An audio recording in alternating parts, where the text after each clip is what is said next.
Good morning. Arnold Koko.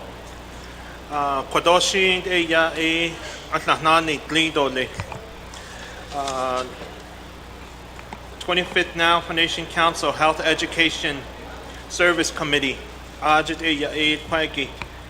Binye Atlanadi le.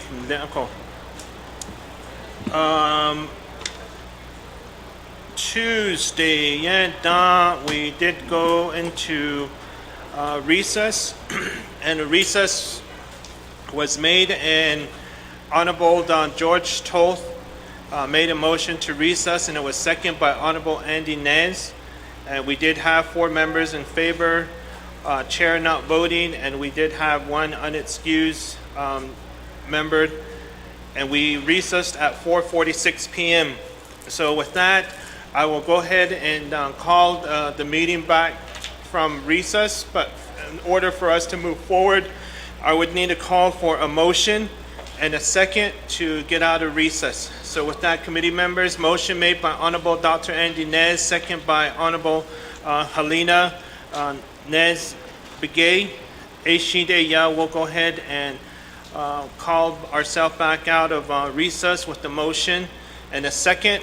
Committee members, are there any questions to get out of recess and to continue on this morning here? Going twice, no questions to get out of recess. With that, that's the third call. So with that, I'll go ahead and do roll call vote. Honorable Vice Chair Jermaine Simonson. Here. Honorable George Toll. Honorable Helena Nesbegay. Honorable Dr. Nez. With that, we do have 4 in favor, chair not voting, and we do have 1 member unexcused, which is Honorable Curtis Unito. So with that, we are out of recess here, and we are starting our meeting here at 10:02 a.m.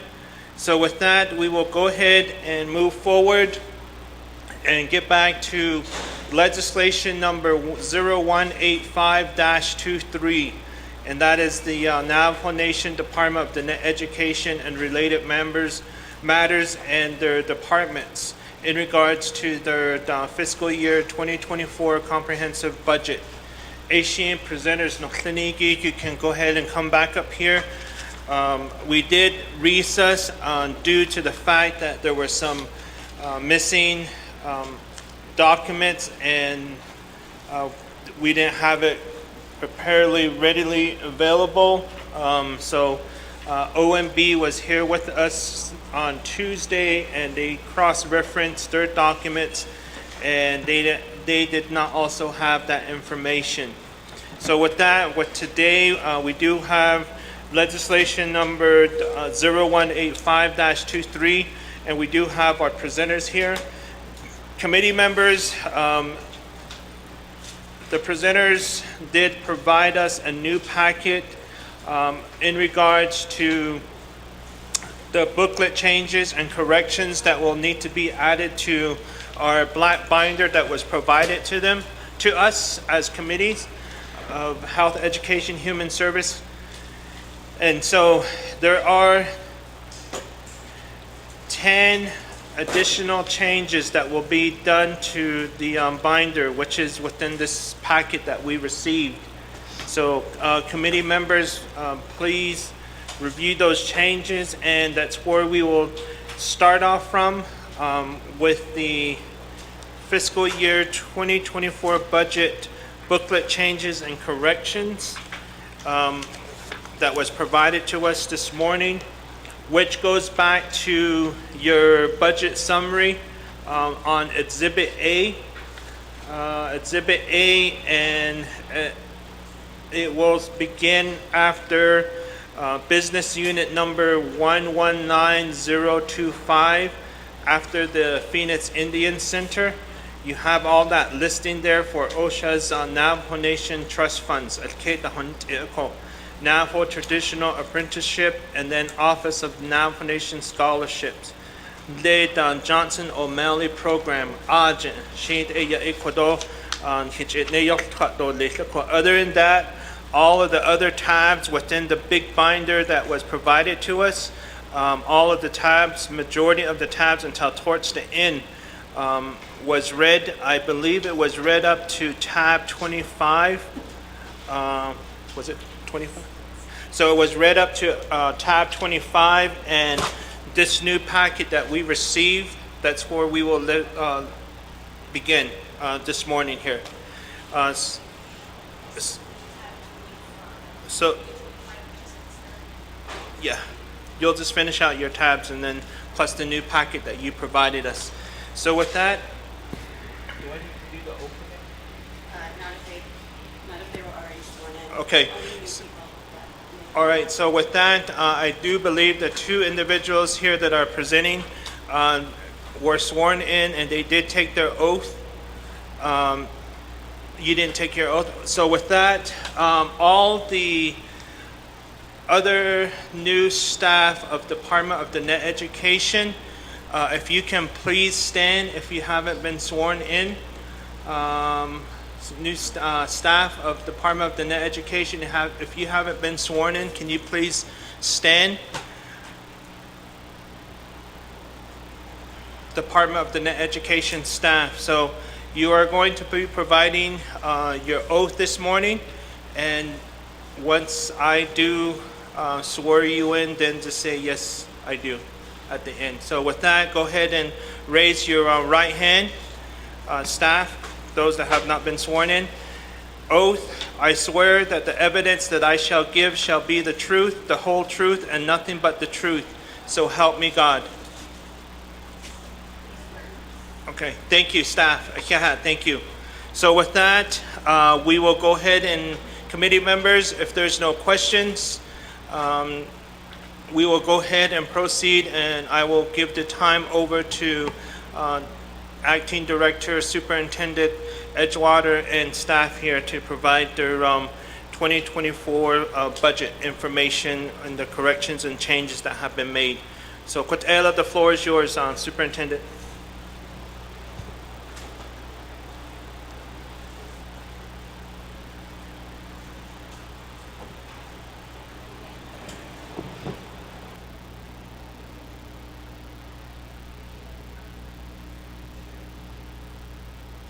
Yep. Okay. Oh, Yate, good morning. Ms. Edgewater, I'm the Acting Superintendent for Department of Net Education. Good morning, Hehsc Committee and Chair. So we'll go ahead and resume with our budget. It's going to be for Navajo Head Start. So for Head Start program operations, there's an amount of $21,448,552. For Head Start T and T&A, there's an amount of $215,651. For our early Head Start teachers and teacher assistants, the amount is for $15,637. For early Head Start program operations, the amount is for $646,159. There's a total number of positions budgeted last year and this year, which is 338 employees. And that remains the same. Total vehicles budgeted from last year and this year is 179,000 vehicle units, which brings a total of $6,402,699. For last year's budget, this year's proposed budget is for $5,581,425, which is a difference of $821,274.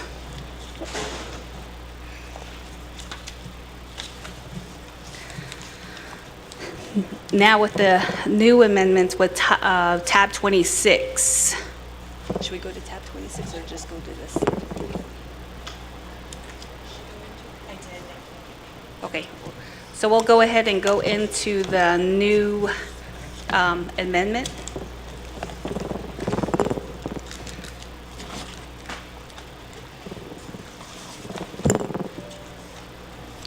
We're going to go with Business Unit 109009, Office of Diné School Improvement. A correction was made from the proposed budget amount of $850,212 has been corrected to proposed item line total budget for this new fiscal year for $850,202.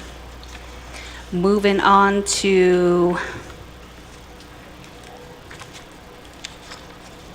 Business Unit 509006 for Office of Dene Youth High School Prep Enrichment Program. This is a total amount of $133,392.17. Personnel expenses was zero last year and zero this year. Travel expenses was zero last year and zero this year. Meeting expenses last year and this year was zero. That remains the same. Supplies last year and this year is zero. That remains the same. Lease and rentals from last year and this year was zero. That remains the same. Communication utilities from last year and this year was zero. That remains the same.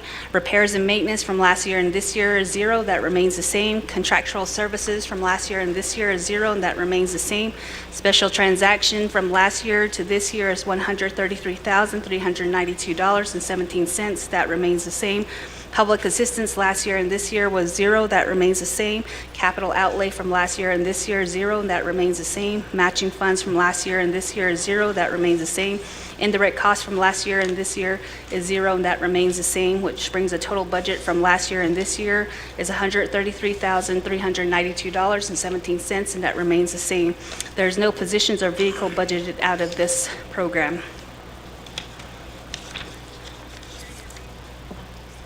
Okay. So for business unit N01170, fiduciary funds is in the amount of $114,012. This is for the Navajo Traditional Apprenticeship Program. Personnel expenses last year and this year is zero. That remains the same. Travel expenses last year and this year is zero. That remains the same. Meeting expenses from last year and this year is zero. That remains the same. Supplies from this year and last year was zero. That remains the same. Lease and rental from last year and this year is zero. That remains the same. Communication and utilities from last year and this year is zero. That remains the same. Repairs and maintenance from last year and this year is zero, and that remains the same. Contractual services from last year and this year is zero, and that remains the same. Special transaction from last year and this year is zero, and that remains the same. Public assistance from last year was $111,868. The proposed budget is in the amount of $114,012, which is a total of $2,144. Capital outlay last year and this year is zero. That remains the same. Matching funds from last year and this year is zero, and that remains the same. Indirect costs from last year and this year is zero, and that remains the same. Last year's budget was $111,868. The new proposed budget is for $114,012, which is a total of $2,144. There are no positions or vehicles budgeted out of this. For Office of Special Education and Rehabilitation Services, Navajo Nation Trust Fund. These are in accounts. N01158, N01159, N01160, N01161. These are out of the Navajo Nation Trust Fund in the amount of $277,984. Ms. Edgewater, on there on this form here, the cover page form, you have you have N01150, and then on your budget summary form, you have N01160 under business unit. Which is the correct number? 60. So cross this cover page one out? Cross out 50? Yes, sir. Okay. Thank you. Thank you. You may continue. Personnel expenses from last year was budgeted for $99,250. This year's proposed budget is for $98,255, which is $995. Travel expense from last year was $4,000. This year's proposed budget is for $3,524, which is a total of $476. Meeting expenses from last year was $7,226. This year's new proposed budget is for $7,000, which is a total of $226. Supplies from last year and this year was zero. That remains the same. Lease and rental from last year and this year is zero. That remains the same. Communication and utilities from last year and this year is zero. That remains the same. Repairs and maintenance from last year and this year is zero. That remains the same. Contractual service for last year was $44,000. This year's proposed budget is for $2,200. $41,800, which is a total of $41,800. Special transaction from last year was $10,708. This year's proposed budget is for $13,674, which is a total of $2,966. Public assistance last year was $128,226. The proposed budget for this year is $153,331, which is a total of $25,105. Capital outlay last year and this year was zero. That remains the same. Matching funds this year and last year was zero. That remains the same. Indirect costs for last year and this year is zero, and that remains the same. There are two positions budgeted out of this from last year and this year. That remains the same, and there's no vehicles budgeted for last year and this year, and that remains the same, which brings a total of $277,984. Now for Office of Special Education and Rehabilitation Services, Food Service Vending Program, Business Unit 109020. This is from general funds in the amount of $43,122. Personnel expenses from last year was $38,386. This year's proposed budget is for $28,530. Travel expenses from last year, this year is zero. That remains the same. Meeting expenses from last year and this year is zero. That remains the same. Supplies from last year was $3,994. This year's proposed budget is for $11,268, which is a total of $7,274. Lease and rental from last year and this year is zero. That remains the same. Communications and utilities from last year and this year is zero. That remains the same. Repairs and maintenance from last year and this year is zero. That remains the same. Contractual services from this year and last year was zero, and that remains the same. Special transaction from last year was $742. This year's proposed budget is for $3,324, which is a total of $2,582. Public assistance from last year and this year is zero. That remains the same. Capital outlay this year and last year was zero. That remains the same. Matching funds from this year and last year was zero. That remains the same. Indirect costs from last year and this year is zero. That remains the same. Last year's proposed budget was in the amount of $43,122. This year's proposed budget is for $43,122, and that remains the same.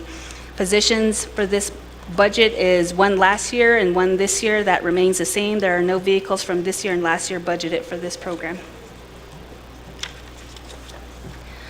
Business Unit 119020, Office of Navajo Nation Scholarship and Financial Assistance Navajo Nation Grant. This is Special Revenues Fund Internal in the amount of $3.5 million.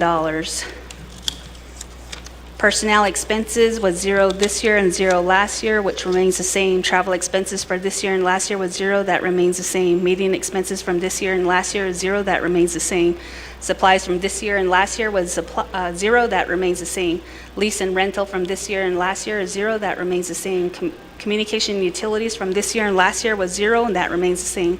Repairs and maintenance from this year and last year was zero. That remains the same. Contractual services from this year and last year was zero, and that remains the same. Special transactions from this year and last year was zero. That remains the same. Public assistance from last year was $3.5 million. This year's proposed budget is for $3.5 million, and that remains the same. Capital outlay from this year and last year was zero. That remains the same. Matching funds from this year and last year was zero, and that remains the same. Indirect costs from this year and last year was zero, and that remains the same, which brings the total of last year's budget and this year's current budget at $3.5 million. The positions and vehicles are not budgeted out of this account. That's it. Should we go all of them?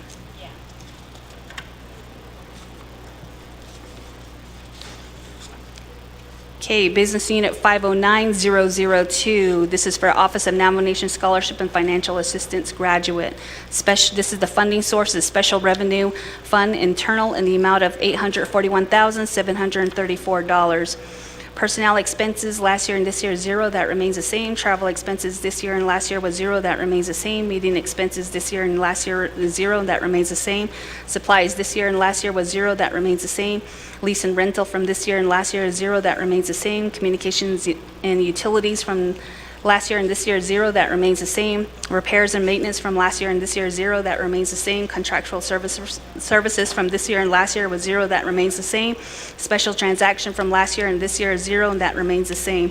Public assistance in the amount of $789,722 was budgeted last year.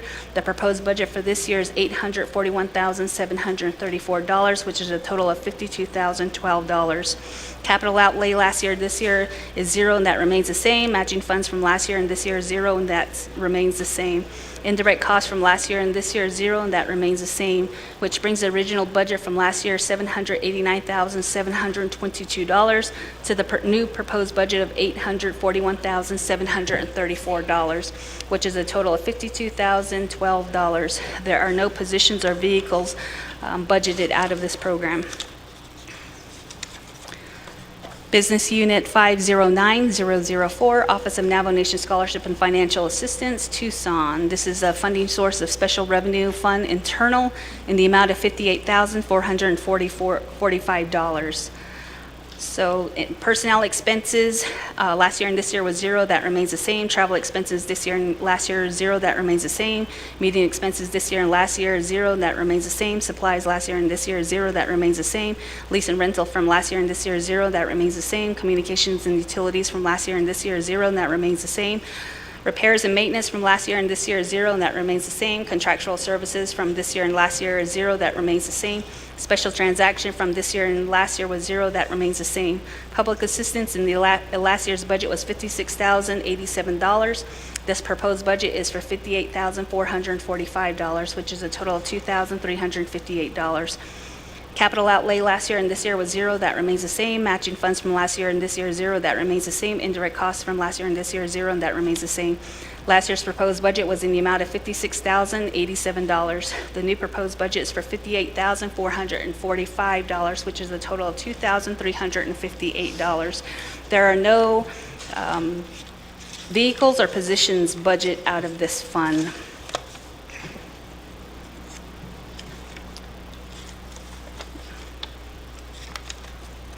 Business Unit 509009, Office of Navajo Nation Scholarship and Financial Assistant, NECA Trust. This is a funding source out of a special revenue fund and internal. The amount for $2,524. Personnel expenses from last year and this year is zero, that remains the same. Travel expenses from last year and this year is zero, that remains the same. Meeting expenses from this year and last year is zero, that remains the same. Supplies from last year and this year is zero. This year is zero, and that remains the same. Lease and rental from last year and this year is zero, and that remains the same.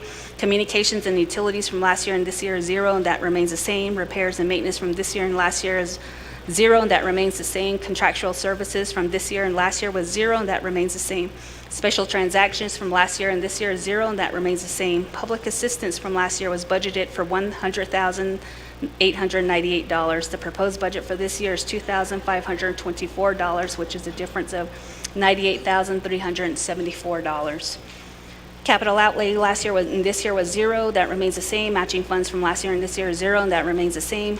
Indirect costs from last year and this year is zero, and that remains the same.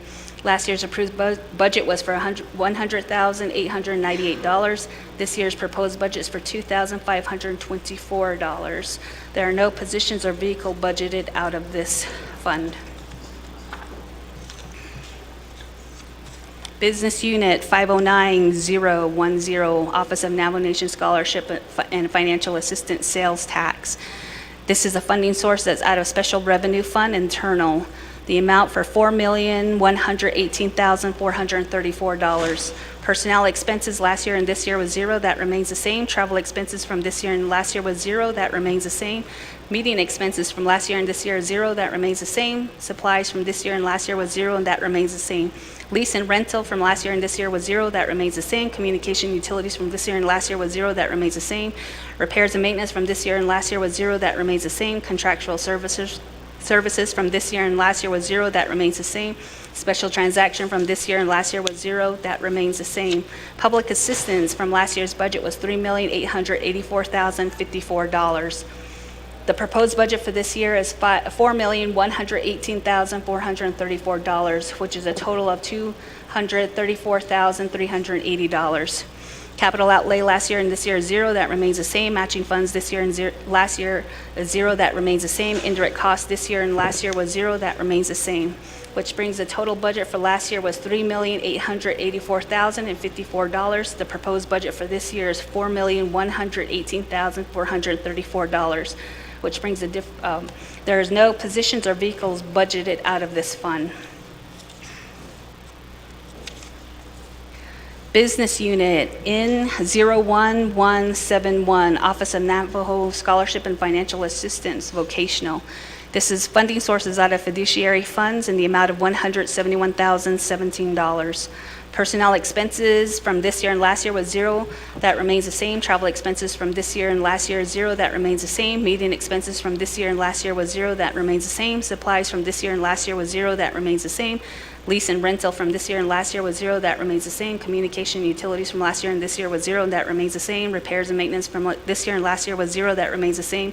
Contractual services from this year and last year was zero, that remains the same. Special transaction from this year and last year was zero, that remains the same. Public assistance from last year's budget was $167,803. The proposed budget for this year is $171,017, which is a total of $3,214. Capital outlay this year and last year was zero, that remains the same. Matching funds from this year and last year was zero, that remains the same. Indirect costs from last year and this year is zero, and that remains the same, which brings the total budget for last year was $167,803. The proposed budget for this year is $171,017, which is a total of $3,214. There are no positions or vehicle budgeted out of this fund. Business Unit 109008, Office of Navajo Nation Scholarship and Financial Assistance, Teacher Education. The funding sources from general funds is $349,086. Personnel expenses last year and this year was zero, that remains the same. Travel expenses from this year and last year was zero, that remains the same. Meeting expenses, okay, I can read that in after. Meeting expenses from last year and this year was $8,000, that remains the same. Supplies from this year and last year was zero, that remains the same. Lease and rental from last year and this year is zero, that remains the same. Communications and utilities from this year and last year was zero, that remains the same. Repairs and maintenance from this year and last year was zero, that remains the same. Contractual services from this year and last year was zero, that remains the same. Special transaction from this year and last year was zero, that remains the same. Public assistance for last year's budget was $591,086. This year's proposed budget is for $341,086. So there's a difference of $250,000. Capital outlay last year and this year is zero, that remains the same. Matching funds from this year and last year was zero, that remains the same. Indirect costs from this year and last year was zero, and that remains the same, which brings last year's budget to $599,086. The proposed budget is for $349,086. There's no budget for vehicles and position out of this fund. We also have external federal funds that come in the amount of $15,580,558. That's it. That completes our report. Sorry. Yeah.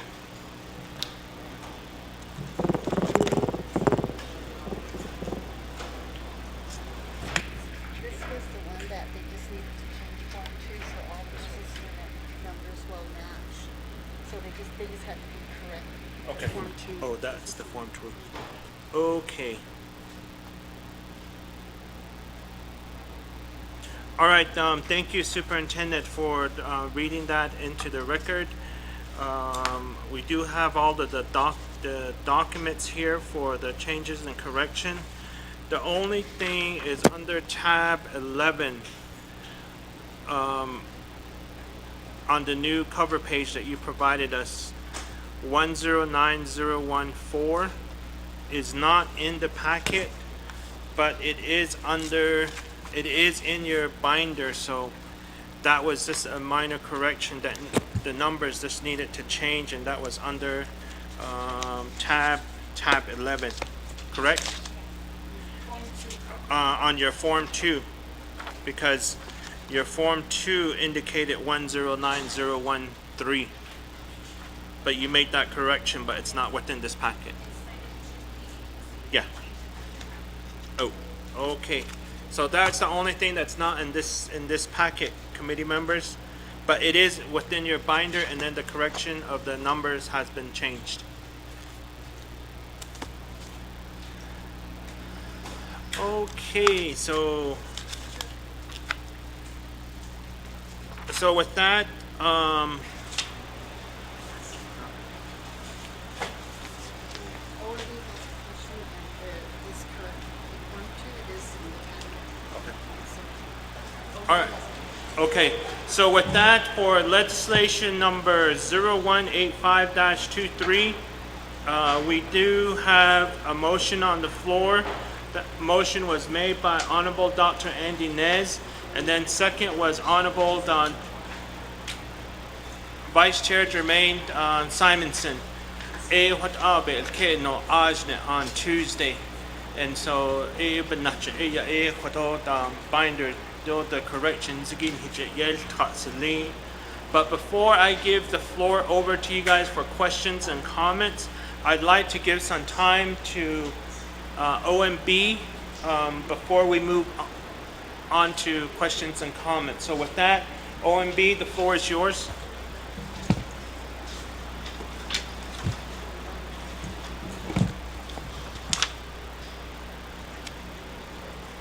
Good morning, Mr. Chair and committee members. My name is Nanette Francisco with OMB. I have a question on the business unit 509006. The amount is $133,392.17. The correct amount should be 163,000.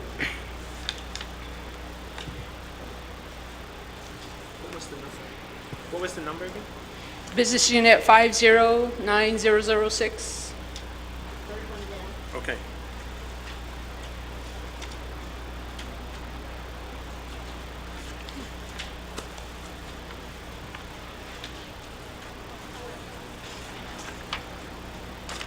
What was the amount again?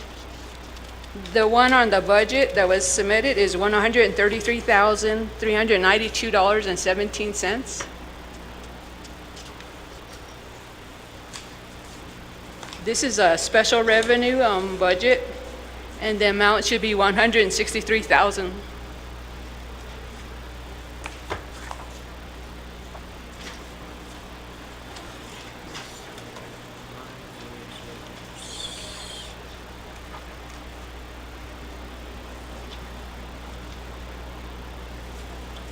Okay, I see what you mean. So on this form, this Exhibit A, which is the main one that would require an amendment on this form, right, the Exhibit Yes. A, this form here for business unit number 509006 indicates 163,000. But with the new packet that you just provided us with the new cover sheet for business unit number 509006, on that form, the budget form, you have $133,392.17. So that would be, so this is the actual correct one. OMB, do we have an updated one on this one? Or is this still the same on Exhibit A form? The Exhibit A comes from the program, and it needs to be updated. Okay.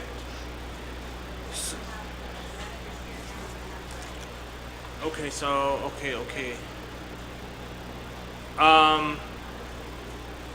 Well, let me do this. Let me give you some time to update your form, this form. And then from there, we would need to disseminate copies, and then the committee members would need to motion in a second to make that amendment to the new forms with the new numbers and all of that stuff, updated information. So we'll give you some time to update that, but I'll go ahead and move forward to questions and comments. When that is ready, just provide that information to our legislative advisor, Ms. Benali, and or Ms. Thompson, and they'll take care of it, making copies, and then from there we'll call for a motion second to update your form. So, any other questions, OMB? No? Okay. So with that, committee members, shanat ahno tlinigi kwaige shin hanahwa jijdo le kwaige na adikitin lini. Okay, I know you guys probably have quite a bit of questions pertaining to all of the tabs that was given to us and what was read into the record by our delegated Superintendent Edgewater. And so the floor is yours. Do I have any questions, committee members? Honorable George Toth, Shitna Ash.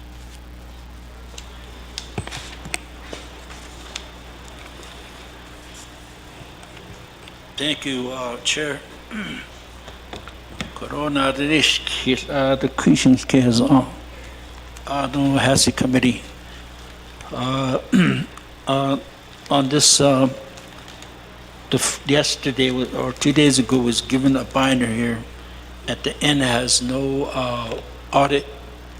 When the question I have is when was the last time it was audit? Is that in place sometime?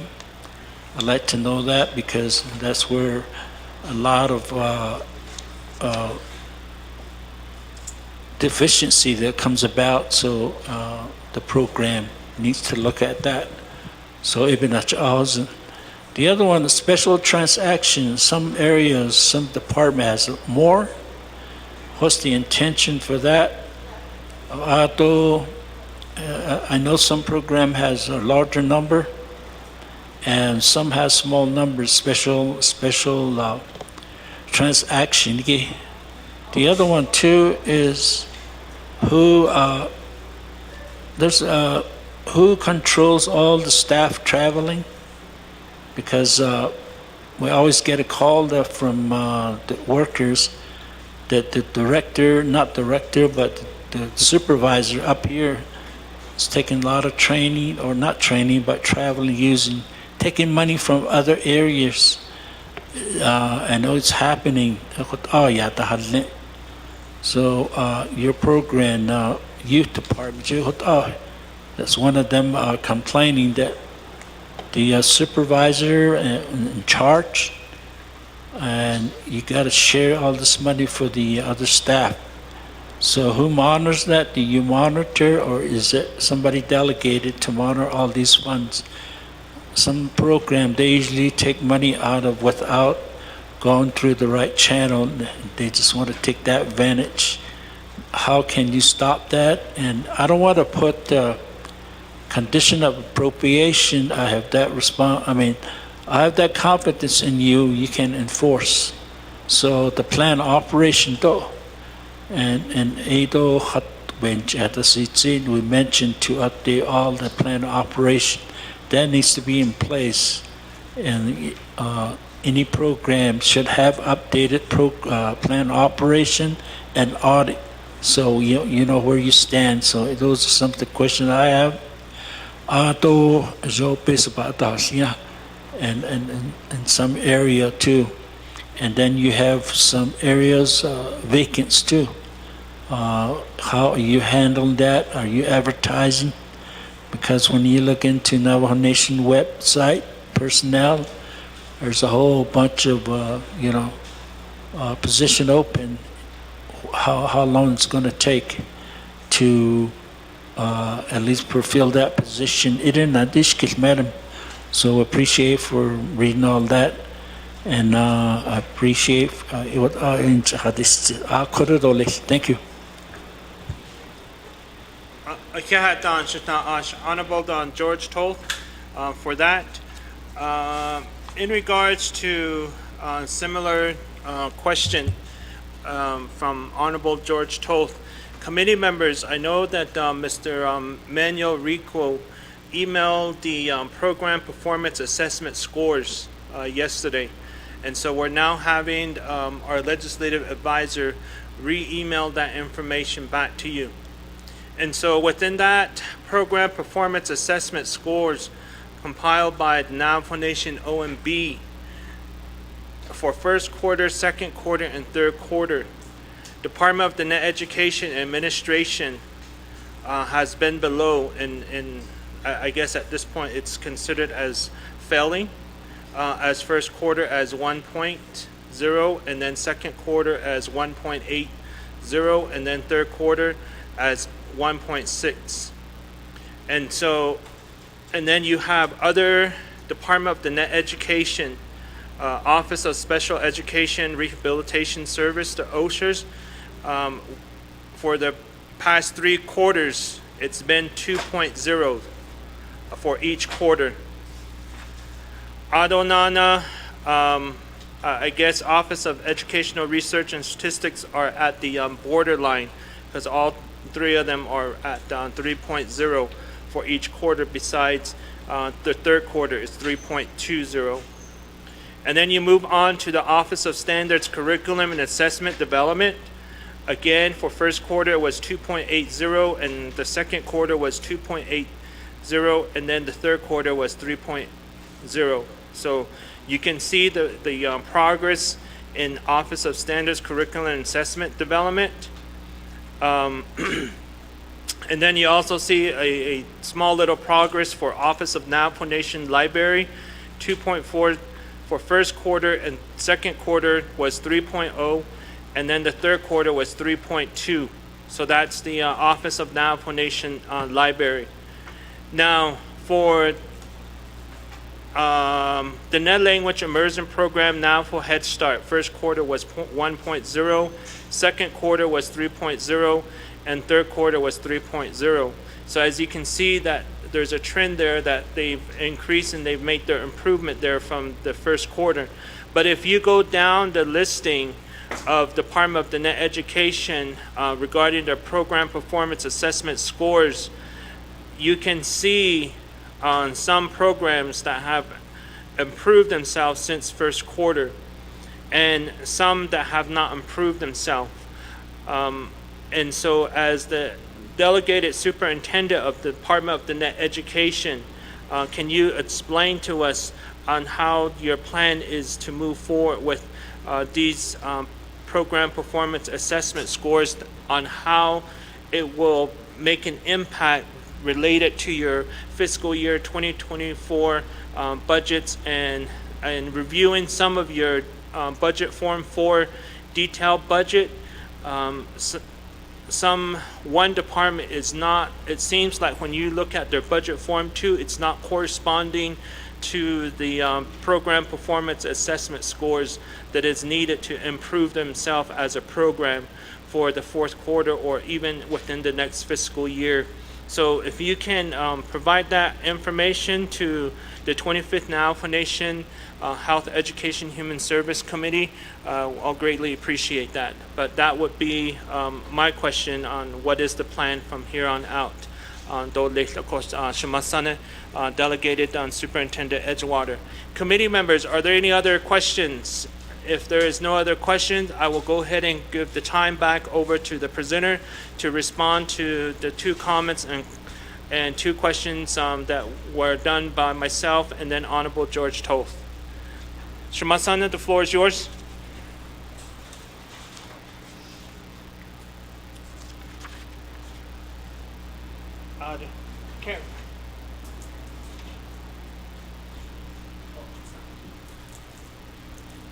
Wrong one.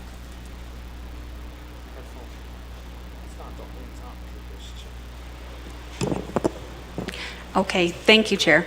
So I'm really ecstatic to hear the questions posed today, because those are exactly the road we're going down, and those are concerns not only for me as an acting capacity for the Department of Net Education, but also part of our leadership team at DOTI as well. So I'd like to first, Mr. Chair, answer your questions and the concerns of the program performance situation of this past and current fiscal year. And then I'll move on to Mr. Honorable Tolta's questions from there on. So I believe I was made aware of the rating that did come from OMB with the failing status for Department of Net Education's financial standings. However, we've done a lot of, I've come into this capacity only a couple months ago. So within that, we've made a lot of different changes, and we're developing and learning how to be more accountable and plan and prepare along the lines of being effective and efficient in our department. So with that being said, we do have bi-weekly meetings. First off, for the Department of Net Education, we don't have an accountant for our division at all. We only have a few members who are, the vacancy for Department of Education accountant's position has been vacant for about 3-4 years now. So we are without an accountant in our department. And as you can see, for the binders that we provided and the amendments we've had to make, we have a significant amount of budget and responsibilities financially obligated to our department. Not only that, but we have the oversight of other entities such as Diné College, NTU, Phoenix Institute, and so forth. So we are aware of that. And then also, we're looking at, when we look at budget Form 2s, those are an average of each quarter's report card, kind of the report card of progress. So what we did this year for this upcoming budget was we did meet with all stakeholders that we have to report to, which is the Department of Education, which is our oversight of the Navajo Nation Board of Education, the Health and Education Human Service Committee, the President's Office, and of course the 25th Council, Navajo Nation Council. So we have a lot of oversight that we have to address, not only that, but addressing the educational system of the Navajo Nation. So we have developed a strategy or strategic plan. Our goals and our Form 2s are now aligned with all the initiatives of all the individuals that we work with who have oversight of us. So in the past, there's never been a form of initial goals that everybody works cohesively towards. But within the past couple of months prior to this budget season coming up, we've had several work sessions with stakeholders and listening to the importance of their needs of Head Start, their needs of having direct services with schools and assistance and supports and technical assistance provided and whatnot. So we took all those and combined it into making a collaborative goal and initiatives for Department of Education. So when you look at our goals kind of similarly align across the board for each department. So within that, we also have, we are going to conduct quarterly work sessions. Like I said, we don't have an accountant. And so we are advertising for the position, but we are going to host quarterly work sessions, budgetary work sessions of where we're going to work collaboratively with OMB and the budget system to make sure we get everything aligned. This will help us align our budget spending throughout the fiscal year, also making us very efficient on how we spend things, how we're monitoring our budget for Department of Education. So we also have looked and talked about the effectiveness. When I came into this position and looking at last year's budget and working with this year's budget, we were cut about maybe $250,000, about $234,000. And being in this new position, it was like our department is in savior mode. They have been scrambling and working with the bare minimum. So they know how to be survivors, which is a good thing.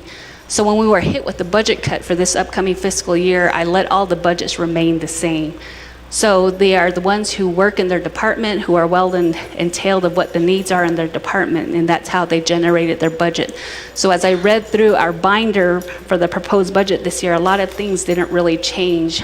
There's only a couple positions that were either reduced or eliminated due to the budget circumstances. Along with that, we've also discussed, we hear a lot about a return on your investment.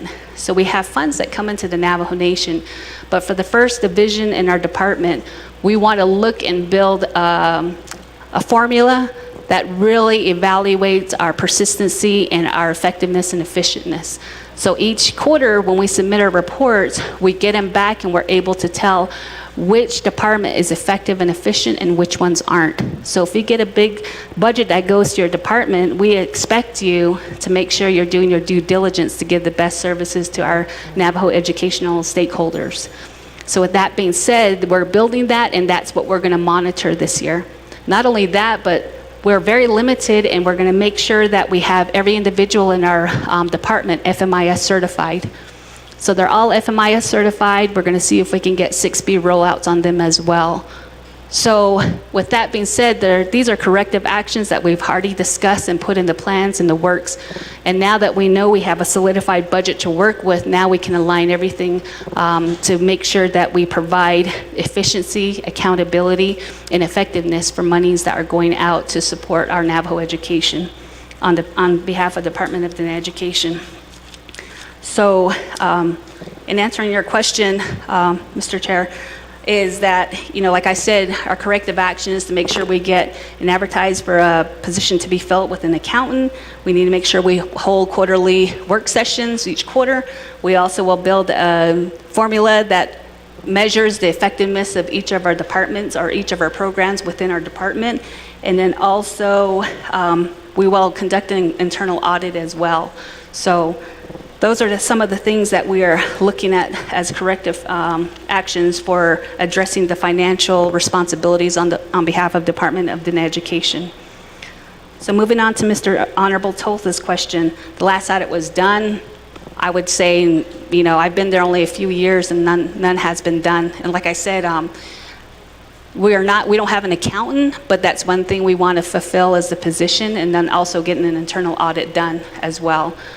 So, and then also with special transactions per department, your inquiry about that, I can go ahead and call a couple of members who are here and part of DOTI, who are program managers and who have special transactions, and they can give you a brief update of what they do for their special transactions. I'll go ahead and call on ODAC, our compliance program manager, just to give you a brief update on what he does with the special transaction budget.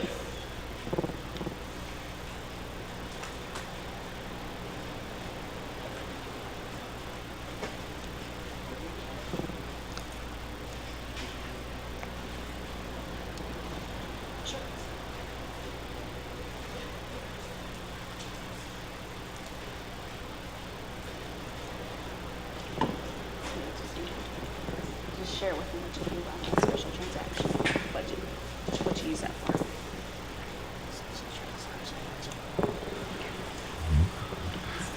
Thank you, Superintendent. And Mr. Toth, as I was sitting back there, it was difficult to really hear the question. Can you restate your question in regarding the special transaction? What specifically were you requesting? What you use the budget for. Oh. Special transaction, each one of you guys have your own budget Okay. different on each program. Okay, I just was briefed on the question, so I'll answer. Basically, for the Office of Diné Accountability and Compliance, we basically have this, for special transactions, we basically utilize the funds mainly for travel, because we do provide direct services to our schools. When they have a situation with finance and they're non-compliant, if they have any type of situation to where they're non-compliant with federal and tribal laws, then we provide direct services. So we use those funds to travel out there, and a lot of times we do have to take an overnight trip because the situations may be bigger than anticipated, so we have to spend all day out there. The other the other situation is that the utilization of our tribal vehicles. So right now, because our budget was the ODAC budget was cut, we barely have enough money to utilize tribal vehicles for our office. So, and then because our computers are very old, we have to basically order new computers for our staff so that we are in constant contact with our schools without delay. So hopefully that answers your question, Mr. Honorable Tolt. Thank you. I'd also like to call up our OSCAD representative, Ms. Thomas. Oh, correction, I'm sorry. We can have Ms. Noble come on up, please. Thank you.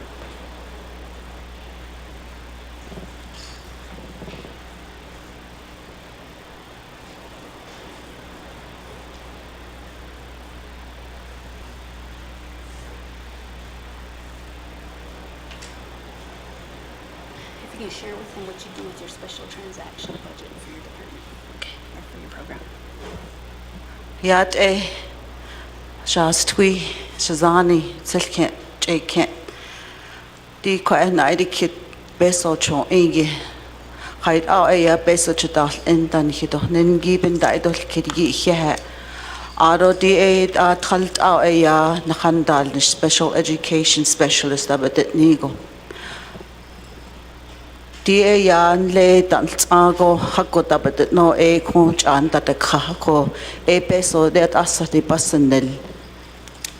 Old de double kedo the nebazad be enel a benye ndatalta akoda sachet na halo ya chan data kato ni hit ato lata abe bichida yoli khalat alla ya chidin khna khasiz ako di da yisi bananish da yosingo ako chan da kha yisi khut a chidel ado lata bed ada ni a khoje chaga ha chan ban ni khaz aje ada da na khan da alta da ya ko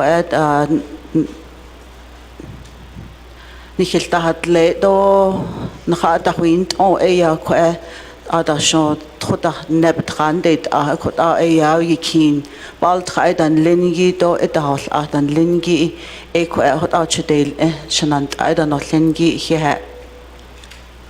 Thank you, Ms. Noble.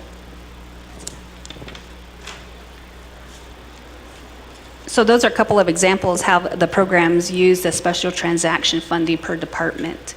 So moving on to the question of controlling staff's travel. Yes, I do sign off on travel authorization, but I do review it and also make sure that there are funds available. A lot of times when there's something, the first priority is to make sure they're on site, to make sure that they're at Doty, they're accessible to the public, and they're able to make meetings like this and importance of planning and preparing in their programs. So like I said, with traveling, I do already monitor those, and I make it very limited to where they travel unless it's really necessary. Also the same goes for myself. I try to travel limited unless it's a dire need. I would either go the day of, drive early, and come back home late. I really limit myself to spending overnight anywhere because I just, have a lot of responsibilities and just like being home. And so, with that being said, I will continue to monitor and justify travel for our supervisors for Department of Diné Education. Moving on to monitoring program manager spending. Yes, at this point, if we look at our current spending, a lot of it is just having the responsibility of and the tools and the resource to be able to monitor, know how to monitor your program, where to find the needs are, how to make sound decisions. Funding is getting very limited when we move into the next few years. So really being frugal and being very savvy on how we make those decisions and how do we balance which is the more need and which is a better investment for the spending to take place. Also, I do agree the plan of operations does need to be updated. Plan of operations need to be updated. They need to be aligned. They need to be a little bit more concrete than what they entail right now. Right now, it's just too vague. So there are times that we sit together and we work on just for an example, like the Form 2s, we sat there together and we worked on it as a department. We gave each other feedback. Some were critical, some were, minor, but we learned how to grow together and be able to have a civil environment to be able to make sure we work towards one initiative and that we give feedback and that we make sure that there's accountability, efficiency, and effectiveness in our programs at the department. And then position vacancy, that's a great concern of what we have. And as a matter of fact, I do have a meeting tomorrow with Director Debbie Nez-Manuel at 3 o'clock tomorrow regarding our vacancies with Department of Diné Education to get those vacancies posted, positions filled as soon as possible. So like I said, the biggest thing is our budget is what was kind of hindering the progress because we didn't know what we were allowed to work with and how we could plan for the upcoming year. Thank you. Chair? Yeah, that's it.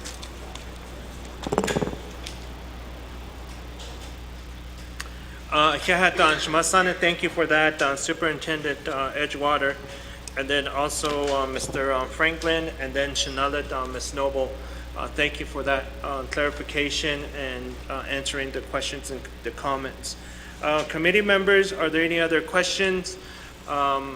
Before we move on, if we could hear from Division of Human Resource Director or maybe DPM Director, or if both of you can approach us over here or one of you and answered the question of why we have a vacant at Doty for over 3 years. Is there just no applicants out there, or has there been several revised documents for this position? I really want to applaud on Joanne for not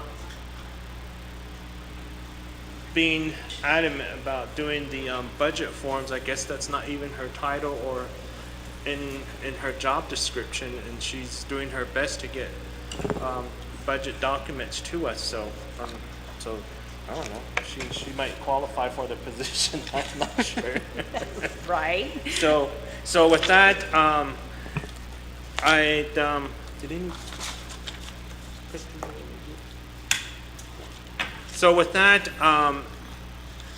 Shanale, Shade, if I can have both of you stand to get sworn and take the oath, and then raise your right hand. So with that, I will read, and at the end just say, yes, I do. I swear that the evidence that I shall give shall be the truth, the whole truth, and nothing but the truth. So help me God. Yes. Okay, thank you. So with that, I'll go ahead and give you the floor, and if you can give us an update information of why this position has been vacant for 3 years, and what are the recommendations to Department of Education to move forward in hiring an individual or filling the position. We continue to have similar issues, but I think it's very important that we need to have an understanding to the Health, Education, Human Service Committee of why we run into these scenarios and to run into a position that's been vacant for over 3 years, and why there has not been any recommendation coming from Department of Personnel Management to work with the program. So with that, Shanala, Division Director, Ms. Debbie Nazmanuel, the floor will be yours. Shanala, ya day, Shanant, she a sender kinin, Tefna Bethany Bushes Chin, Titna Jenny Dasha Kabahata Shanala, Lead, what is that Nasha. Good morning, everybody. Thank you for the invitation to share some of the updates and how Division of Human Resources collaborates with a number of divisions and offices. To respond to this question, I think in general, our division has taken probably the first quarter of this year, actually Q2, and did some assessment with all of our departments, our divisions, in looking at these numbers. And as time moved on, we're able to meet with individuals. I think it's a balancing act. It's a very delicate balancing act because we have a number of divisions that have a lot of inquiries, concerns, and challenges that they face. So it's important for our division to meet with individual offices and directors to find out what their needs are. And over the past probably a couple of months, as I got to know Ms. Edgewater here, it's really about figuring out where they're at, what they're doing, and that applies to all of our divisions. What are their critical needs? What are they asking for? So anytime I chat with someone, I always ask them for an appointment or a meeting, and work very closely with Department of Personnel to run reports to proceed and figure out how many vacancies they have, how many positions are filled, and then what are the challenges. But when we look at accountants are very, they're areas that I think in general are challenging to fill. There's a few different ways we could look at it, and I can have our Director Woody respond to this question more thoroughly, but I think across the board, when I look at our nation, accounting positions are very challenging. When my office receives a call from somebody who's really interested, I respond very quickly.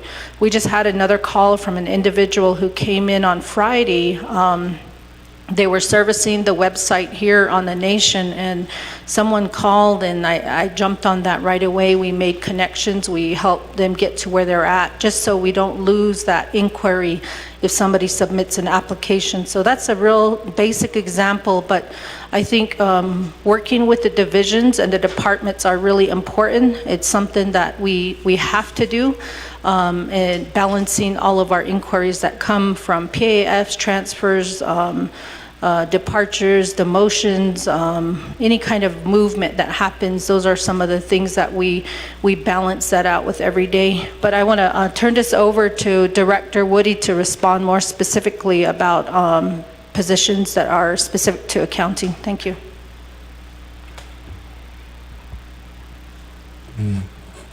Good morning. Yate Bene. She Thomasita Woodin She Twatso Ninch Ladot Kabahabashish Chin Kia Ane Dashiche Dots Najini Dashanala. I'm currently the Human Resources Director for the Department of Personnel Management. And, you know, we're going to always have challenges. And, you know, this is not the only place that challenges happen when it comes to getting the right person into particular positions that are hard to fill. Obviously, this position is a hard to fill position.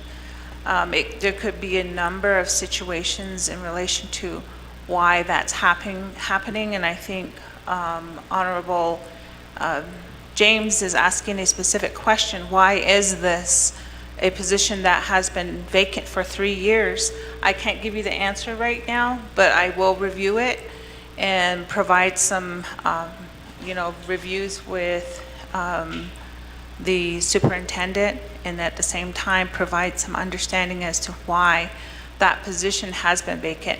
But according to how we try to accomplish these tasks with our recruitment section, we do have, for a period of time, and this is just speaking to probably since January going forward, we had a number of our staff that have been trying to fulfill positions, especially with our recruitment, and we only had 2 people. So as you'll see, as we go through this, we're going to request more staff in relation to how we try to operate as well. It's not something that we, just put on the side over here. We're dealing with all positions throughout the Navajo Nation. We're fortunate when we have departments that are willing to assist and utilize their efforts to try to recruit individuals.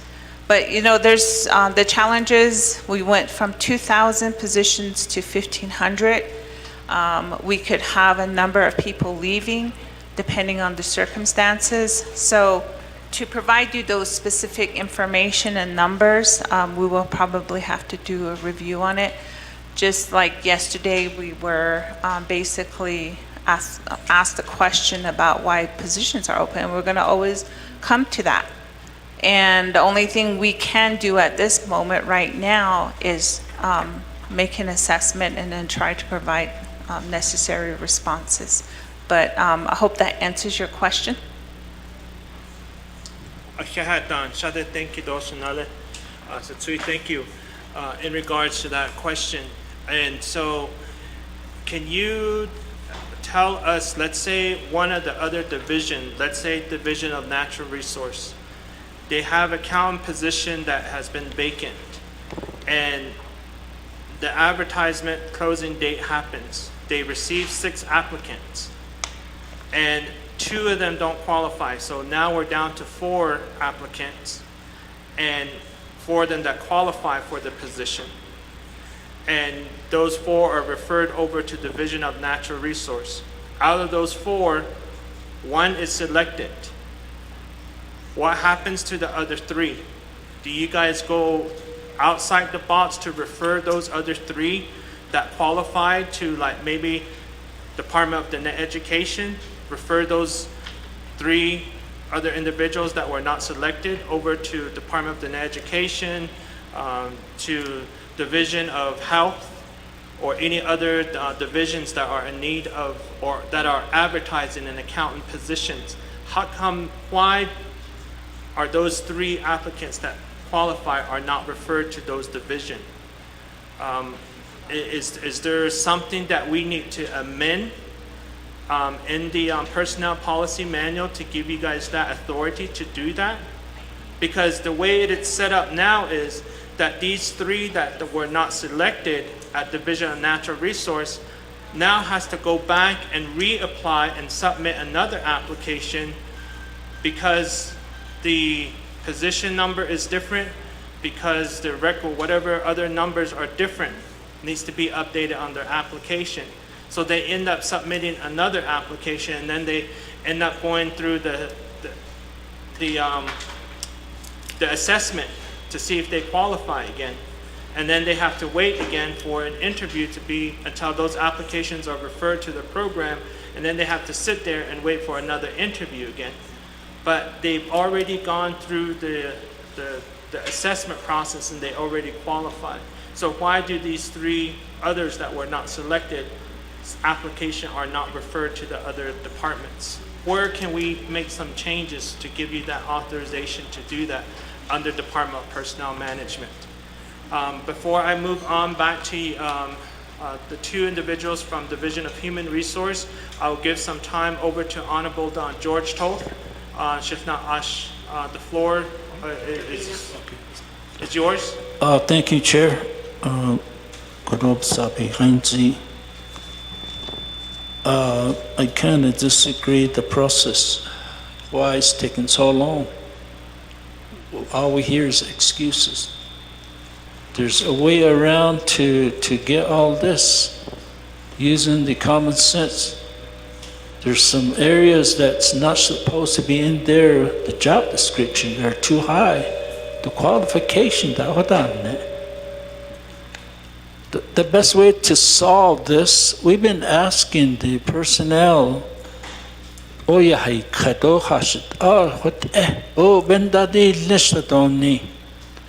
have not seen any of your proposal, how you can do your hiring, the procedures. When are you going to provide that information to? The best way to do is give it back to the department. There are the people, they know how to do interviews. Supervisor, like in the past. I worked with the police department for so many years. We used to hire a police officer at that level. We don't wait for Navajo Department of Personnel. We select that individual. All the winner has to know is we select this individual. That's the only way you're gonna solve this issue. What is so hard? I mean, are you going to do another assessment? Are you wasting your time on that assessment and all that? Somebody has to have, somebody in your group should, you ask some of those group in your department, how to go about this. Oh, we got to do this, we got to go out there, we got to talk to. We should right now, position. There's kids out there. They're looking for a job. And need to college. They're not your kid. You left those individuals out. You know what all this department are doing? They're firing people with no reason. And they're trying to hire their own relatives. This has to stop. You know where I get that? The people work out there in those areas. Get at their level. See how you can apply for a position.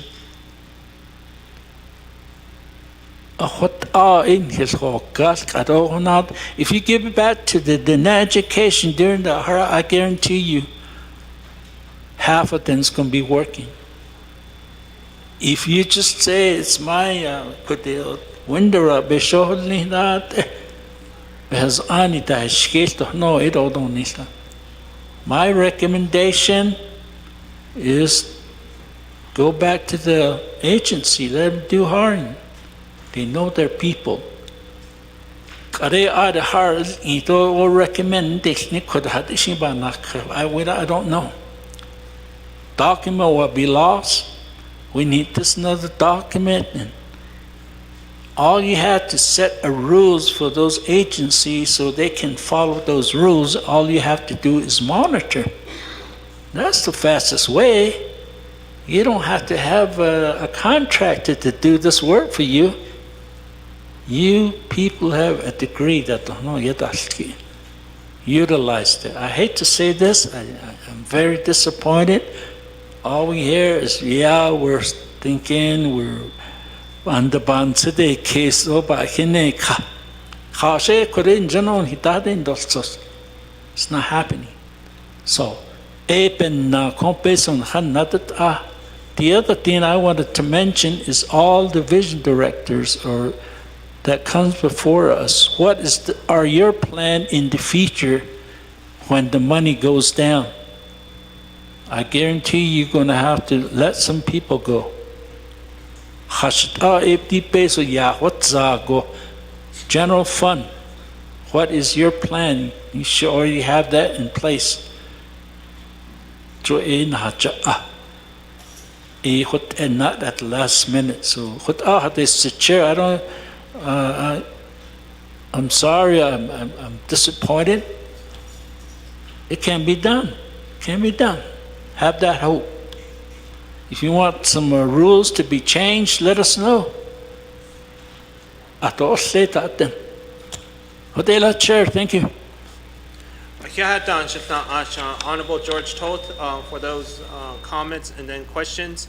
Committee members, are there any other questions regarding this subject matter since we have Department of Personnel Management and Division of Human Resource before us? Honorable Dr. Andy Nez.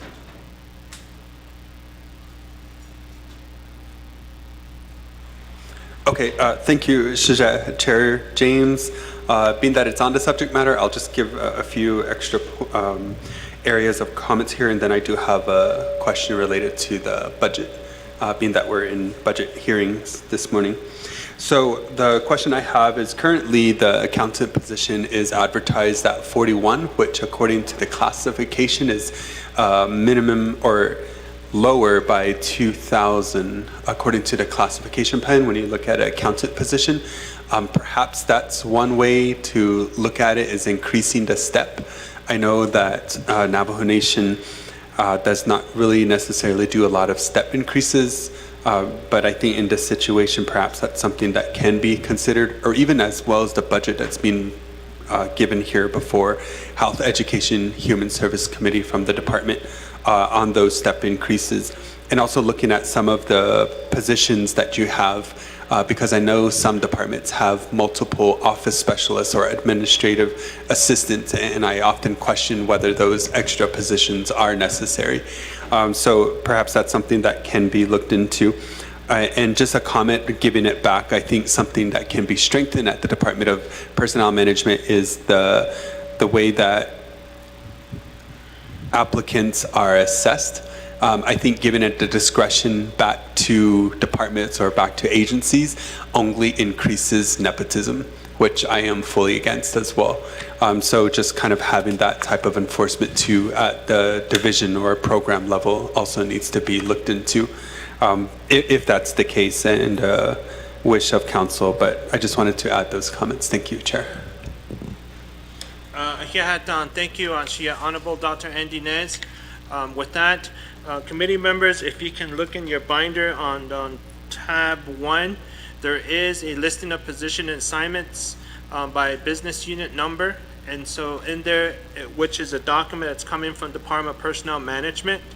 And so in there, it does indicate the accountant and then the vacant. In there, it also indicates that it's only budgeted for 1,800 hours, but for a full year it would be 2,088 hours. Is there a reason why it's only at 1,800 hours? Is it because the position hasn't been filled that it's only put in place for 1,800 hours? What is my question? And this comes to another question with Department of Personnel Management.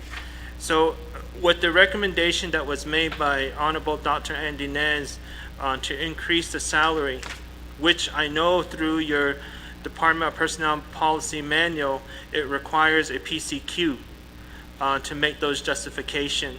And usually to increase a position's salary, it entitles Department of Personnel Management to come back and say, hey, you need to add on more job duties.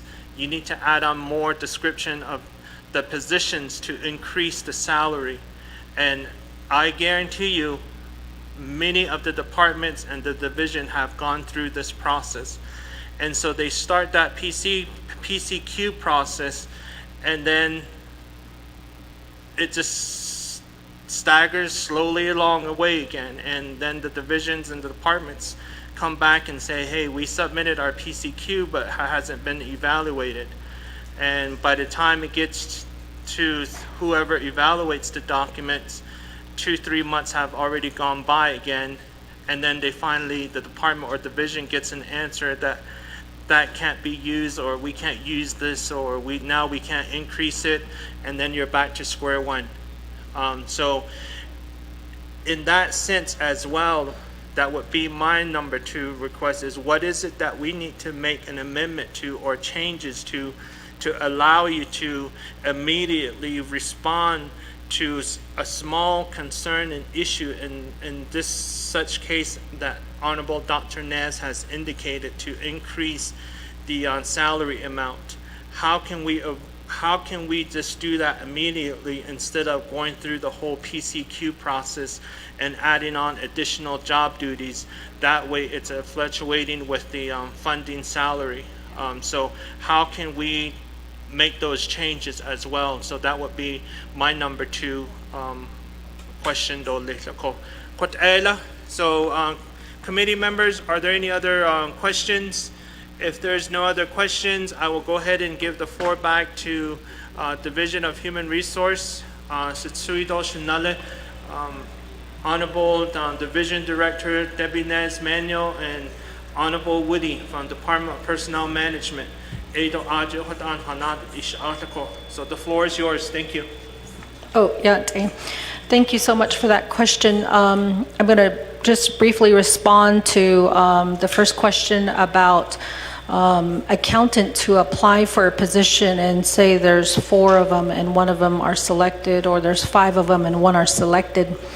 Several months ago, we were talking about that, because there's a lot of positions out there who, the most general position that's out there that has probably the largest pool is an office specialist. And so I know our team with DPM keeps a running list of office specialists. So when it's needed, we can always go to those individuals and ask them if they're still available, if they're interested, and give them some options. So when I saw that running pool happening, one of the most important things that we did at that time was to educate my staff. I said, if there's anybody that, and this is a practice we started with Office of Background Investigations, because we knew of the challenges that the office had there. And so I tested it. I said, we need to make sure that whoever comes for an interview, that we let them know there's other opportunities here. So in general, I directed my staff to know that if you made an offer to someone and they accepted, that would be good. And then those who were not selected but qualified, I let them know these individuals are also qualified, they're ready to go, they're ready for a job, let's make sure they have that information. And those that were just shy of meeting a criteria, these individuals are coachable. We can do all kinds of things with these individuals. We can give them training, we can give them opportunities, and I really don't believe we should turn people away. If they're looking for jobs, let's find a place for them. That's something that we have been talking about within our division. And so anyone who applies for that, that's what we will let offices know is work with us, let us know, especially if there's other places we could move them to or offer. It's really up to the applicant if they decide they want to work at another office. You can share that with them, and then they determine themselves what they want to do. So in regard to the other question about the position, I'll hand that over to Director Woody.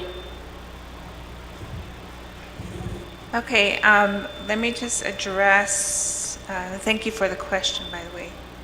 I want to go ahead and address the question about the accountant position.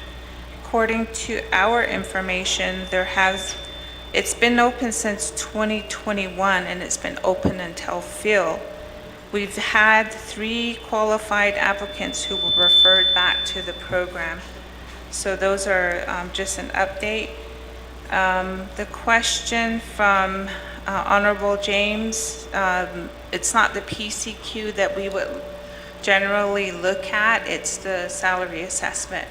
And just as clarification, if an individual comes in with the necessary credentials and qualifications, and the way the policy is currently written for classification and pay is that the individual supervisor has the opportunity to present recommendations for salary assessment to go above entry level. So based on that, that's usually what our classification pay section would review and then send applicable information to the program. The other question in relation to Honorable Tolf's question, we have the policies and procedures that we have to honor that has been presented to us. Our responsibility within DPM is to ensure that we maintain the integrity of the policies and procedures.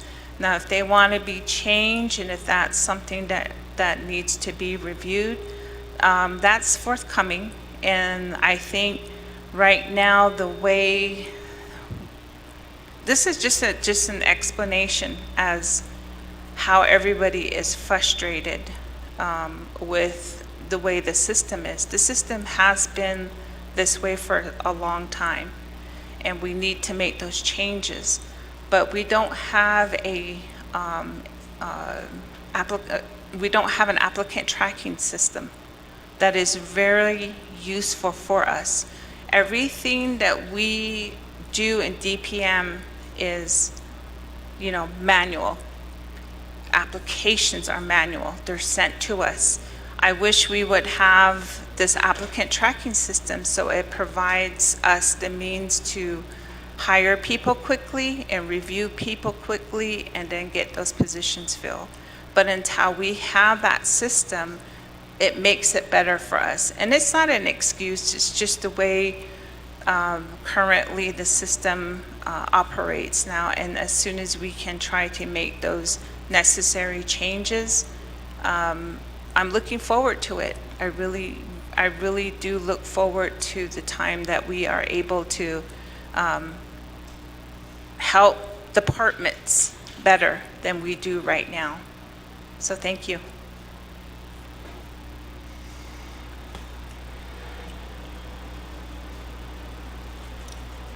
Chairman Senate, Mr. Edgewater? Yes,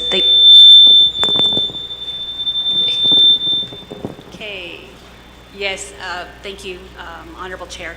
So just real quickly, you just mentioned that there was 3 applicants. What year was that? 2021, now it's 2023 for the record. So in lieu Get of close that, to the mic. so right now that was referred back in 2021. We are now ending the fiscal year for 2023. So also, I'd like to share my experience with the nation and the hiring practices and policies and procedures that are already put in place. I was a current employee with the nation already. Then I applied for a position of a superintendent. 1 week I was evaluated and I deemed not qualified. I submitted it back next again and said, check it again, and they deemed me qualified the following week. So I just want to share my experience of what policies and procedures are already put in place with Human Resource and Department of, the department there. So that was most recent, and that's how I came into this position. So, thank you. Okay, thank you, Shimasane, for that. So, in regards to the question, I think as the 25th Navajo Nation Health, Education, Human Service Committee, we probably need to schedule a work session pertaining to the Personnel Policy Manual. Just as Ms. Woody indicated, this is how the policy was proceeded and provided to us, and that's what we're following. So we have that authority as council to make those changes and make those amendments. That's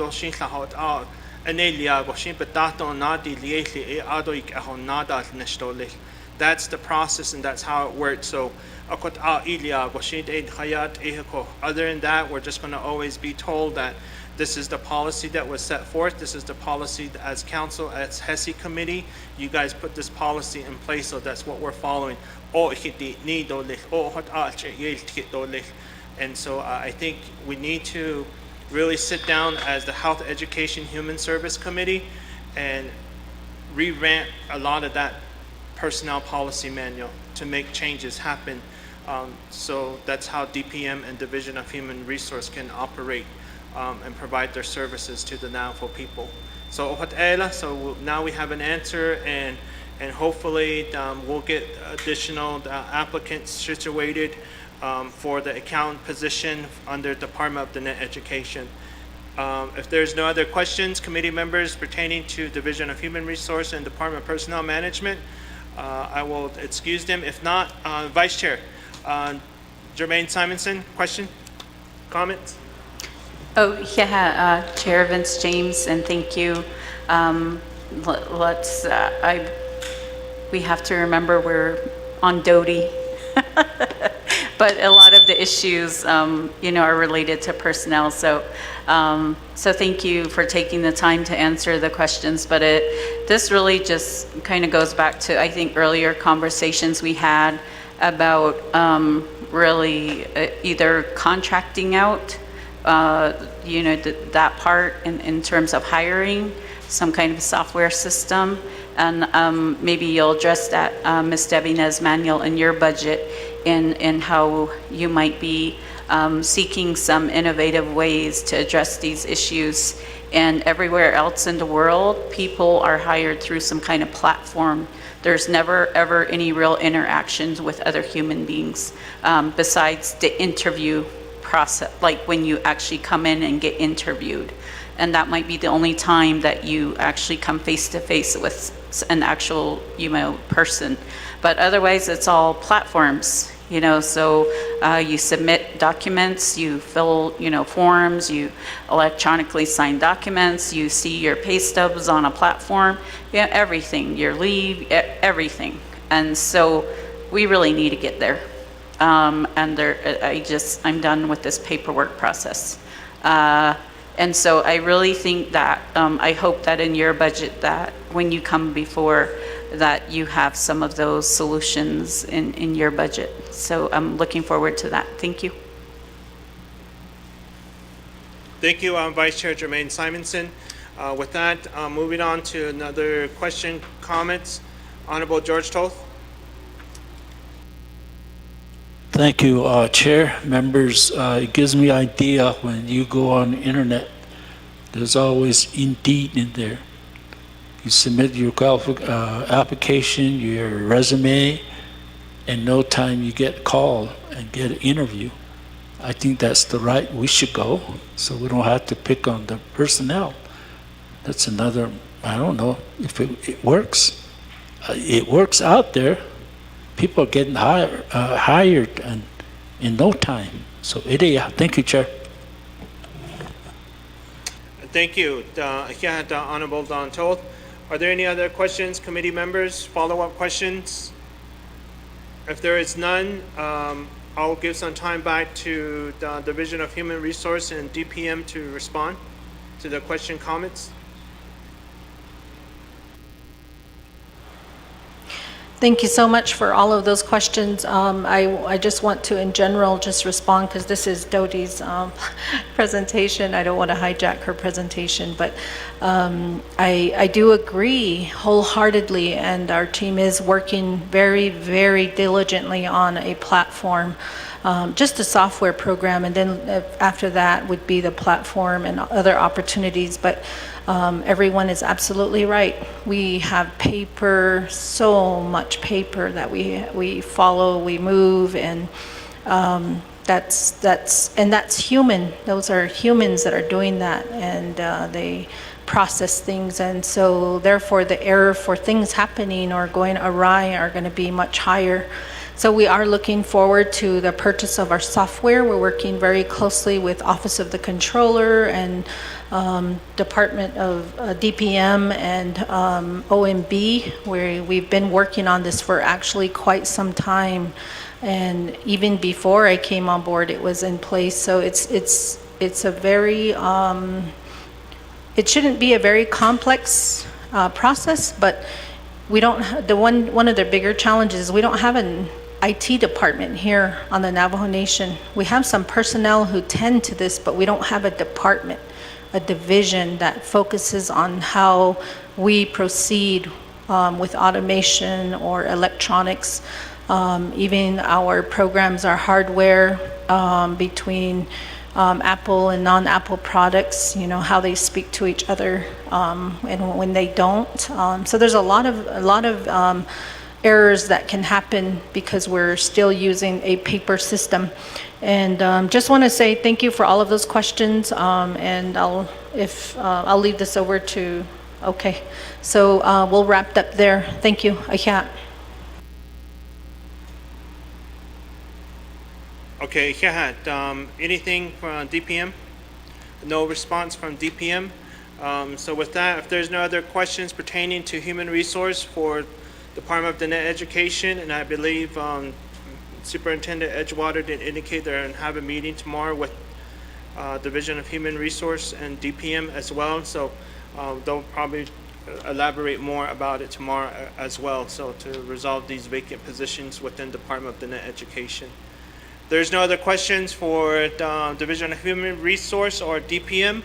I will go ahead and excuse them from the floor and get back to questions and comments for Department of Diné Education's budget documents that were provided to us. So now we have an answer in regards to the first bullet point of why there has been a accountant position vacant for over 3 years now. So with that, any others, questions, committee members? Honorable Dr. Andy Nez. None, Chair James, Aro Kone Danasot Konigini Hito for being present and listening in. Department of Diné Education, I just had two questions. First, regarding technology.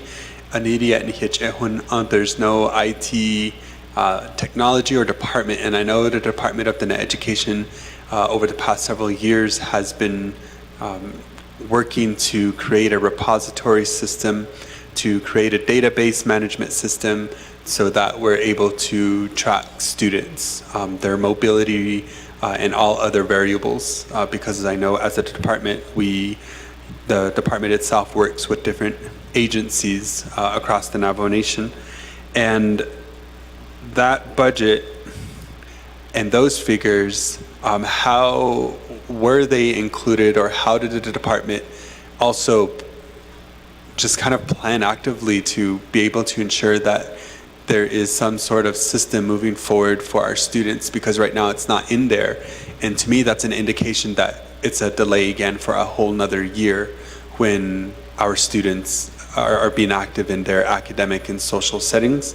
The second question is, on Tuesday you mentioned that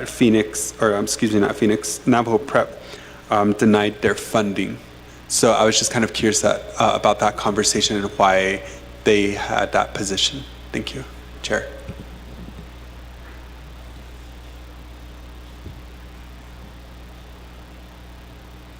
Any other questions, committee members, pertaining to Navajo Nation Department of Diné Education and related matters and the budget that's been provided to us? If there's no other questions, I will go ahead and give some time to our presenters to respond back to Honorable Dr. Ann Dinez. Shima-san, the floor is yours. Thank you. Those are great questions, Honorable Dr. Andinez. So one, with the technology IT budget, if you look at the overall budget for Department of Diné Education, the significant amount of budget goes to the Office of Diné School Improvement. That's inclusive of the technology and the data warehouse, and all that information infrastructure will be created for this upcoming school year. So that will be inclusive of under the Department of School Improvement there. So when you look at the budget, they have over 100,000 additional to them that will be afforded to them.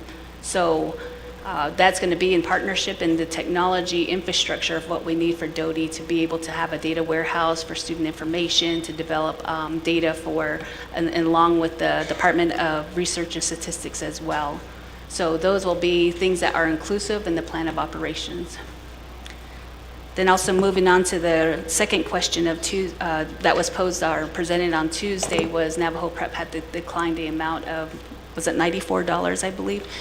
They didn't disclose why they were denying the amount. They just said they were not going to accept the amount at this time. Thank you.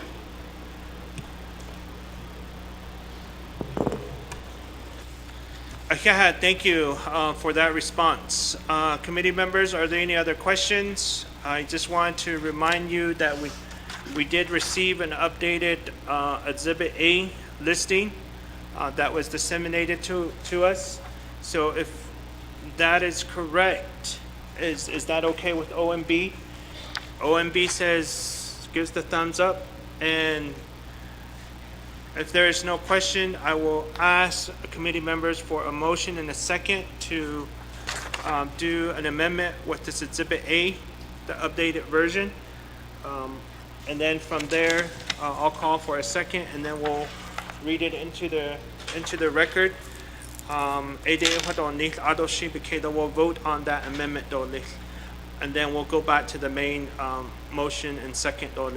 So with that, we do have a motion made by Vice Chair Jermaine Simonson, and then second by Honorable Dr. Andy Nez, to make that amendment of the new Navajo Nation Fund Type Budget Summary, Exhibit A, that was just provided to us. So with that, Ms. Benali, I give you the floor to read it into the record, our legislative advisor. Thank you. Thank you, Mr. Chair and members of the Health, Education, and Human Services Committee. You have an amendment before you and for the Department of Diné Education.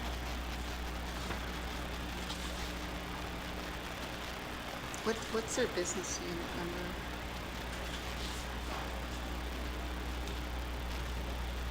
Diné Education's business unit number.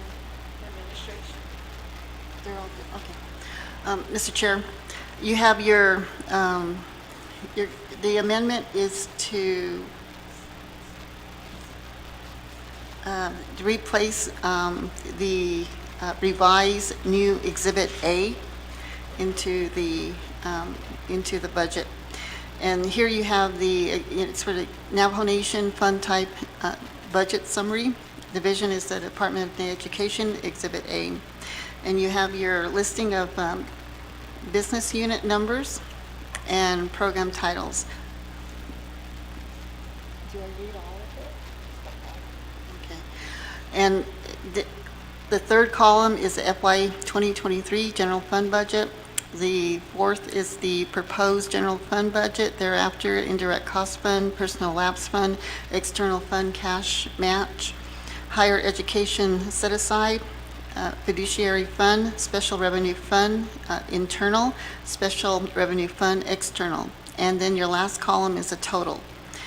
And in the FY 2023 general fund budget, the amount is, $22,296,114. In the proposed general fund budget is $8,209,152. The indirect cost fund is $220,378. There's zero in the personal lapse fund, external cash fund match is $5,772,314. A higher education set aside is $12,400,000. And the fiduciary fund is $563,107. Special revenue fund internal is $5,265,137. Special revenue fund external is $13,871,180. And the grand total is $46,301,268. Mr. Chair. Shimon, thank you for that, Ms. Benali, for reading that into the record. With that, we do have a motion made by Honorable Vice Chair Jermaine Simonson and second by Honorable Dr. Andy Nez. Committee members, are there any questions in regards to this amendment that was read into the record of an updated fund type budget summary of Exhibit A that was given to us? And we got the okay from OMB. If there's no other questions, going twice, I will call for a roll call vote. Honorable Vice Chair Jermaine Simonson. Honorable George Toth. Honorable Helena Nez-Begay. Honorable Dr. Andy Nez. With that, we do have 4 in favor, Chair not voting, and we do have 1 unexcused, and which is Honorable Curtis Unito. So with that, the Amendment 1 passes. So going back to the main motion, committee members, are there any questions pertaining to the main motion? The main motion was done for legislation number 0185-23, and motion was made by Honorable Dr. Andy Nez and Honorable Vice Chair Jermaine Simonson. If there's no other questions, Honorable Dr. Andy Nez, the floor is yours. Thank you, Chair. Earlier, the question related to the technology, and I apologize if I wasn't clear, but this is to the administration's budget, because you have the systems and programming manager position in there, and to oversee DOTI as a whole, in addition to what is written into ODSI's budget with DSAP. I know in the past it's been at the millions, but when you compare that to just the 20,000 that's allocated in there, it seems rather low. But just something to ponder and think about. You don't have to respond to me. Thank you.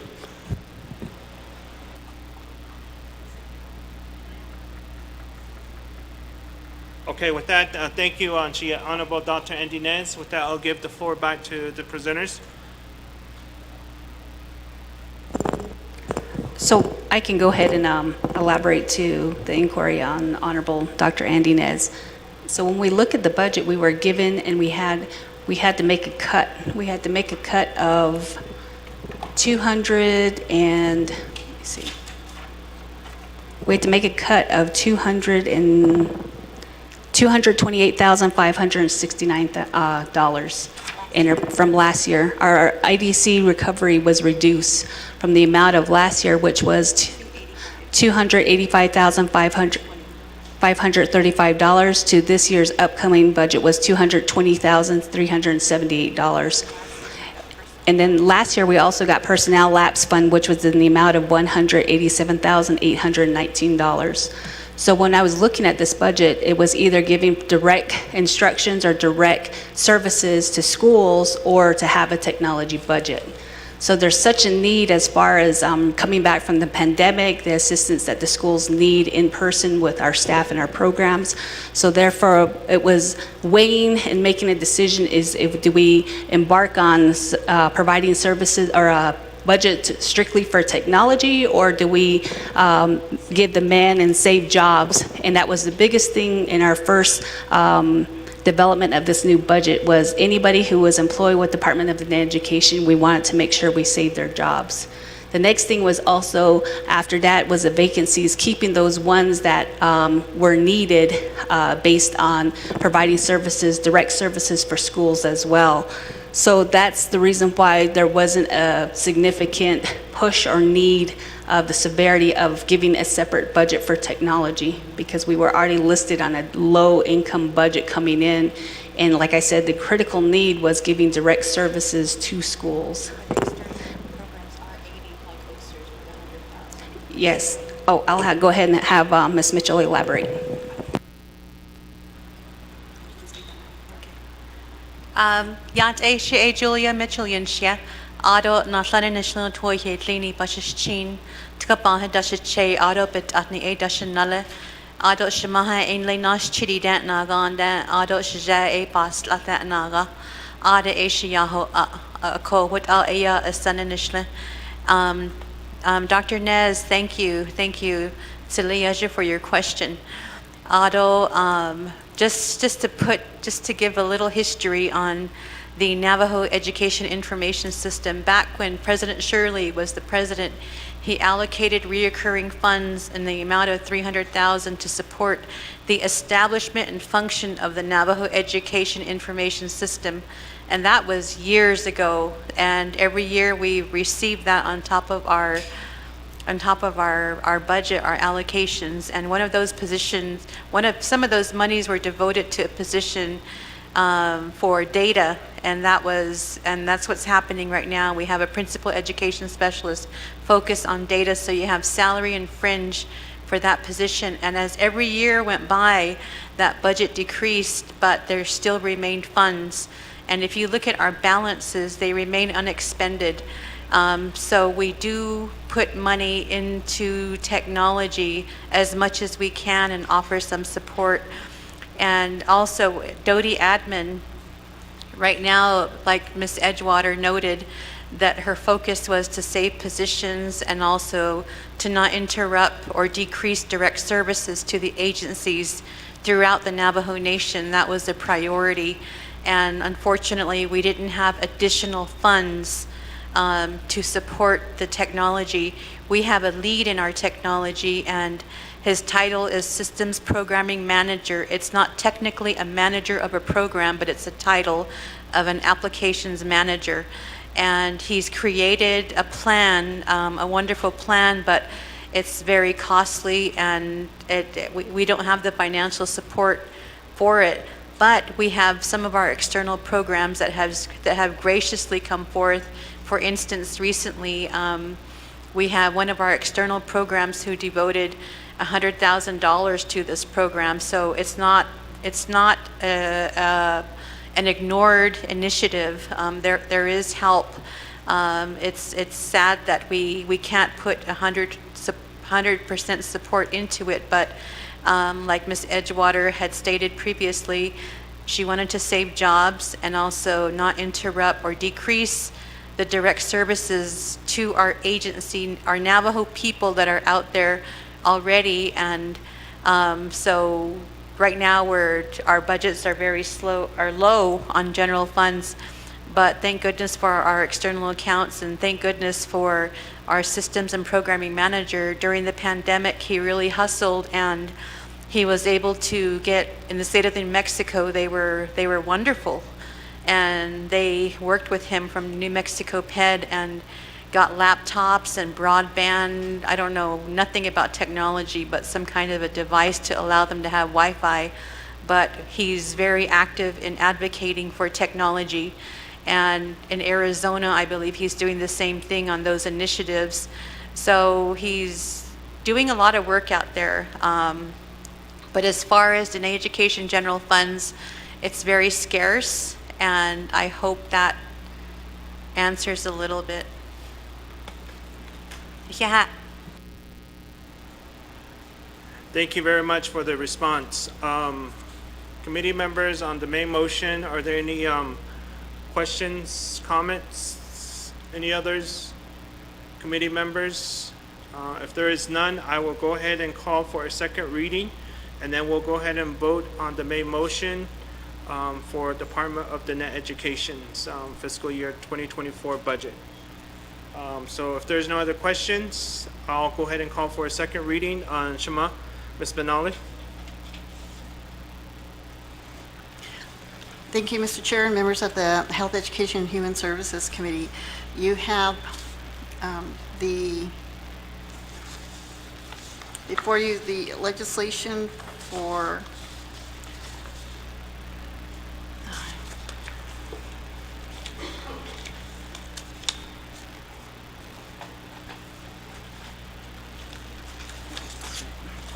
the Department of Dene Education.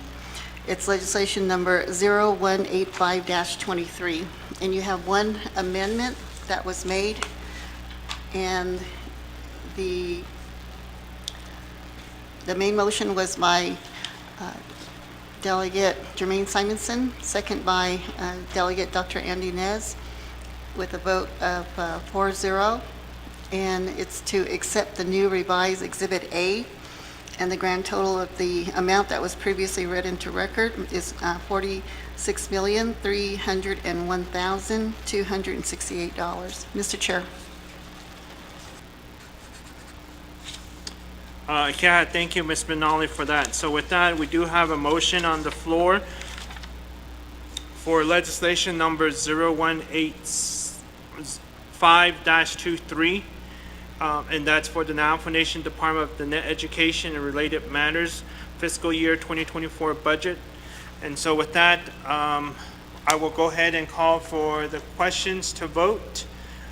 So going twice, if there's no questions, comments. So with that, I'll go ahead and call for the roll call vote. Honorable Vice Chair Jermaine Simonson. Honorable Helena Nesbigay. Honorable George Toll. Honorable Dr. Andy Nez. So with that, we do have 4 in favor, chair not voting, and 1 unexcused. Congratulations to Department of the Net Education. Your fiscal year 2024 budget has been approved, and it moves on from Health, Education, Human Service Committee. Thank you. Job well done. Committee members, I just wanted to let you know that I will be doing a hard stop and requesting for a recess at 4 p.m. So just to let you guys know, we'll be we'll go into recess at 4 p.m. this afternoon. I believe some of my colleagues are attending the night parade in Gallup. So that starts, I believe, at 6 or 7, somewhere around that time. Yeah, of course. So I'd like to recess for that. I think we have our Grand Marshal, Vice Chair Jermaine Simonson. So thank you, but just wanted to let you guys know. Thank you, Julia. Thank you for your hard work. I know it's not part of your job descriptions or your duties, but you managed to get this far and get the budget approved for Department of the Net Education. Job well done. So with that, we will move forward on our agenda. And in there, we do have legislation number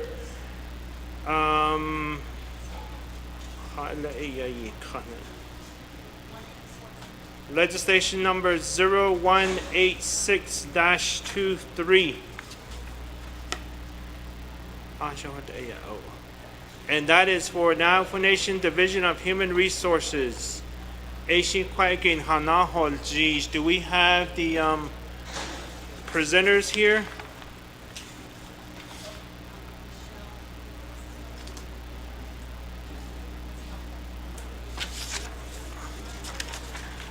No presenter going once. For Division of Human Resource, no presenter going twice.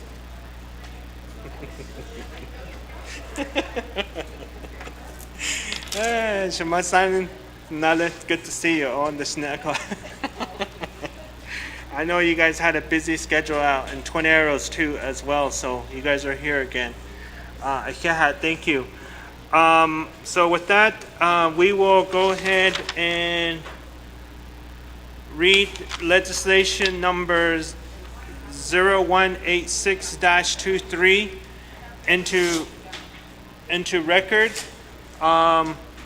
And then after that, I'll call for a motion and a second of the legislation, since we do have our presenter here, Shamasane, and then we do have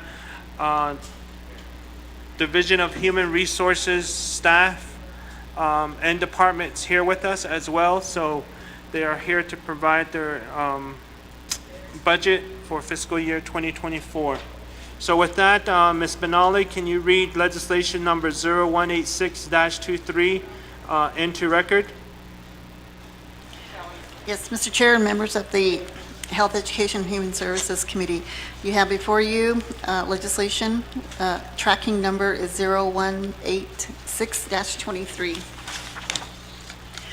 Proposed Standing Committee Resolution 25th Nomination Council First Year 2023, introduced by Delegate Vincent James and co-sponsored by Delegate Dr. Andy Nez. Tracking number is 0186-23. An action relating to the Health, Education, and Human Services Committee approving and recommending to the Budget and Finance Committee the fiscal year 2024 budget for the Navajo Nation Division of Human Resources and related matters to be included in the Navajo Nation's FY 2024 comprehensive budget. The legislation has been referred to the Health, Education, and Human Services Committee, who has the final authority. And the legislation has been previously read electronically into record. And thereafter, you have to your legislation, you have Exhibit A with the grand total amount in $115,408,054. And also attached is Exhibit B, which is the General Fund Comparative Summary. And it lists the business unit numbers, the program titles, and the branch chief proposed FY 2024 budget in the amount of $2,655,755. Exhibit C is the recommended changes to the general fund budget, and you have your business unit and program titles, and there are no changes indicated in Exhibit C. You have your Exhibit D, which is recommended conditions of appropriation and legislative concerns. None are listed. Exhibit E is the recommended unmet needs budget. Here you have the business unit number, the program title, the amount of the unmet need, and the explanation for recommended unmet needs to the FY 2024 general fund budget. And you have your, does the committee wish me to go through the list to read it, this portion into record on the exhibits, Mr. Chair? No? Do you want me to read the list of the unmet needs, or no? Okay. Thank you. And the total amount of the unmet needs is $723,049. Exhibit D is the recommended condition, Exhibit D and Exhibit E.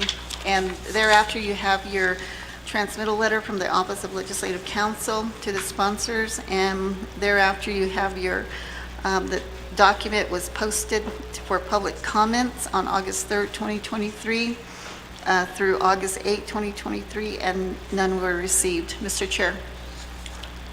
Thank you, our legislative advisor, Ms. Benali, for reading legislation number 0186-23 into record. Thank you for that. I believe our committee members are receiving their binders, and then also the OMB report as well. So with that, I will call for a motion. A motion made by Honorable George Toth. Do I have a second for legislation number 0186-23? Committee members, I need a second. Second made by Honorable Helena Nez Begay. Okay, so we do have a motion and a second. Shamansanish binder tlabano. Honorable Don Shandine Parrish. Does she have a binder too? Okay, I guess it's coming to you, so we'll provide you a binder. Honorable Parrish, thank you for being here with us. So with that, we have a motion and a second, and I will move forward to asking if there is any questions to Division of Human Resources fiscal year budget. Committee members? Okay, we do have questions, so With that, I will move forward and proceed to taking oath. So with that, I know our division director, Debbie Nez Manuel, did her oath, but I would, and then plus Shatich Masan, Miss Woody Edo, she took her oath. So all of those Division of Human Resource staff, if you can stand and raise your right hand. If not, then just go ahead and raise your right hand. So with that, I will say the oath, and then at the end, you will just say, yes, I do. So with that, all the Division of Human Resource staff that are here to present, if we're all good and we all have our right hand raising, I swear that the evidence that I shall give shall be the truth, the whole truth, and nothing but the truth, so help me God. Okay, thank you very much. So with that, we did take the oath. So with that, I will give some time to Shamasane, our Division Director of Human Resource, and her staff here to provide the information to us. We did receive, before we get to you, I need to go to OMB. We did receive Now for Nation OMB report for Division of Human Resource. We did receive the PowerPoint, committee members. We did also receive the Division of Human Resource budget binder for fiscal year 2024. So we do have the hard copy version. So with that, before I give the floor to our presenter and our division director and staff of Division of Human Resource, I will give the floor over to Now for Nation OMB to provide the report regarding Division of Human Resource. OMB? Yate, Itlina,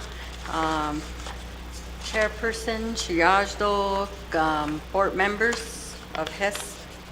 I'm going to go ahead and introduce myself. My name is Eileen Nez. I'm the new senior budget analyst with OMB. And I'm going to go ahead and read the summary of what we had prepared for your office. And I would like to share my plans before I go on. My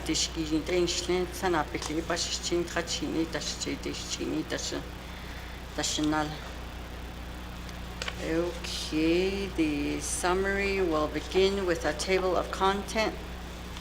On tab A is going to have the FY 2024 fund type budget summary, and then tab B will cover FY 2023 third quarter budget expenditure report. Tab C, FY 2023 third quarter performance assessment report. Tab D, FY 2023 third quarter plans of operation status report. Tab E, FY 2023 condition of appropriation legislative concern and report. Tab F, FY 23 external fund expenditure report. Tab G, FY 2021 single audit report.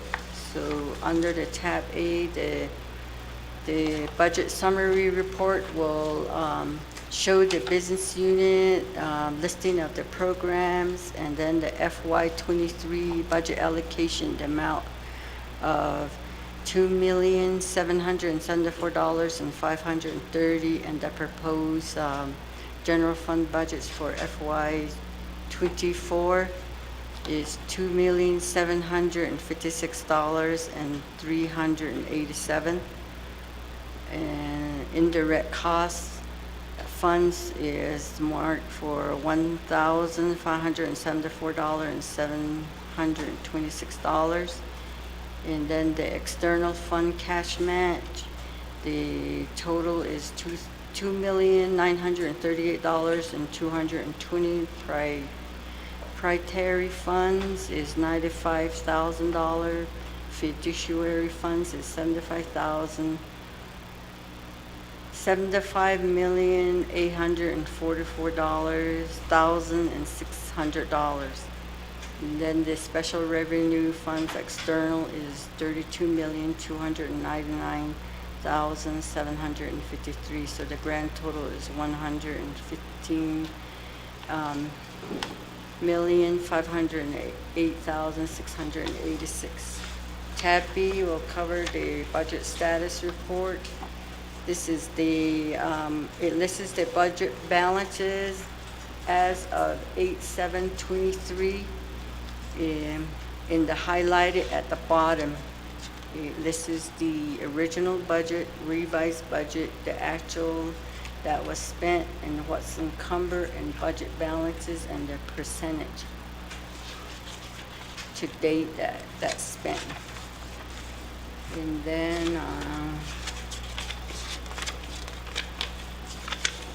okay, tab C covers the, I'm going to have my colleague explain that. Good afternoon, committee members. Under your tab C is your FY 2023 third quarter performance assessment report. The next page is your 14 business units listed by business unit number and then the names of the program. And this rating is done by our OMB on a quarterly basis.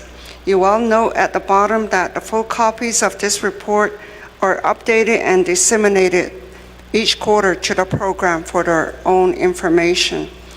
As of first quarter, the cumulative average for this division is 3.30, second quarter is 3.39, third quarter is 3.56, and below that is a scoring system ranging from a 0, which is no report, number 1 is unsatisfactory, 2 is needs improvement, 3 meets expectation, 4 exceeds expectation, and 5 is outstanding. You all note that the average score for this division, they have been in the category of meets expectations. So far so good. But you all note that for business unit 114002 Navajo Nation Band, first quarter, second quarter, third quarter, they are underperforming as unsatisfactory. Under tab D is your FY 2023 third quarter plans of operations status report. And again, it's for the 14 business unit with the program names, and the shaded area, there is one for Navajo Occupational Safety and Health Administration. The last time the plan of operation was amended was 2003, so that needs to be updated. I do believe that this was in progress last fiscal year, so I don't know if it has been finalized. Below that is your statutory references for the plan of operation. Under tab E is your FY 2023 condition of appropriation legislative concern report. You all note that there's 5 legislative concern for this division. Legislative concern number 1, they did give us a third quarter response, and presently that is ongoing. This LC is in conjunction with the DPM program. Legislation concern number 2 is also with the DPM, which is ongoing. And number 3 is still ongoing also. Number 4 is in conjunction with general services, and as of third quarter, we did get a response for DHR, and it is ongoing. However, Division of Social Services did not submit any response. And the last LC is number 5. I don't know what happened to this. We didn't get a response from the program, so it is non-compliance. Okay, on tab F is the FY 23 external funds expenditure report for active external restricted funds for Division of Human Resource. This one, it has a couple of pages, and it lists all the index, company, tab index, Title B, it covers the company, FMIS company number assigned to the grant, And then the C, is the assigned contract ID, grant number assigned to grant award by funding agency. And then column D is the start date, beginning of the budget period. And then column E is the end date of the budget period on grant. And then column F is the business unit, FMIS, assigned to budget on grant award. And then column G, description, title of the grant award. And then column H is the original initial grant award. And then the column I is revised budget, year-to-date award, original and modification, addition and adjustment. And then column J covers expenditure, actual amounts, post as of report date. And column K, open commitments, obligation encumbrance as of report date. And then column L is available balance, budget remaining for contract period. And then column M is percentage spent, expand to date. And then the column N is the balance percentage of budget remaining per contract period. And that kind of, let's see. And then the last one is the column, the tab G that covers the single audit report, and there's only one on there, and that's for you guys' review, and this completes our summary. Shema, no, thank you for reading that report to us. With that, committee members, are there any questions to OMB regarding Division of Human Resources OMB report? Are there any questions in regards to the report that was provided to us by OMB? Honorable Don George Toth. Thank you, Chair. Excuse me. OMB, you have ongoing, how long, what do you mean by, are they working on it? Halit at nila ongoing. Are they working on it? All these condition appropriation in and Kiddush Kiroli. Thank you.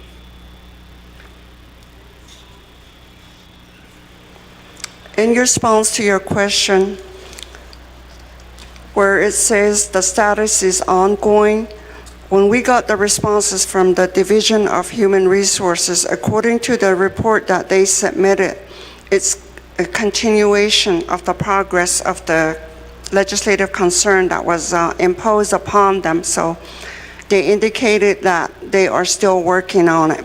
They still have 1 quarter, which is going to end by the end of September, for them to fulfill these legislative concerns. And if you want more details on this, I'd like to defer this to the division director. Thank you.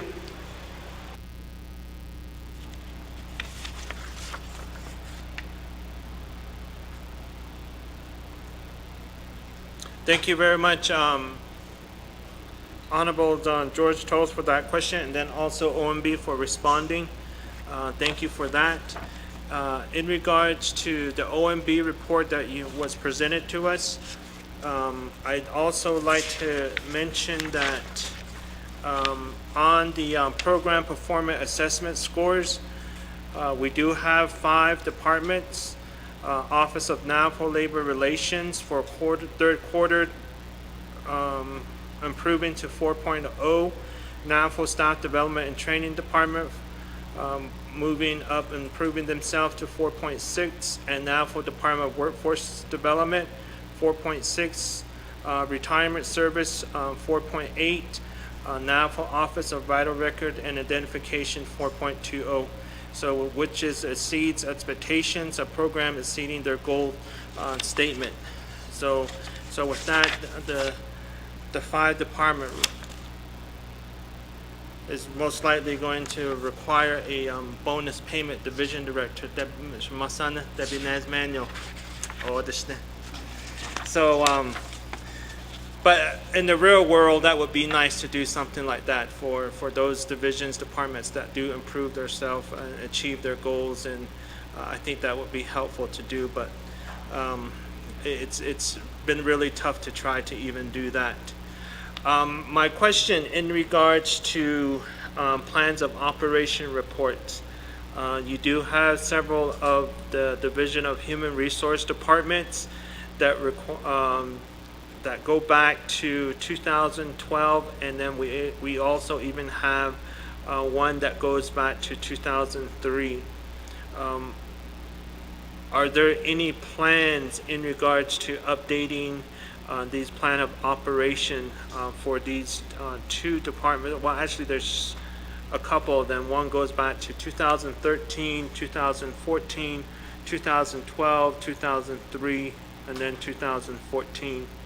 So AD, I just wanted to ask that question as well. And I think from here on out, having this report before us helps Hehsc committee to move forward on addressing and then putting some of these items on our regular standing committee agendas to receive updates as well. So I think that would be very helpful to update on our plan of operation for each of the department. But just wanted to get a brief response in regards to these outstanding departments with their plan of operation. AD, yeah, that would be my question. Committee members, we're still on the OMB report, the PowerPoint presentation. Committee members, are there any questions pertaining to the OMB report? If there's no other questions, I'd like to give some time over to our division director, Ms. Debbie Nez-Manuel, for a response. Good morning or good afternoon now. Day, everybody, Chair Shanelle and Vice Chair, committee members, and our staff that are present. Thank you so much. Staff here at the Legislative Council and those that are supporting our programs. I first want to acknowledge my team. I really appreciate the support that they've provided, knowing that I've never been through this budget process and the preparation, the planning, the details, even all of the changes that have come our way. I really want to commend my staff for being really flexible and on their toes. I'm just responding to some of the questions with OMB. I want to share that I'm really glad for my team members, team programs and departments who have been doing really well. There's been a lot of challenges through this transition that we've faced, and we've made it through the first, second, and third quarter. As we go forward, there are opportunities to work and update the operational reports that have been pending. We probably, for the last few months, have gone through the strategic planning process with the Office of the President and Vice President, and we have met a number of times. And in that process of figuring out what our strategic plan is, we've all come together as department leaders and started talking about where we are at now in 2023 and within this administration. And so as we have a meeting here in the coming days with to do a wrap up of that process. And so when the strategic planning process is finalized, we'll be able to go to our operational descriptions and update those. My staff have been alerting me that this needs to be done, so I'm really fully aware of the need to have it in place. I think the strategic planning process has really identified opportunities that will really strengthen our program, and including the hiring practices, understanding the assessment processes, to training, to development, professional development, to understanding some of our programs that work with external dollars. So it's been a valuable process. And then leading up to this budget planning process, I really empowered my team to meet together. They even agreed to meet me on a Sunday. We went and hammered out a lot of these numbers and talked about the importance of teamwork, collaboration, and understanding the work that they are focused on.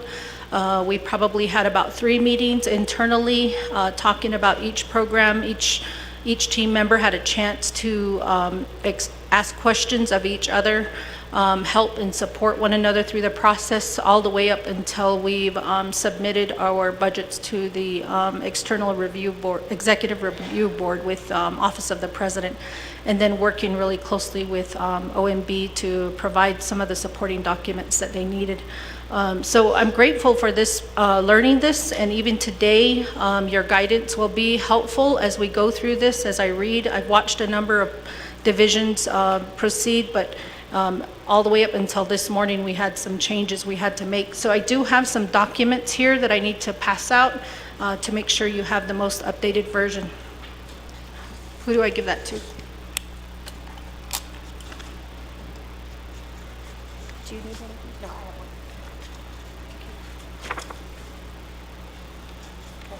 The money that we said we were going to. Okay. That's the change.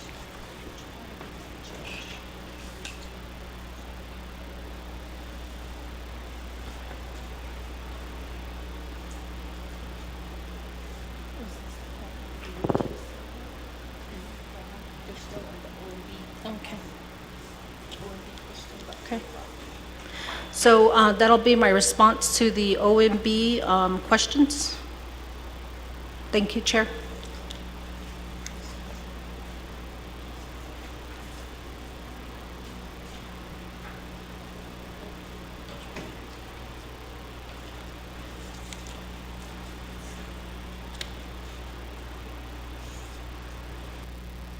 Okay. Yeah, thank you for that response, and we'll just continue working on that and just title it as a work in progress. So with that, if there's committee members, if there's no questions pertaining to OMB's report for Division of Human Resource, we will move on to legislation number 0186-23. And so with that, the legislation is before us, and we do have the binder before us. And so with that, Shamasan Shinale, Division Director Debbie Nez-Manuel, all you're going to be doing is reading the overall numbers to us by each department that you have in your binder. You're going to just be reading the overall numbers to us, and then if we have, at the same time, we'll be reviewing the budget forms 4, budget forms 2, throughout each of your overall number, reading it into the record. And at the end, if we have questions on certain departments, we'll ask those questions at that time. But for now, just provide us the business unit number, the program title, and then the funding sources as an overall amount. That way we get through it right away, and then we'll go straight to questions and comments. Are there any questions on Shima-san? Okay, so with that, I will go ahead and move on to legislation number 0186-23 with reading budget form 1 into the record by our presenter, our division director, and colleagues. Hehsc committee, through the process, you can review budget forms 2 and then budget form 4. You can review all of that information and just jot your questions down, and then you also have budget form 5, and then you have others supporting memorandum letters, supporting documents at the end of each of the program's budget forms. So the floor is yours, Shima-san, Shinale. Okay, let's get started here. Business unit number 114001, the Division of Human Resources Administration. Part 2, funding sources, general funds at 53% of 100%. The amount is $3,027,250. Indirect, $300,027. Indirect funds are $296,024, which is 47% of the 100%. The budget summary 3 is personnel expenses. The fiscal year '23 is $352,138. The fiscal year '24 is $523,252, with a total of $171,114. Travel expenses, $39,590 in fiscal '23, and fiscal year '24 is $24,456, with a difference of $15,134. In supplies, fiscal year 23 is $35,864. Fiscal year '24 is $15,000, with a minus difference of $20,864. In lease and rentals, fiscal year '23 is $14,035, and fiscal year '24 is $23,756, with a difference of $9,721. Communications and utilities, fiscal '23, $6,038. In fiscal '24, $6,654, with a difference of $616. Repairs and maintenance, fiscal year '23 is $67,456. In fiscal year '24 is $7,490, with a difference of minus $59,966. In contractual services is fiscal year '23, $27,000. In fiscal year '24, $3,000, with a minus difference of $24,000. In special transactions, fiscal year '23, $46,538, with fiscal year '24, $19,666, with a difference of minus $26,872. The total for fiscal year '23 is $588,659, with a proposed budget in fiscal year '24 as $600,023,274, with a difference of $34,615. We have budgeted for 4 positions, and in '23 and in '24 we have 5 positions. We have 1 vehicle within our division, within our administration.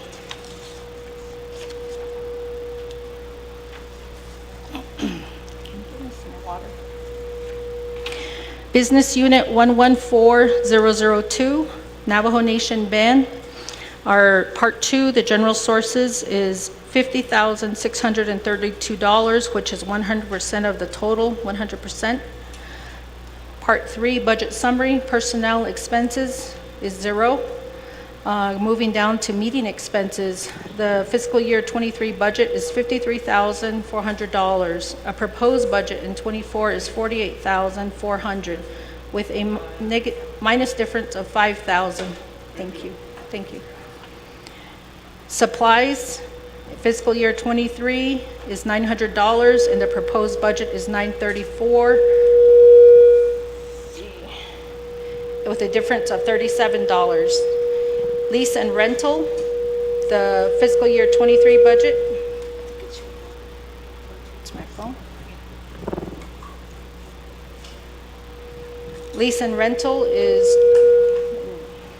$200 in fiscal year '23, and a proposed budget of $200, with a 0 difference. In special transactions is fiscal year '23 is $1,132, with a proposed budget of $1,095, with a minus difference of $37.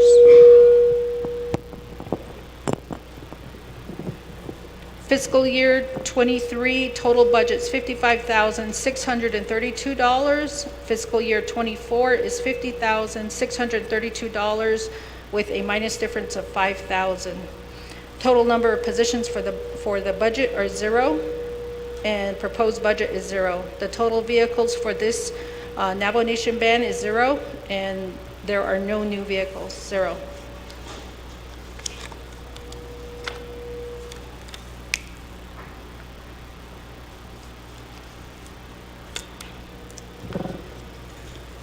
Business Unit 114003, which is the Navajo Nation TV and Film.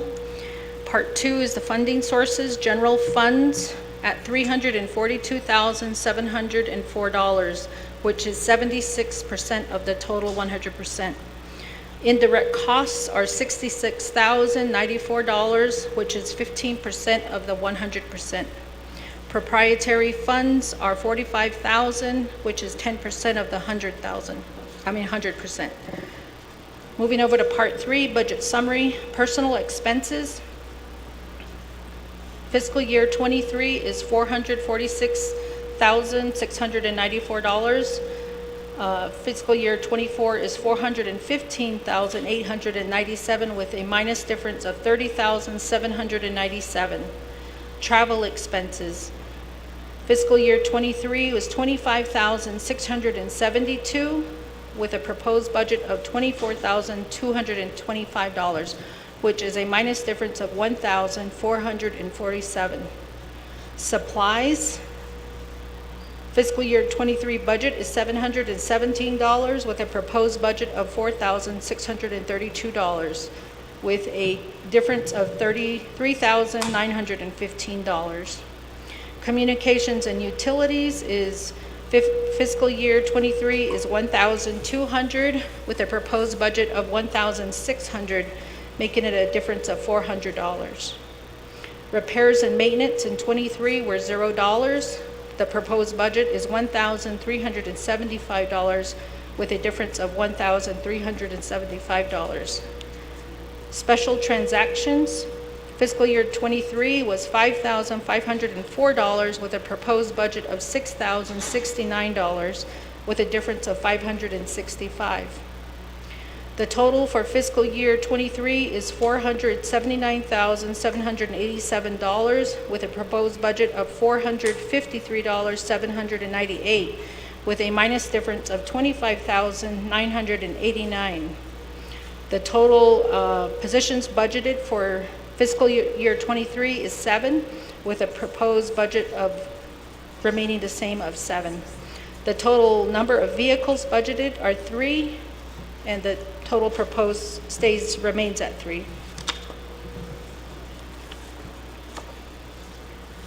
Business Unit 114004, which is Office of Navajo Labor Relations. Part 2 funding sources, general funds are for $343,345, which are 79% of the total 100%.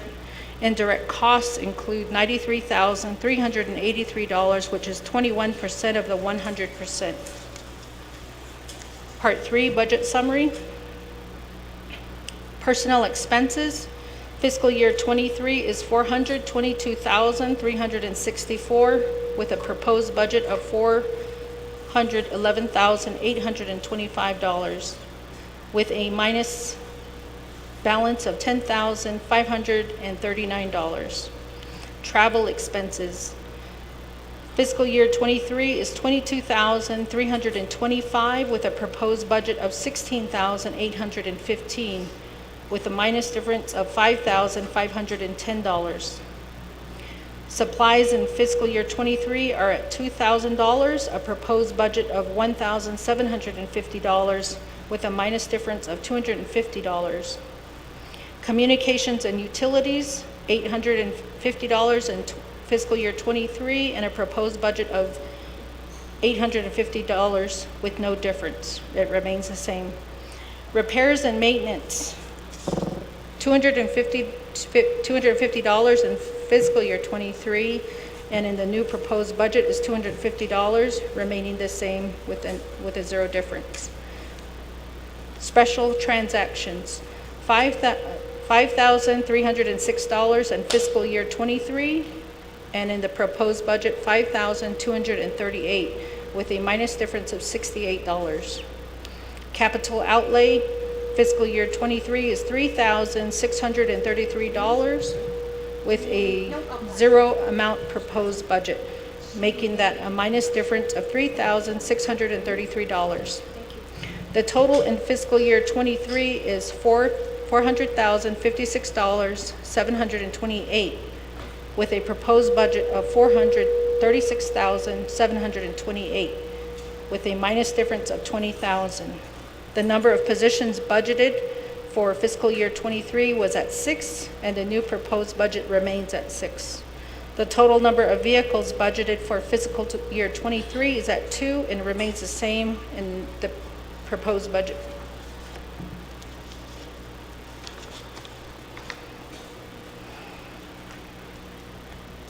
Business Unit 114006, Staff Development and Training Department.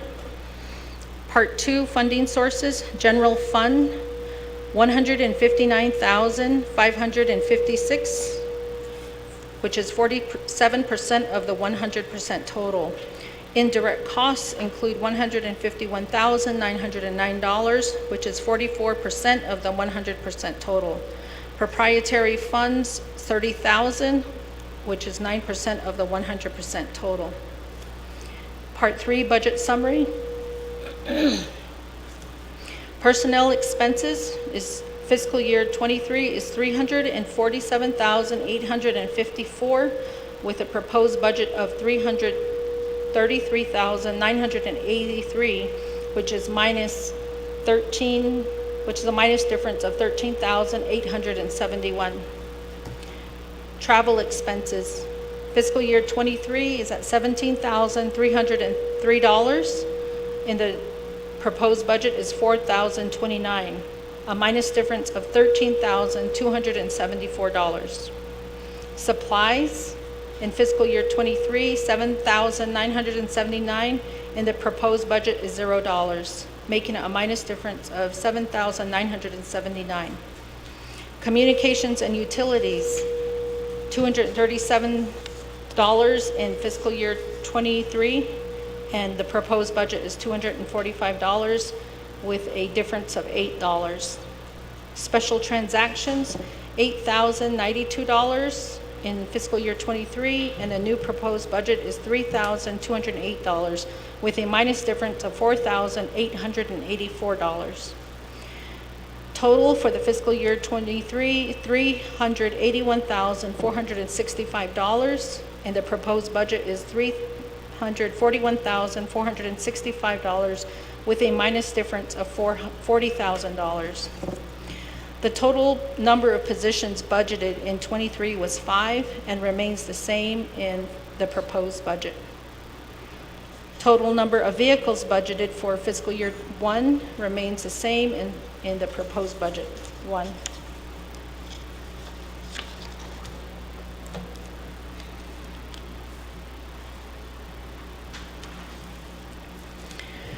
Business Unit 114007, Navajo Nation Occupational Safety and Health Administration. Funding sources, Part 2. General funds is $128,175, which is 47% of the 100%. Indirect costs include $146 and $134, which is 53% of the 100%. Budget summary. Personnel expenses, $240,729 in fiscal year '23, and in the proposed budget is $260,968, with a difference of $20,239. Travel expenses, fiscal year '23 is $20,912, with a proposed budget of $8,236, with a minus difference of $12,676. Supplies, fiscal year '23, $27,565, with a proposed budget of $848, with a minus difference of $26,717. Lease rental, fiscal year '23 budget $2,081, a proposed budget of $1,081, with a minus difference of $1,000. Repairs and maintenance is fiscal year '23 is $500, and the proposed budget is $0, with a minus difference of $500. Special transactions, fiscal year '23 is $22,522, with a proposed budget of $3,176, making that a minus difference of $19,346. The total budget for fiscal year '23, $314,309, with a proposed budget of $274,309, with a minus difference of $40,000. The total number of positions budgeted for this program is 4 in fiscal year '26 and remains the same at 4. The total number of permanent assigned vehicles is 1 and remains the same at 1.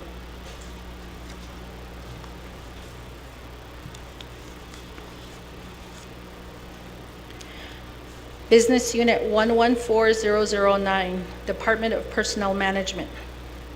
Part 2, Funded Resources. General Fund is $1,074,213, which is 63% of the 100%. Indirect costs are $635,209. That is 37% of the total 100%. The budget summary. Personnel expenses.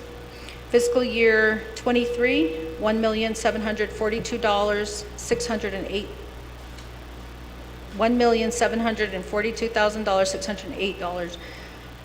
In the proposed budget is $1,576,517, with a minus difference of $1,691. Travel expenses, $2,750 for fiscal year '23, and a proposed budget of $7,533, with a difference of $4,783. In supplies, fiscal year '23 is $10,093, with a proposed budget of $46,345, with a difference of $36,252. Lease rental, $500 in fiscal year '23. Proposed budget is $5,000, with the difference of $4,500. Communications and utilities, fiscal year '23, $2,532, with a proposed budget of $3,600, with a difference of $1,068. Repairs and maintenance, fiscal year '23 is $2,500, with a proposed budget of $15,000, a difference of $12,500. Contractual services, in fiscal year '23, 0.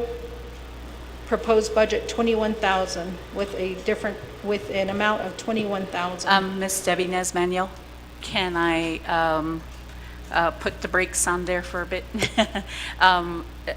Members of Hehsc, right now, at the moment, we don't have a quorum, so let me go ahead and put you on a pause here until we get one member back, whether it be Mr. Toth or Mr. James. So let's maybe go into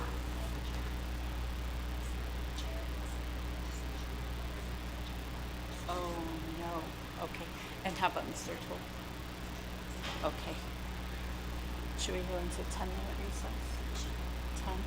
Okay, so what we'll do is, if it's okay with Hehsc members, we go in, so it sounds like Chair James has to go to maybe RDC or BNF because he has to, he's sponsoring a legislation that's before the committee right now. So that's where he went. Mr. Toth, I don't know where he went. And I don't know if he informed anybody of where he went.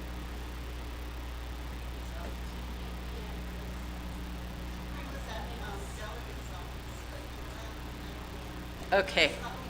Okay. Well, so let me go ahead and let's go into 10 or 15-minute recess. Which do you prefer? 5? 5?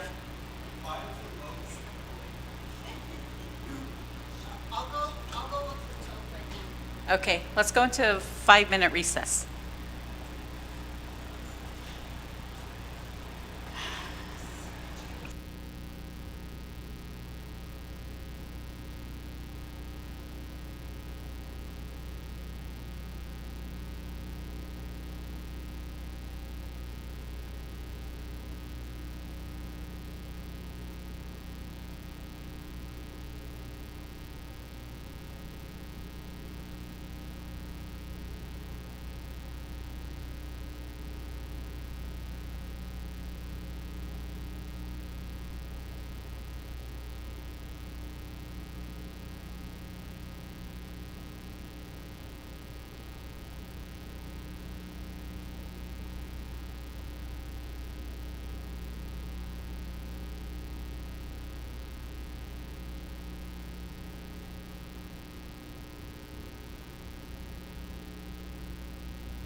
Okay, we are back in business.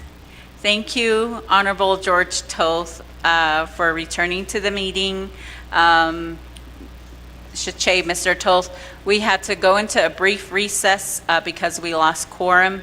Chair James is sponsoring legislation, has to present before one of the committees, so he left, and then you left, and then we lost quorum there.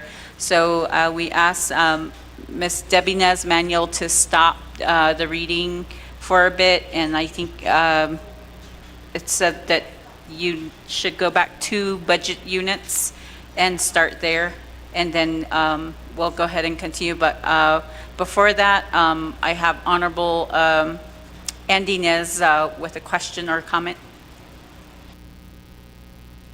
Thank you, Vice Chair. I'll motion to come out of recess. Thank you. Does that need a second? We didn't motion to go. We didn't motion to. motion to go in, so we don't, thank you. Okay. All right. Well, thank you for that. But so if we're all back and we're ready to go again, I'm going to get Ms. Debbie Nez-Manuel to continue her reading. To go back to 2 business units.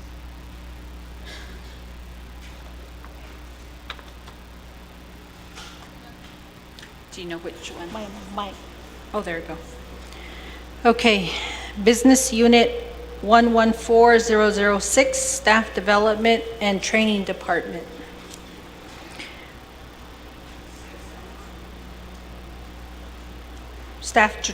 Business Unit 114006, Staff Development and Training Department.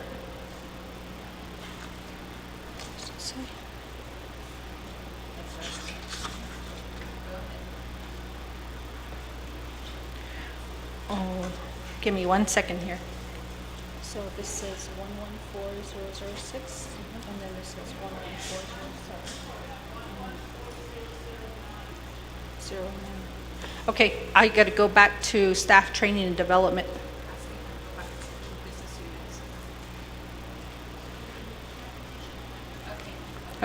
Okay. Ms. Debbie Nez-Manuel, let me just make clarification to Hehsc members. So when she was at Business Unit 114006, we show on record here that we had lost quorum at that time. And so that's why we're asking her to go back to 114006, back 2 business units from where you were, where she was reading, where we lost quorum. So, so just, you know, to reflect on the record and make sure we're doing the right thing. So, Edeya, thank you. And go ahead, Ms. Manuel. Thank you. Business Unit 114006, Staff Development and Training Department. Funding sources, General Fund, $159,556, which is 47% of the total 100%. Indirect costs, $151,909, which is 44% of the 100%. Proprietary funds, which is $30,000, that is 9% of the total 100%.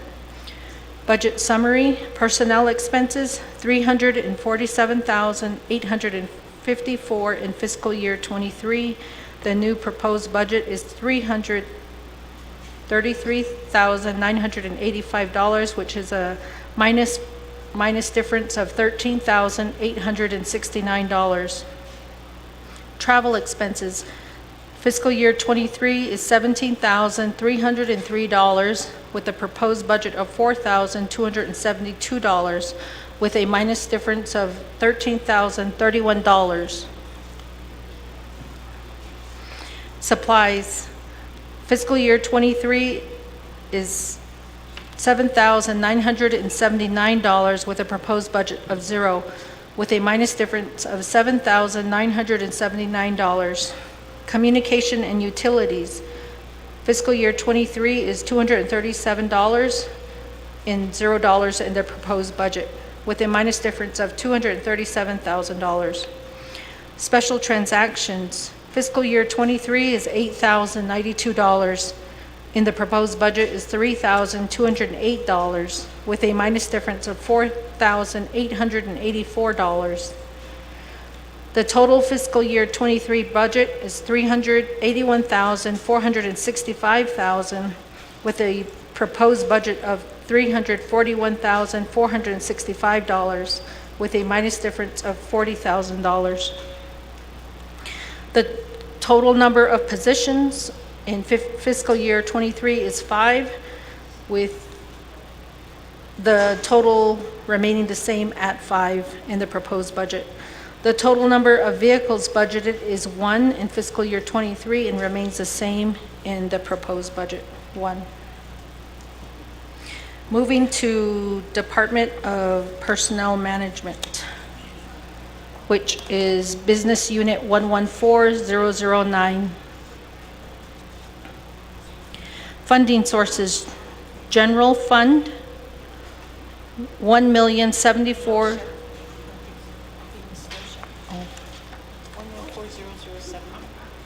Oh, I'm sorry. Going to Business Unit 114007, Navajo Nation Occupational Safety and Health Administration, General Fund, $128,175, which is 47% of the total 100%. Indirect costs, $146,000, 134, 53% of the 100%. Budget summary. Personnel expenses. Fiscal year '23 is $240,729, and the proposed budget is $260,968, with a difference of $20,239. Travel expenses. Fiscal year '23, $20,912, and the proposed budget is $8,236, with a minus difference of $12,676. Supplies. Fiscal year '23, $27,565, and in the proposed budget, $848, with a minus difference of $26,717. Lease and rental. Fiscal year '23 is at $2,081, and the proposed budget is $1,081, with a minus difference of $1,000. Repairs and maintenance. Fiscal year '23 is at $500 and then $0 in the proposed budget, with a minus difference of $500. Special transactions. Fiscal year '23 is $22,522 and $3,176 in the proposed budget, with a minus difference of $19,346. And the total fiscal year, the total is $314,309, and the proposed budget is $274,309, with a minus difference of $40,000. The total in fiscal year '23 number of positions is 4 and remains the same in the proposed budget at 4. The total number of assigned vehicles in '23 is 1 and remains the same in the proposed budget at 1.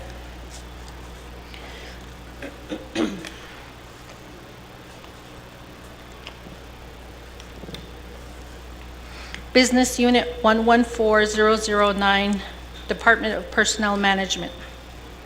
Funding sources. The general fund is $1,074,213, which is 63% of the total 100%. The indirect costs, $635,209, which is 37% of the total 100%. Budget summary. Personnel expenses. Fiscal year '23 was $1,742,608, with a proposed budget of $1,579,517, with a minus difference of $163,091.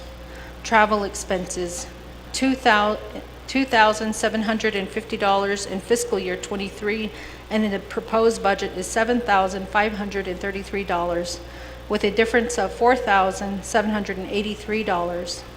Supplies. Fiscal year '23 is at $10,093. The proposed budget is $46,345, with a difference of $36,252. Lease and rental, $500 in fiscal year '23, and in the proposed budget is $5,000 with a difference of $4,500.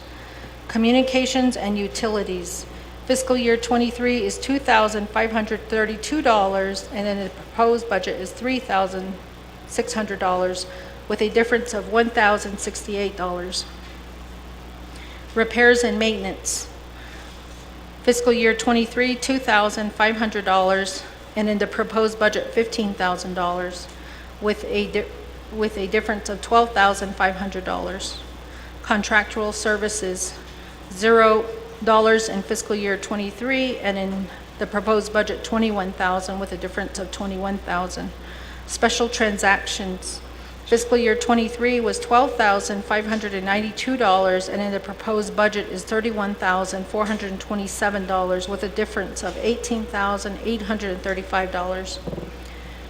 The total fiscal year budget, $1,773,575, and then the proposed budget is $1,709,422, with a minus difference of $64,153. The total number of positions budgeted in fiscal year '23 is 25 and remains the same in the proposed budget of 25.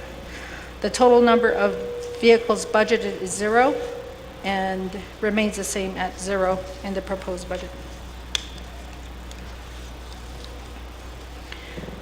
Business Unit 114010, Navajo Department of Workforce Development.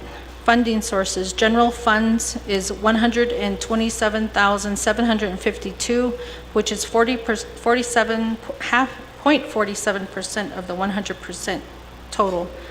WIOA and new programs, $26,916,742, which is 99.53% of the 100% total.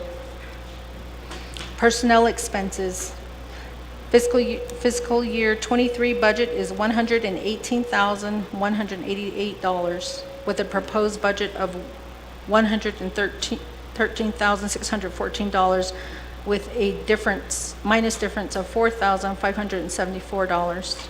Travel expenses, $0 in fiscal year '23, and in the proposed budget, $4,459, which is a difference of $459. Special transactions, fiscal year '23 is $855, with a proposed budget of $9,679, with a difference of $8,824. The total fiscal year '23 budget was $119,043, and in the proposed budget is $127,752, with a difference of $8,709. The total number of positions in fiscal year '23 was 1 and remains the same in the proposed budget of 1. There are 0 vehicles budgeted for this position.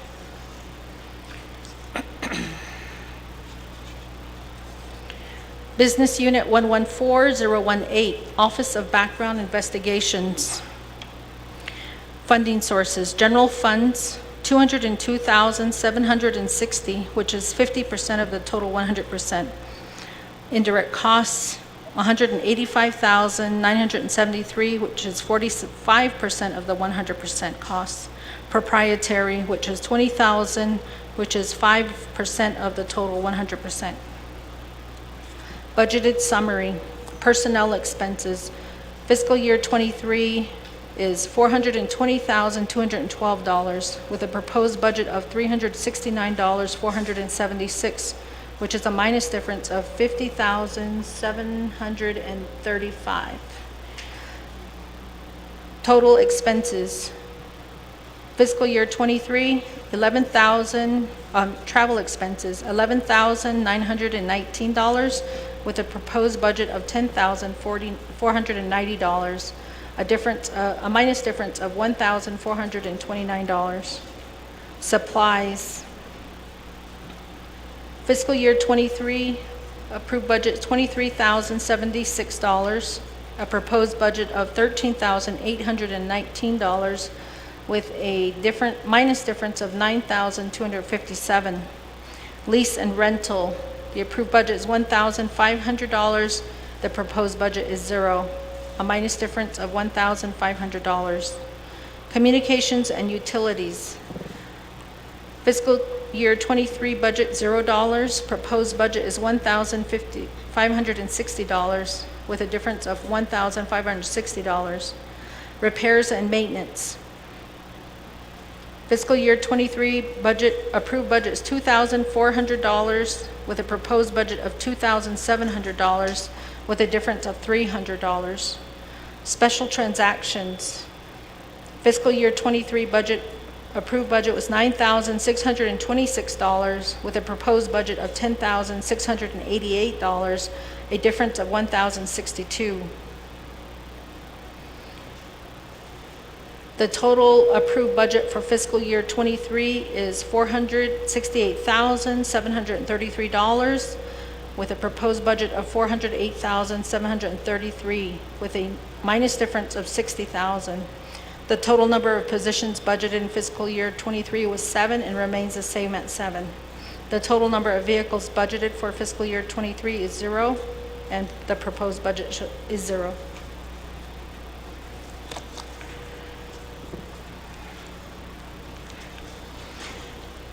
Business Unit 118018, Retirement Plan, Account.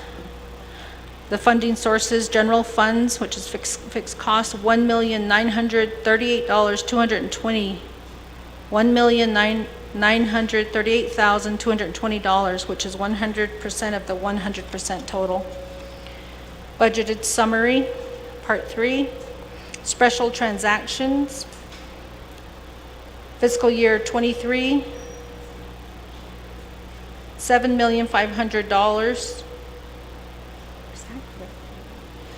The proposed budget, $1,938,220 with a minus difference of $5,561,780. The fiscal year '23 approved budget is $7,500,000. The proposed budget is $1,938,220 with a minus difference of $5,561,780. The total number of budgeted positions in fiscal year '23 is 0. The proposed budget is 0. The total number of vehicles budgeted is 0 and remains the same at 0 in the proposed budget.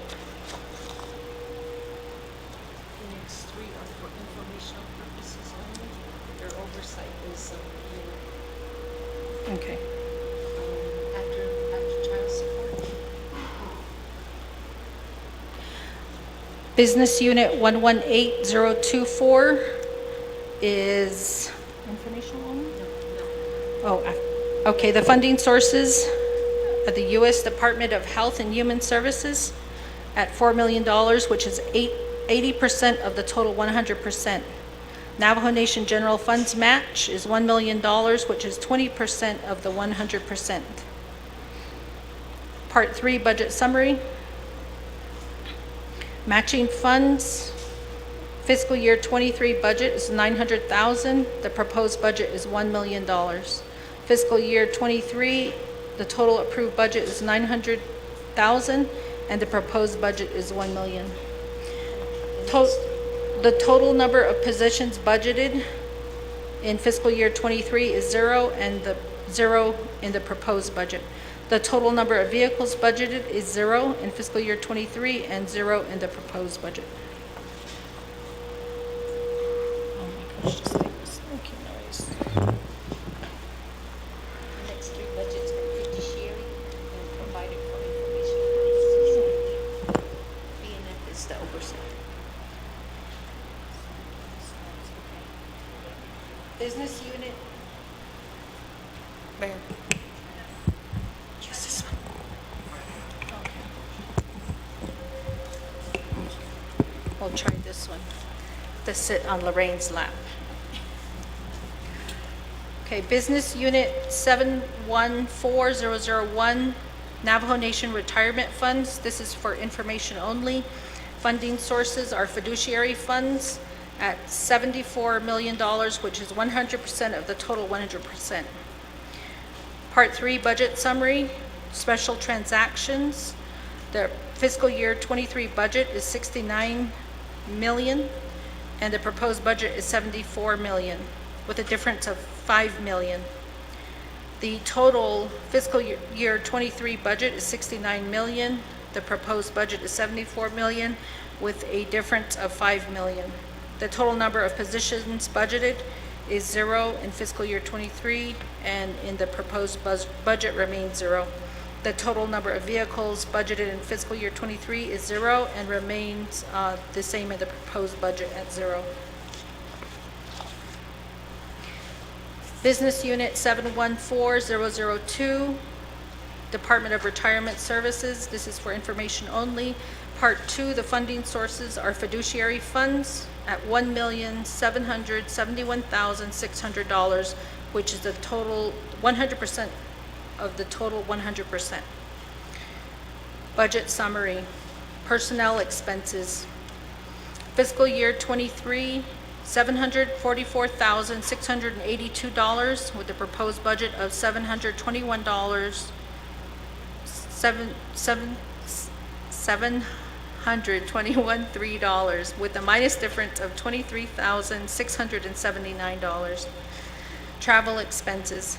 Fiscal year 23 is $70,698, and in the proposed budget, $72,316, with a difference of $1,618.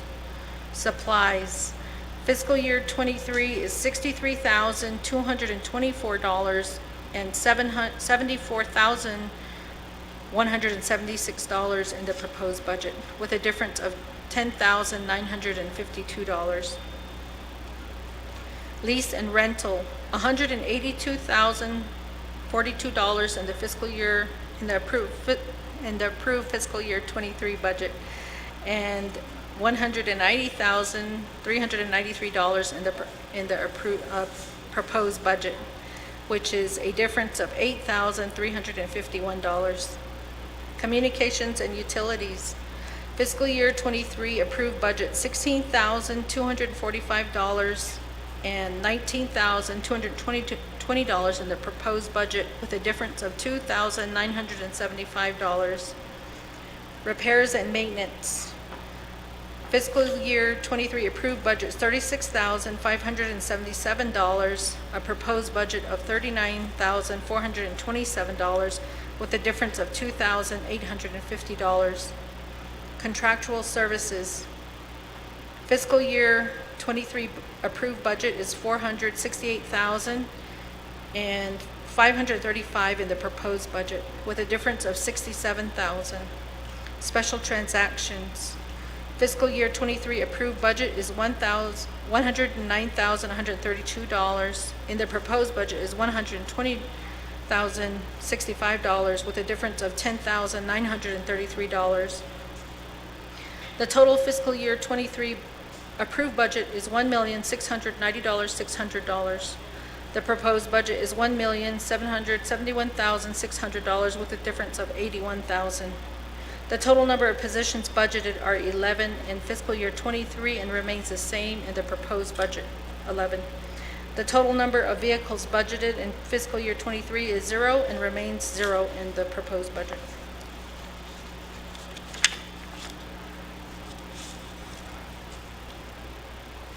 Business Unit 714003, Retirement Plan Administrative Committee, RPAC. Again, this is informational only. The funding sources are fiduciary funds, $73,000, which is 100% of the total 100%. Part 3 budget summary. Travel expenses, $40,768 in the fiscal year 23 approved budget, and in the proposed budget, $41,444, with a difference of $676. Fiscal year 23 approved budget for supplies, $2,353 and $2,153 in the proposed budget, with a minus difference of $200.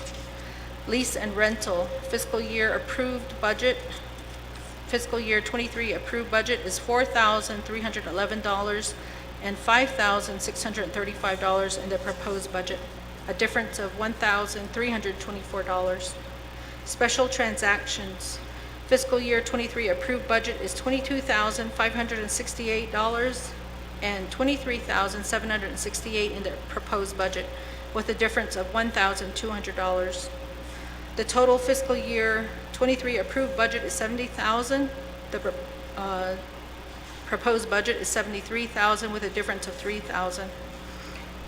The total number of positions budgeted in fiscal year 23 is 0, and in the proposed budget remains 0. The total number of vehicles budgeted in fiscal year 23 is 0 and remains 0 in the proposed budget.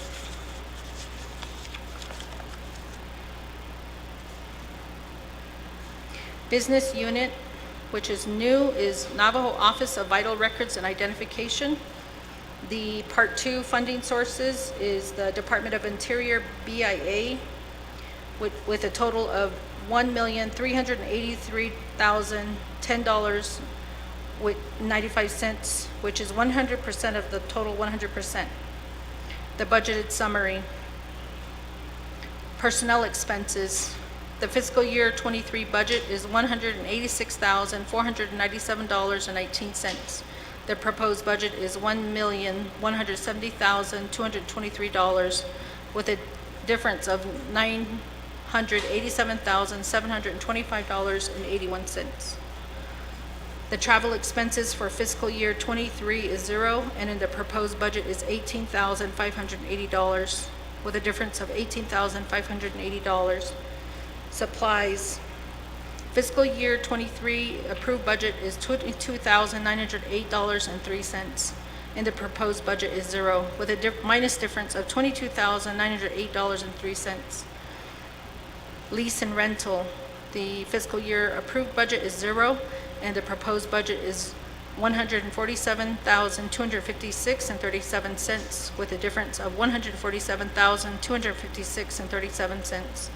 Communication and utilities, fiscal year 23 is at approved budget is 0. The proposed budget is $28,596 with a difference of $28,596. Repairs and maintenance, fiscal year 23 approved budget is 0, and the proposed budget is $4,452 with a difference of $4,452. Special transactions.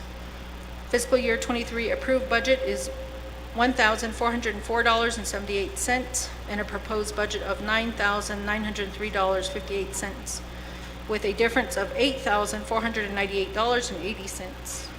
The fiscal year 23 approved budget is at $210,810. The proposed budget is $1,383,10.95 with a difference of $1,172,200.95. The total number of positions budgeted in fiscal year 23 is 28 and remains the same in the proposed budget of 28. The total number of vehicles budgeted is 2 in fiscal year 23 and remains the same in the proposed budget of 2.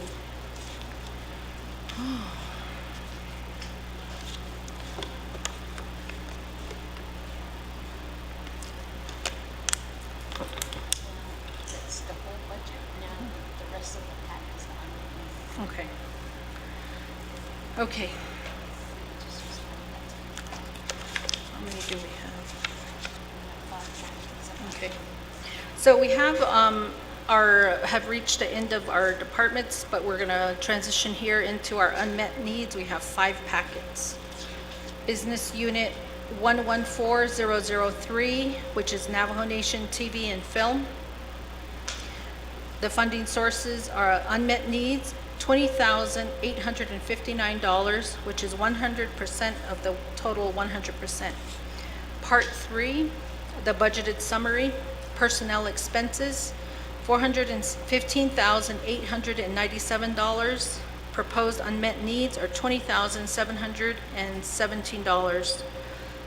The total proposed fiscal year '24 budget is $436,614.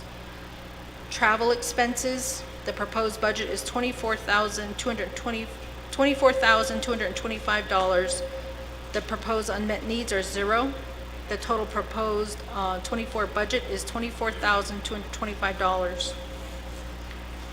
Supplies, proposed budget is $4,632. The proposed unmet needs are 0. The total proposed fiscal year budget is $4,632. Communications and utilities, proposed budget is $1,600. Proposed unmet needs 0. The total proposed budget is fiscal year '24 budget is $1,600. Repairs and maintenance, $1,375 for the proposed budget. Proposed unmet needs 0. The total proposed fiscal year '24 budget is $1,375. Special transactions, proposed budget is $6,069. Proposed unmet needs is $142. Total proposed fiscal year '24 budget is $6,211. The total proposed budget, $453,798. The proposed unmet needs is $20,859. The total proposed fiscal year '24 budget is $474,657. The total number of positions budgeted for the proposed budget is 0, and the proposed unmet needs is 1. The total number of vehicles budgeted is 0 in the proposed budget, and the proposed unmet needs remains at 0.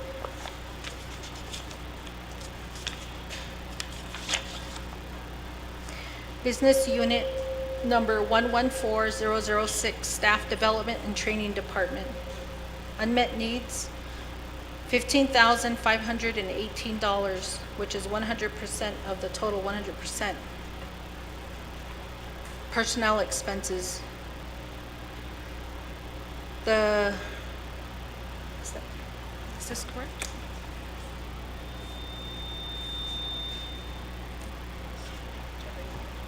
Give me one moment.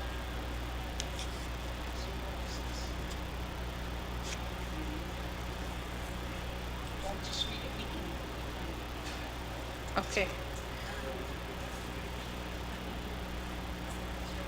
Just read.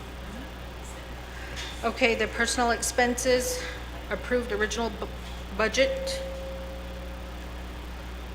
$333,983. The proposed budget is $10,391 with a minus difference of $323,592. Just read the name, just a moment. Just, which one is that? So all B, that's the need. Okay. So the unmet need for travel expenses is $5,055. Special transactions is $72 with a total of $15,518. The total number of positions budgeted is 5, and the total remains the same at 5. The total budget, vehicles budgeted is 1 and remains the same at 1.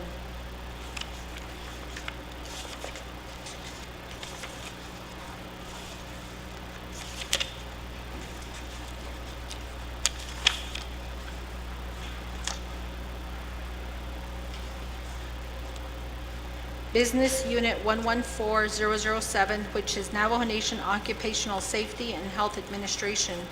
Funding sources, unmet need, $63,608, which is 100% of the total 100%. The personnel expenses is $58,469 in the proposed budget. Travel expenses is $4,738. Special transactions is $401,000. The total proposed budget is $63,608. Okay. The total number of positions budgeted is 4 and and the proposed budget is 0. The total number of permanently assigned vehicles is 1 and is 0 in the proposed budget.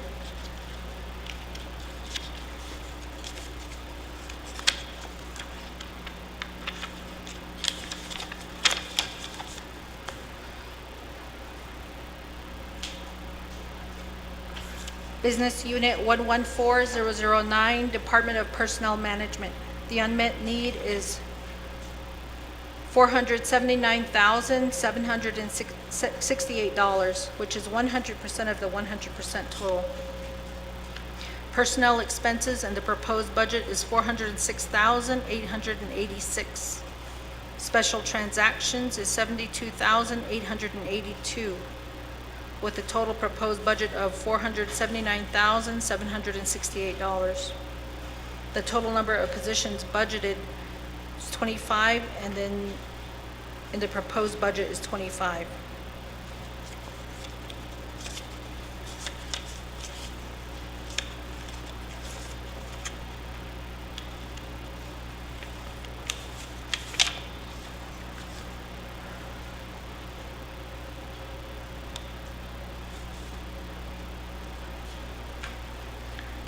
This is Office of Background. Okay.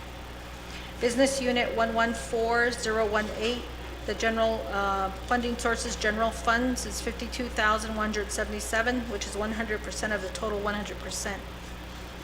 Personnel expenses, the proposed budget is $40,221.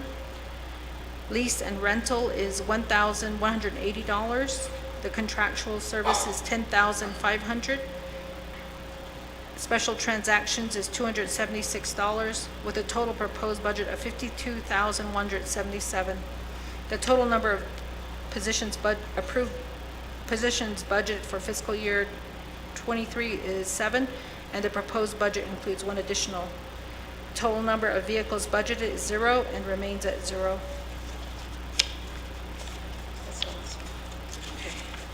You'll find, let me know, they'll find the justification on Exhibit E for all the amendments. Okay.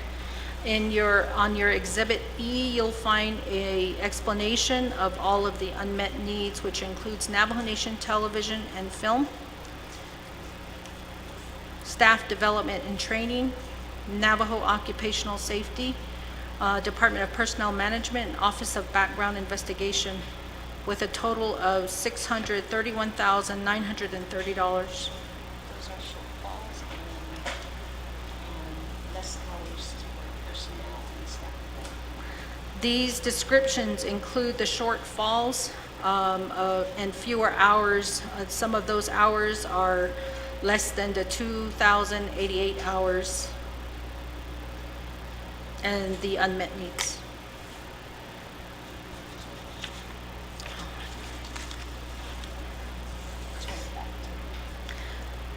That's our report, Chair.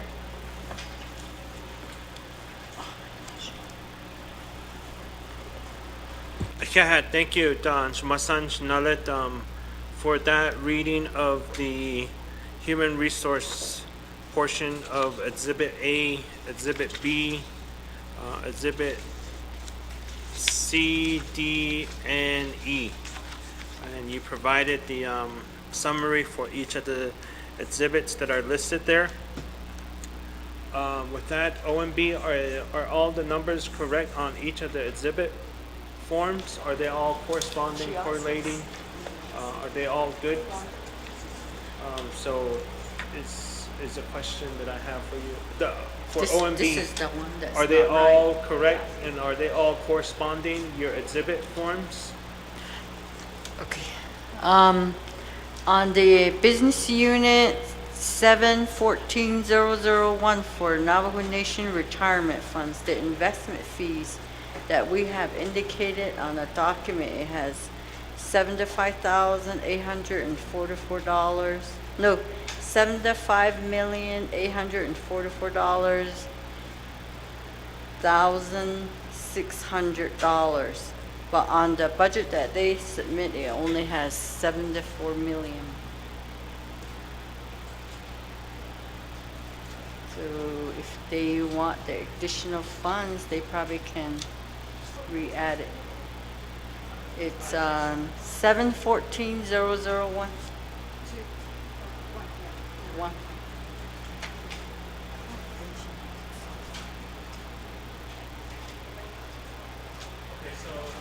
With that, thank you, OMB, for that information. And we'll have the master give us this information. I always applaud Lorraine on her budget forms, and down the line, she's really good at it. So let's hear from the master, Lorraine Chima. So the floor is yours. Thank you, Chair and members of the Hehsc Committee. She'eya Lorraine Tabahan, Shiado ASO Angela with the Division of Human Resources. So for the question and explanation of what Ms. Nez is referring to of OMB, the allocation is the one big lump sum of 75 million, and the three budget 714001, 714002, and 714003. It equals 75 million. So each of the three business units, when you add them together, it comes up to that one allocation. So the retirement services does not get an individual allocation for 714001 or 2 and 3. It's the department is the one that makes that decision on how those allocations are made for the RPAC, for their program, and then for the 714001. I did email the breakdown and the information to Ms. Nez and Ms. Francisco this morning, so just to explain that. And it is allocated in a document from OOC, but that's a total sum allocation, so it breaks down into three.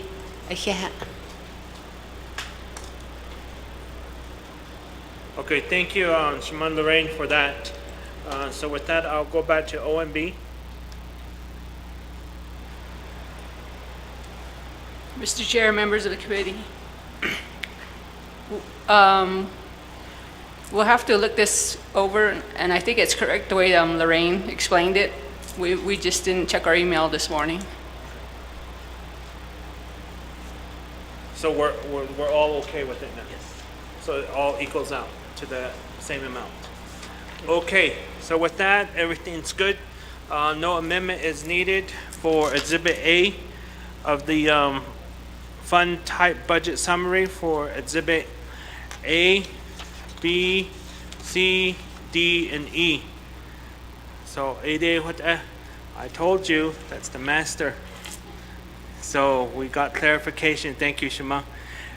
Committee members, we do have a motion on the floor, which was done by Honorable George Toth and second by Honorable Helena Nez Begay. And we did have our presenter, Division Director, Debbie Nez Manuel, provide that information, and we do have the binder here before us of all the budget forms 1 through 5 in each of the sections for each of the departments. Are there any questions? Honorable George Toth.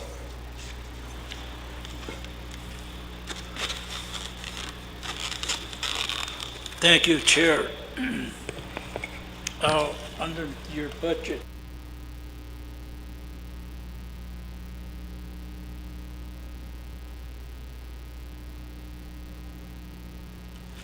Navajo Nation Band, again, how come they don't have travel expense? How they travel, and who's in charge, and how many band do you have? Because during the fairs they go around, is that they travel on their own, or because not right now you don't have anything in there for travel. The other thing is division lead, chapter level agency, the workforce agency, what that is called. And I'd like to know their budget too. I don't see a budget in there, workforce, because community needs that, especially the kids. I don't see their budget in here. Thank you. Thank you very much, Honorable Toth. Committee members, are there any other questions? Honorable Dr. Andy Naz, Honorable Helena Naz-Begay, Honorable Vice Chair Jermaine Simonson. Questions, comments? Honorable Helena Naz-Begay. I was just looking at your personnel expenses. Craigie, there's some in the red for your staff development and training development. There's one that's in the Office of the Navajo Labor Relations, and we still carry the same position numbers on each one of them. So that's on the Office of the Background Investigation too. Why is it like that? Did they not get a? Is there one position did they get a pay cut or what happened there? So yeah, that's my question. Honorable Naz-Begay for that. Committee members, are there any other additional questions, comments? If not, I will go ahead and go back to the presenters to respond. Ms. Debbie Naz-Manuel. I can do the band.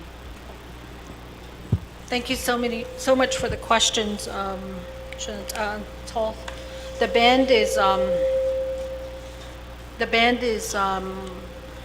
when I first came on board, I understand that they were in transition and they were being moved to Office of the President and Vice President.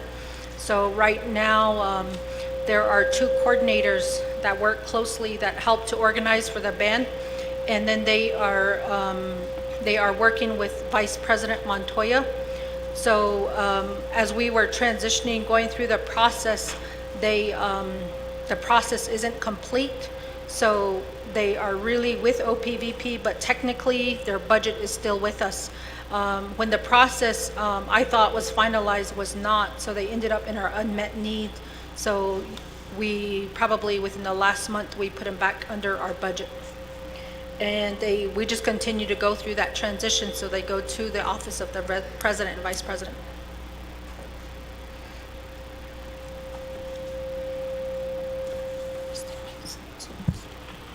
To answer the question for Mr. Toth, indicating on the Navajo Nation band why there's no travel money and travel 3,000 expenses, they are given a stipend, performance reimbursement, and they're not employees. If they're employees, they travel under 3,000. So 3,500 is meeting expense. They get a stipend of $100, and then they get mileage reimbursement. That's why it's under the 3,500 meeting expense. And there are 42 members right now. 40 members plus a band director and then a band coordinator. And in page 3, you'll see that breakdown.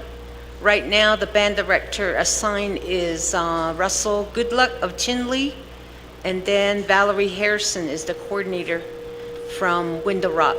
So but they are covered under workers' comp insurance when they're traveling to these events.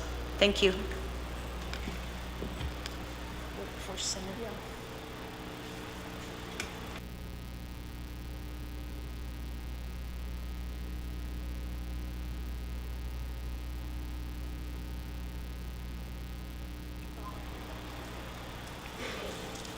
In regard to the workforce program, we have WIOA, which is a federal program. It has external funds, and the WIOA new programs is funded by external funds of $26,916,742. $26,916,742, which is 99.53% of the total 100%. And that's on your budget Form 1. And There's only one general fund position. there's only one general fund position, That's the manager. and that is Orlando. Orlando is here with us.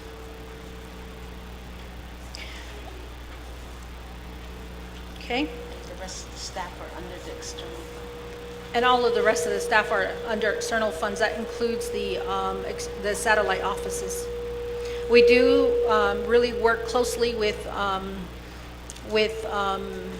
contacts in Washington, D.C. When we first came on board, probably within the first week, we were on top of the, one of the issues was we had to quickly submit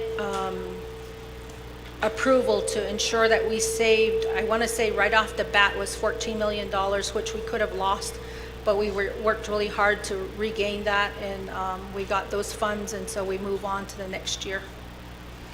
And moving on to Helena Nesbigay, the staff development training program and the Office of Labor Relations are currently being, this thing is making so much noise. Let me switch here. I don't know either. We'll try this one. Okay. They didn't budget the full 2018. Department staff.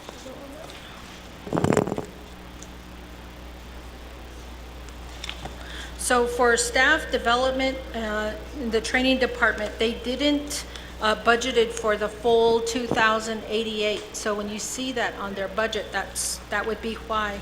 So that would be personnel expenses. And then there's a number of items that were included there. And the advantage that the staff development training program department has is that they have proprietary funds. Just this year, the team did such an excellent job of raising $200,000. So, but there are unmet needs specifically for that program. I want to ask my staff member to come up to make sure that I'm articulating very clearly what their needs are. Ms. Kruger?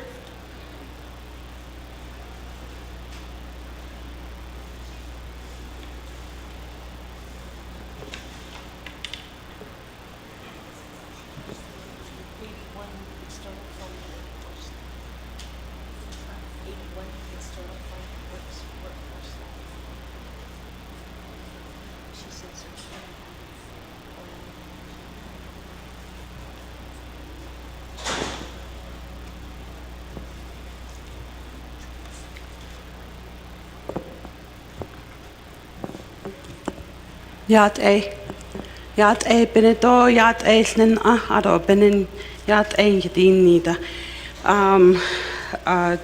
Kodoshanat Ani Alt in Alt Sagon Ain Hitch out at the Hadising. She Shar Kruger Yin She Ado Toragini Ain Shlido, Kiani Ebashchin, Tohan Ada Shachena, Kaiden Ada Chanel, Kota Easton Shle.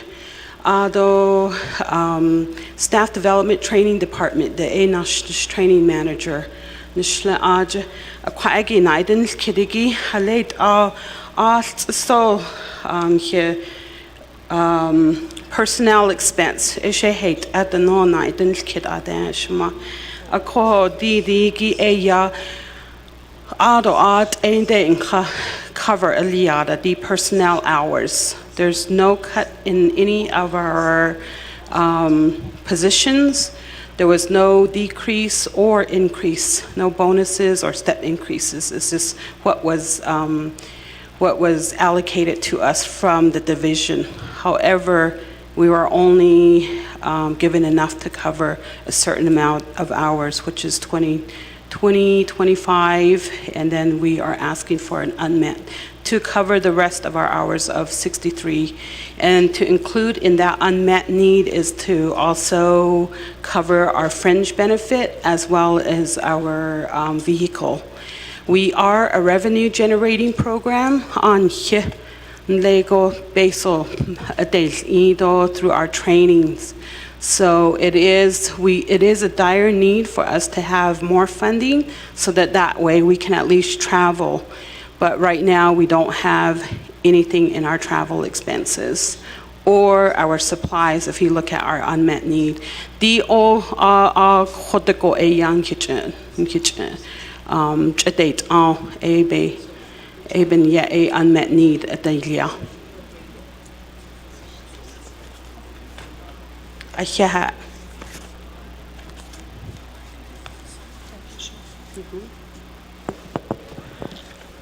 Okay, the next question was regarding Office of Labor Relations. In Labor Relations, we had a reclassification of one of our staff and made them a safety, labor relations. Oh, labor relations. I'm looking at the wrong one. Hold on 1 second.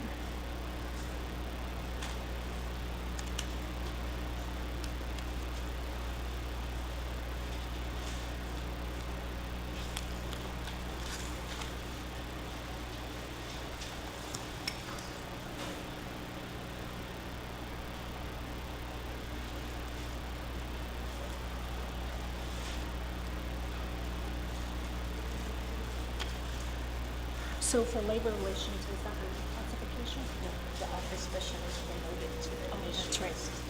So Office of Labor Relations had a change from an office specialist. So if someone has been there for a period of time and they reapply, their reentry changes based on that new person. So if somebody was hired, left the position, say at a higher level, the new person would definitely come in at an entry level. One of the goals that we committed to is not laying off people. So when you see a difference in some of these positions, they have been prorated. So unless there was a clear intention to hire somebody October 1st, those positions were prorated out. So some of their unmet needs might be to cover that toward the later part of the fiscal year. Thank you. So that completes your response, correct? Okay. With that, Honorable George Toth, questions, comments? Thank you, Chair. Again, members, Kodo Obansis Kesia.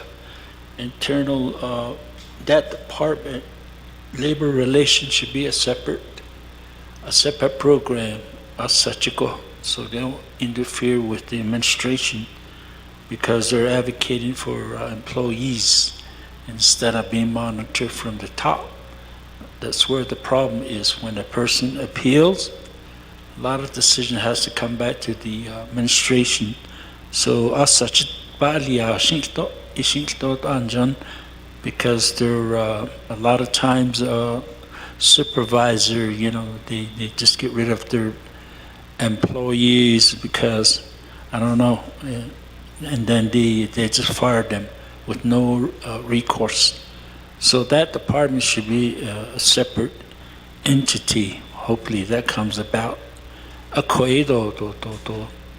will be no interference from the human resource or any official. You have a fair chance of defending themselves instead of when the findings or whatever is being pressured from the top.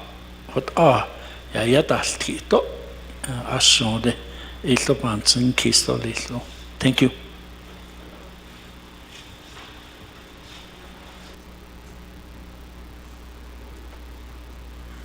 Yeah, thank you. So with that, committee members, are there any other questions, comments? If not, I'll give the floor back to Ms. Nez Manuel.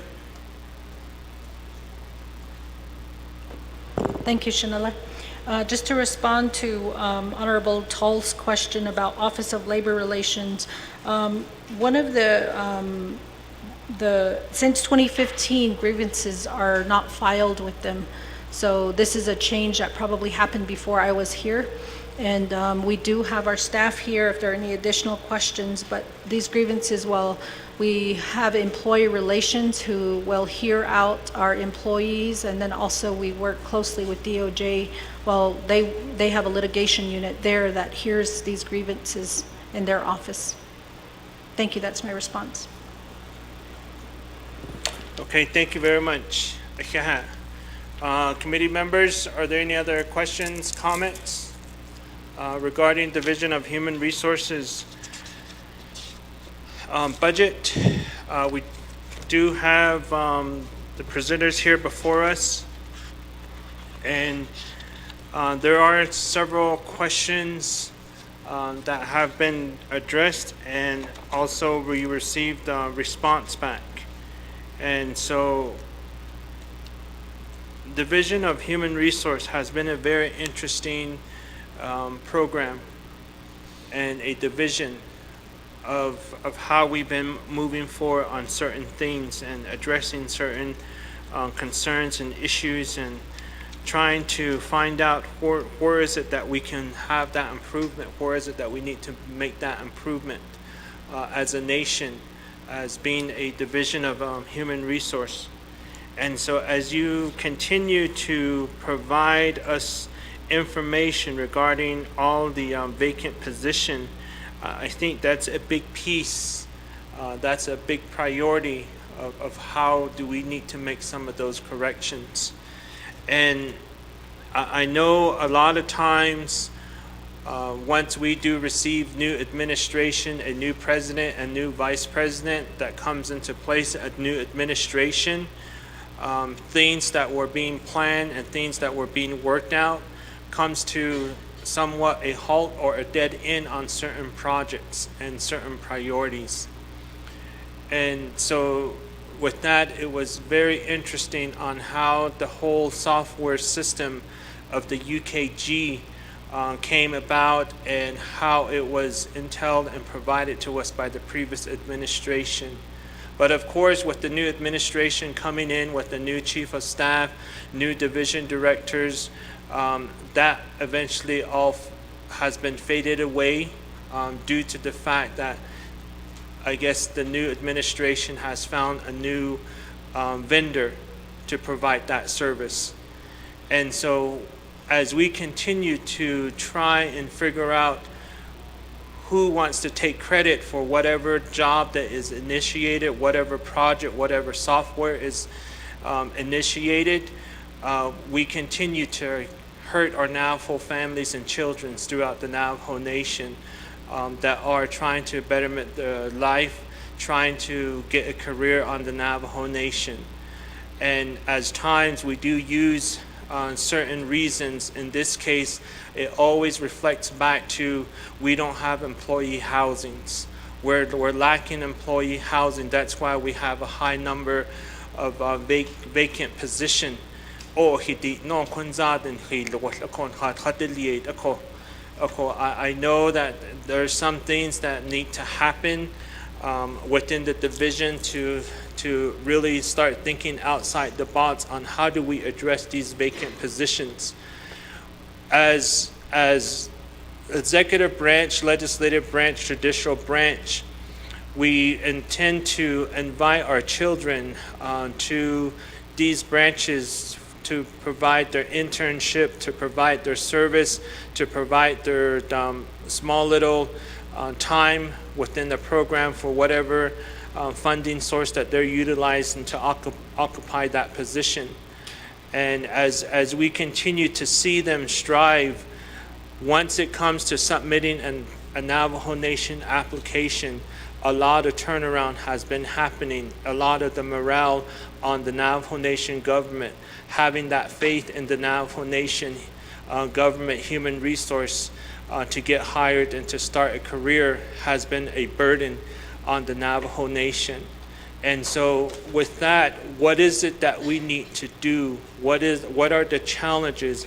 What are the things that we are running into that we can move forward by addressing to accommodate our young individuals to start a career within the Navajo Nation? What are the plans to make changes to bring in our young Navajo individuals to start their career on the Navajo Nation? Non nishwal yahigi a akwipen na halot ya ibakatso dilzin do bakahajo pa inizin ako hashit I've lost faith in the Navajo Nation human resource. There's just no way that I can continue to submit application after application after application. They're just moving on, and we're just forcing them to move away from from their homestead and then from the Navajo Nation within the four sacred mountains. And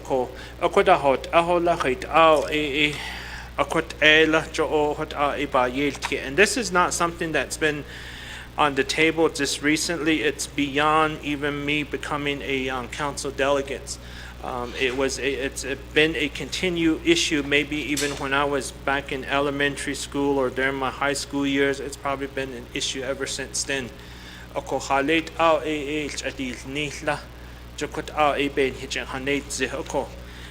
know on certain projects, on certain issues, we're divided because of these projects that are being initiated. So executive branch has their own little project listing there on what they want to initiate, what they want to bring on. Again, to be in the light of appreciation, to be in light of that, this is my doing, deal thing. Legislative branch we really need to come down to some sense and share with each other what is it that we need to improve ourselves, and what can we actually put on the table to where we're sharing one plate, not having individual plates at the table. Lini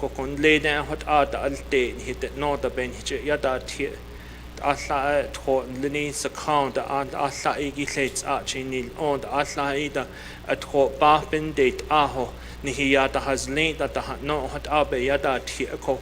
How do we come back to that sense, to utilizing just that one dishes instead of having multiple dishes to receive that credit of whatever project is being initiated? I think we're all in this position to try our best, to do our best to provide that service to our Navajo families and children throughout the whole Navajo Nation, and then beyond that as well.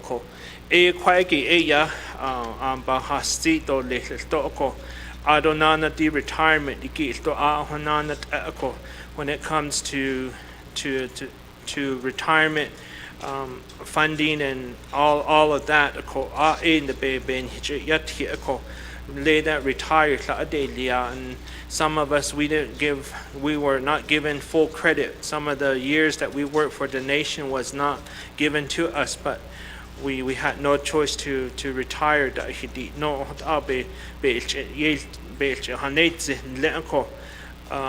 But it's been a very interesting information, and I appreciate the binder. It gives us an idea of where you guys stand as Division of Human Resource. It gives us an understanding of where you guys are set with your budgets. I could go left and right on each of the departments' budget and provide my recommendation, provide my 1 cent. But I believe in you as being the division director, that you sit down with your department managers, you sit down with your staff, and you streamline to get to where the budget is at that you presented to us today. And so I believe in you guys in that, and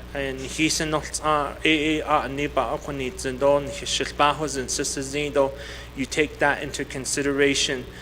So thank you for doing that, for taking our concerns and issues from council level, from the council floor, and preparing this budget.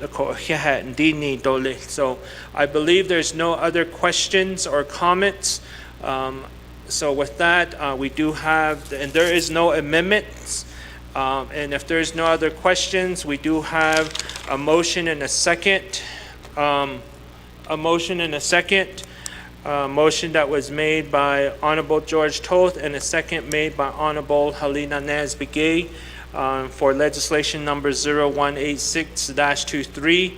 There's no other questions, going 2 times, and I'll go ahead and call for a roll call vote to adopt the legislation 0186-23, no amendments. So with that, there's no other questions. Roll call vote. Honorable Vice Chair Jermaine Simonson. Honorable George Toth. Honorable Helena Naz-Begay. Honorable Dr. Andy Nez. With that, we do have 4 in favor, Chair not voting, and 1 unexcused, which is Honorable Curtis Yanito. So with that, legislation number 0186-23 hereby passes at the 25th Navajo Nation Health, Education, Human Service Committee. Congratulations, Division of Human Resource. Thank you.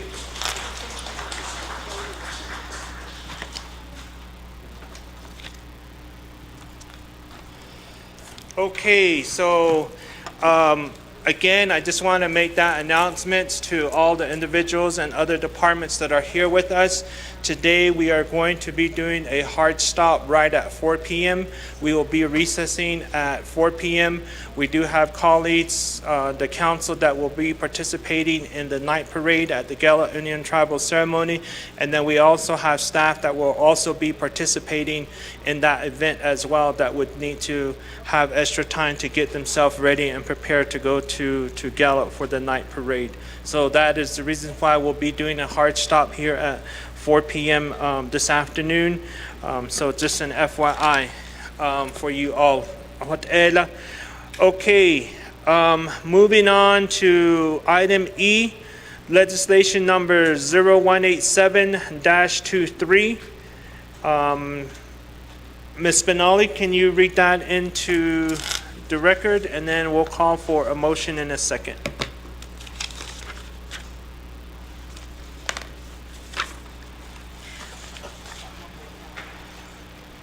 Yes, Mr. Chair, and members of the Health, Education, and Human Services Committee. You have your E, legislation number 0187-23. You have your proposed standing committee resolution, 25th Navajo Nation Council, first year 2023, introduced by Delegate Vince R. James and co-sponsored by Delegate Dr. Andy Nez. Tracking number is 0187-23. An action relating to the Health, Education, and Human Services Committee rescinding resolutions ECMAR-12-91 and HSCMA-13-96, approving Oversight Committee budget meeting procedures. Being enacted, Section 1, Authority. A, the Health, Education, and Human Services Committee is a standing committee of the Navajo Nation Council. 2, and in C, Section 400, Section 400A. B, the Navajo Nation Code provides that each oversight committee shall review and make recommendations to the Budget and Finance Committee concerning the budget in accordance with the annual budget instructions. The Oversight Committee may hold public hearings at each agency with programs under their oversight and take testimony on the budget. 12 NNC Section 840A. C, additionally, the Oversight Committee shall make recommendations concerning the budget and pass resolutions recommending appropriations and conditions of appropriations for activities within their respective areas of oversight to the Budget and Finance Committee pursuant to the timelines established in the Budget Instructions Manual, 12 NNC Section 840A. Section 2, findings.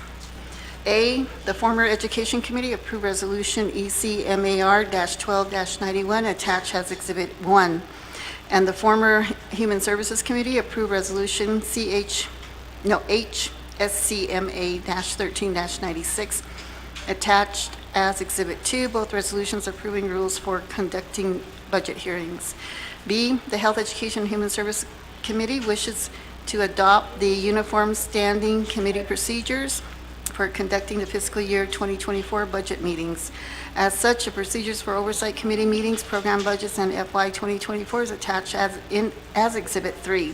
C, as a result of adopting the procedures in Exhibit 3, resolutions ECMAR-12-91 and HSCMA-19-96 should be rescinded.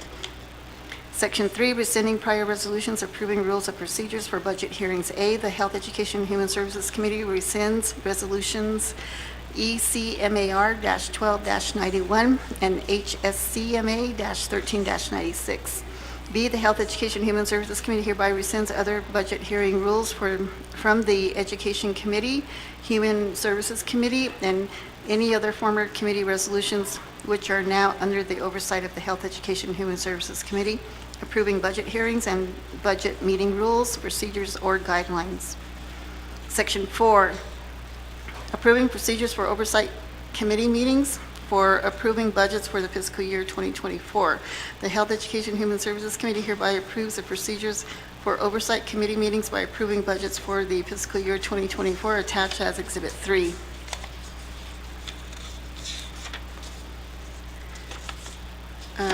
Okay, and then it goes on to Exhibit 1. And Exhibit 1 is ECMAR-12-91.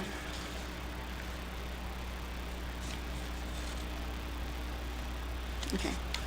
And Exhibit A on Exhibit B is attached. Exhibit 2 is the resolution of the Human Services Committee, HSCMA-13-96. And Exhibit A is attached to Exhibit 1. And then you have your Section 164 review process for the previous resolution. You have your Exhibit 3, which is the Oversight Committee special budget meetings procedures, FY 2024 budget meetings. And thereafter, you have your transmittal letter from the Office of Legislative Counsel. And following that is the legislative branch's posted date for public comments.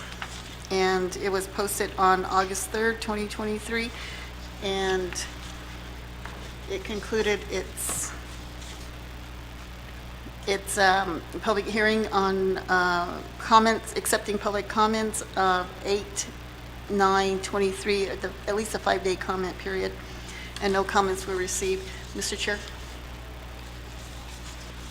Okay, thank you, Ms. Benali Shema, for reading that into the record. With that, committee members, I'll need a motion for legislation number 0187-23. Committee members, need a motion. Motion made by Honorable Helena Nez-Begay. Second, for legislation number 0187-23. Committee members, second made by Honorable Dr. Andy Nez. So with that, committee members, there's two ways we could do this. If we have questions, we can provide 20 minutes to the presenter, to the sponsor and the co-sponsor. Or if there's no questions, we can go directly into voting on legislation number 0187-23. Committee members, are there any questions pertaining to legislation number 0187-23? Going once, any questions? Twice, any questions to legislation number 0187-23? Going 3 times, I will go ahead and call for a roll call vote. Motion was made by Honorable Helena Nez-Begay and second by Honorable Dr. Andy Nez.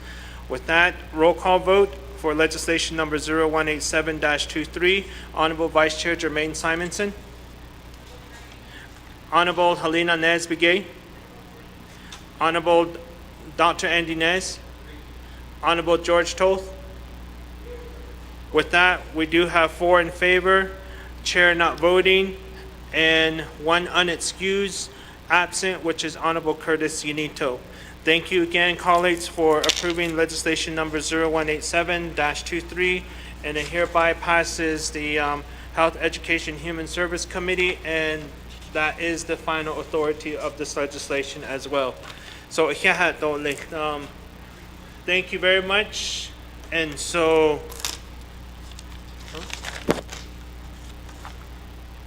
So with that, we will move on to the next item on the agenda, which is item F under new business, and that is legislation number 0180-23, and that is the Navajo Nation Department of Health and Related Matters fiscal year 2024 budget. So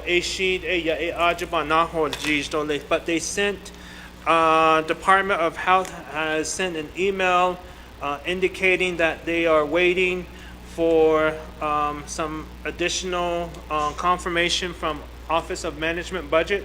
They're waiting for OMB, so they're not ready, which is Department of Health. So Hehsc Aje, they're asking that they will not be presenting today, but hopefully they'll have the documents and everything ready from OMB on tomorrow. So they're not going to be presenting today, so we're going to be skipping them, and then we'll start with them tomorrow. So with that, there is no, that is the request of legislation number 0180-23, which are the presenters and the agents of this legislation. So with that, moving on to item G under new business, which is legislation number 0194-23. That one's the Navajo Nation Department of Veterans Administration and Related Matters budget for year 2024. So Asian de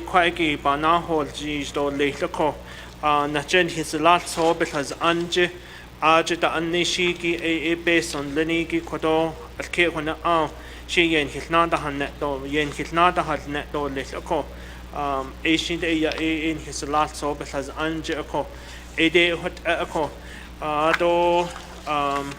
we do have the presenters, I believe, here. We do have the presenters here. We do have the sponsor here. Wait.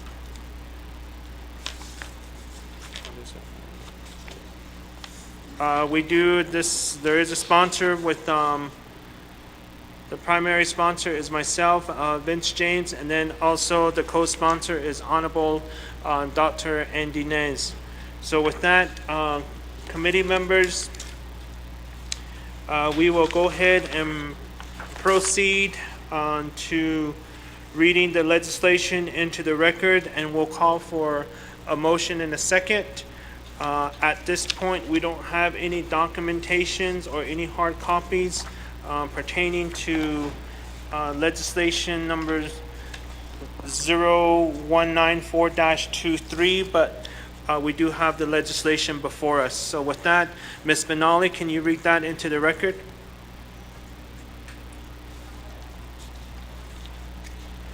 Thank you. Mr. Chair and members of the Health, Education, and Human Services Committee, you have before you G, legislation number 0194-23.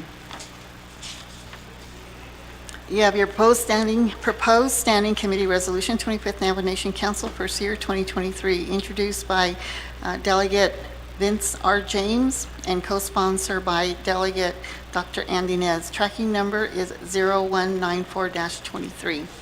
An action relating to the Health, Education, and Human Services Committee approving and recommending to the Budget and Finance Committee the fiscal year 2024 budget for the Navajo Nation Department of Veterans Administration and Related Matters to be included in the Navajo Nation's fiscal year FY 2024 comprehensive budget. The legislation has been previously electronically read into record. The Health, Education, and Human Services Committee has the final authority. Following the legislation, you have Exhibit A, which is the fund type budget summary, and what's indicated are business unit numbers, program titles, and general fund budgets.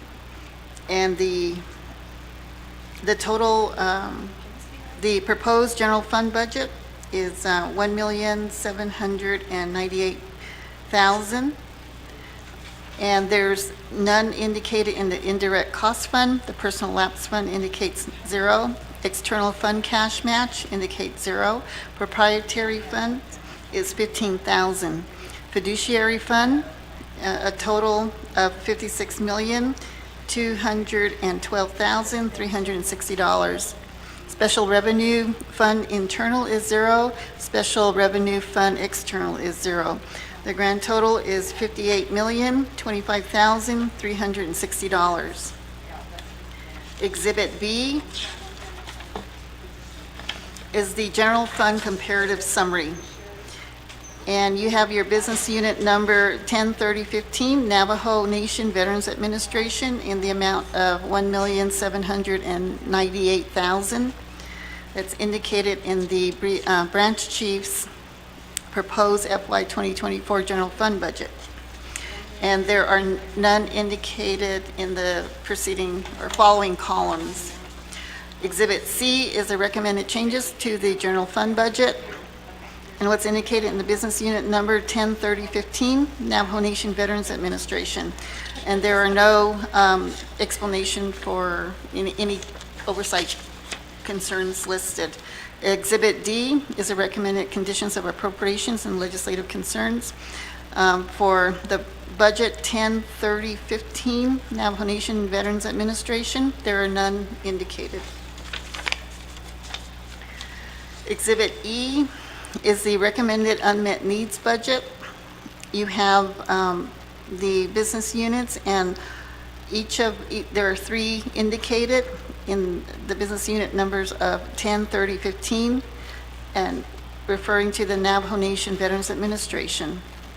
And the unmet needs amount totals to $543,927. And the explanation is indicated in the explanation of recommended unmet needs explanation column. Thereafter is, let me see.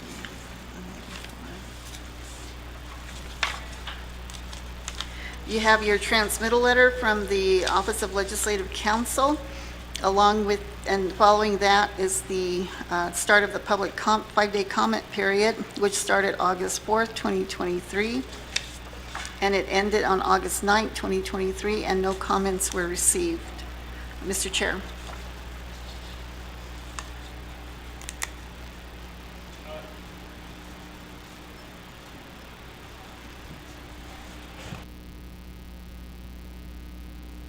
Okay, thank you, Ms. Benali, for that, reading that into the record. And that is for legislation number 0194-23. Committee members, do we have a motion? Kaya kodobe hedolna podon hijyelta an hisalatso aje belta anisto aje ndat nashiki e kodobe nalsos bebeson lenigi. Honorable Helena Nez Begay, ya Ecuador, ye disnat do lehla adobe ke no yahisha. De ke no hahigi, Honorable Vice Chair Jermaine Simonson, ya ye ke niya do lehla ko. Yaha achide ya kwaki. Before we get started and move on to the presenters, I will give some time to OMB to provide us the OMB report for Department of Veterans Administration for fiscal year 2024 budget hearing. So with that, OMB, the floor is yours. Good afternoon, Mr. Chair, members of the committee. Again, my name is Nanette Francisco with OMB, Senior Budget Analyst. I'll be reading in the information for the Department of Veterans Administration. You have your table of contents. You have item A is your fund type budget summary. B is your third quarter budget expenditure report. C is your performance assessment report. And D is your plan of operation status report. E is your condition of appropriation legislative concern. F is your external fund expenditure report. And G is your single audit report. Okay, going on to A, this is your fund type summary for the veterans programs. You have your business unit program description, and then for FY23, you have your amounts listed, then the next column is your proposed general fund, proposed indirect costs, proposed proprietary, proposed fiduciary, and then your proposed special revenue internal and special revenue external, and then your total column. If you notice, you have general fund totals. There's only one program that has general funds. Then you have your fiduciary fund totals, and there's 5 programs listed. And then you have your loans program, which is the veterans loan. Then you have one at the bottom listed, it's the Veterans Housing Trust Fund. So I'll read the bottom line total. For FY23, the bottom line total is $8,220,458. Proposed general fund for FY 2024 is $1,798,000. Indirect cost is 0. Proprietary amount is $15,000. Fiduciary is $6,212,361. Special revenue internal is 0. Special revenue external is 0, giving you a total of $8,025,361. Going on to B, your third quarter budget status report, and this lists each individual program, and they're highlighted. That's your bottom line total for each program, and this is here for your review. Going on to C, Rhonda will speak on C. Thank you. Good afternoon, Chairperson and members of the committee. Under your tab C is your FY 2023 third quarter performance assessment report.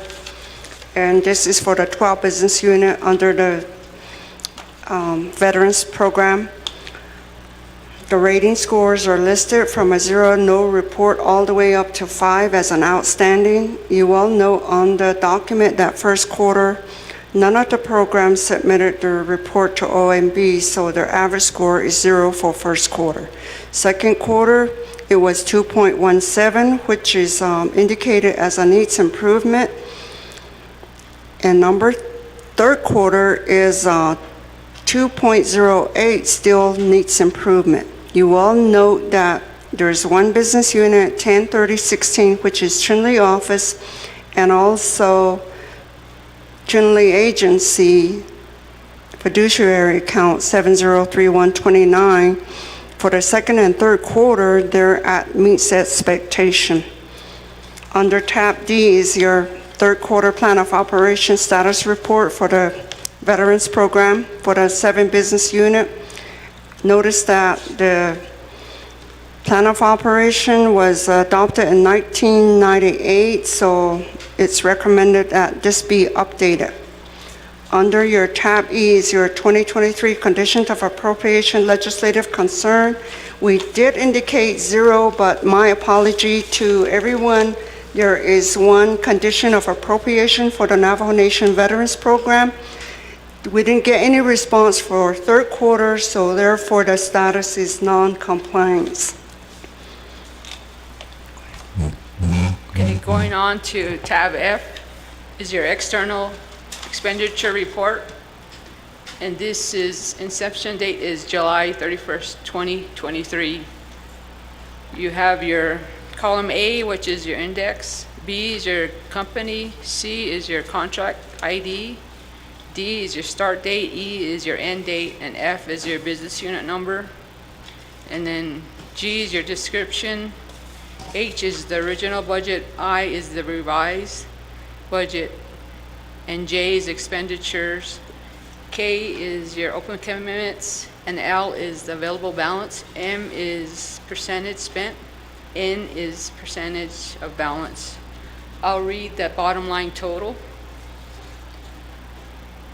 The original budget is $93,308,359. The revised budget is, can you really see these? 93,308,359. J is $3,055,093.98. Your open commitments is $5,125,362.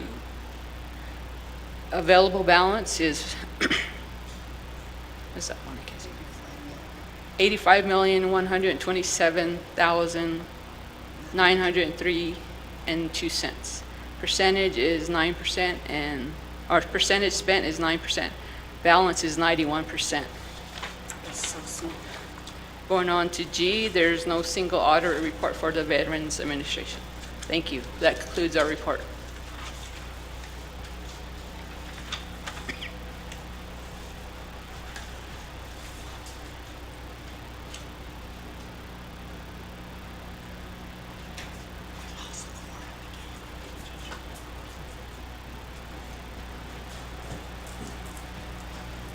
Okay, thank you, OMB, for reading that into the record.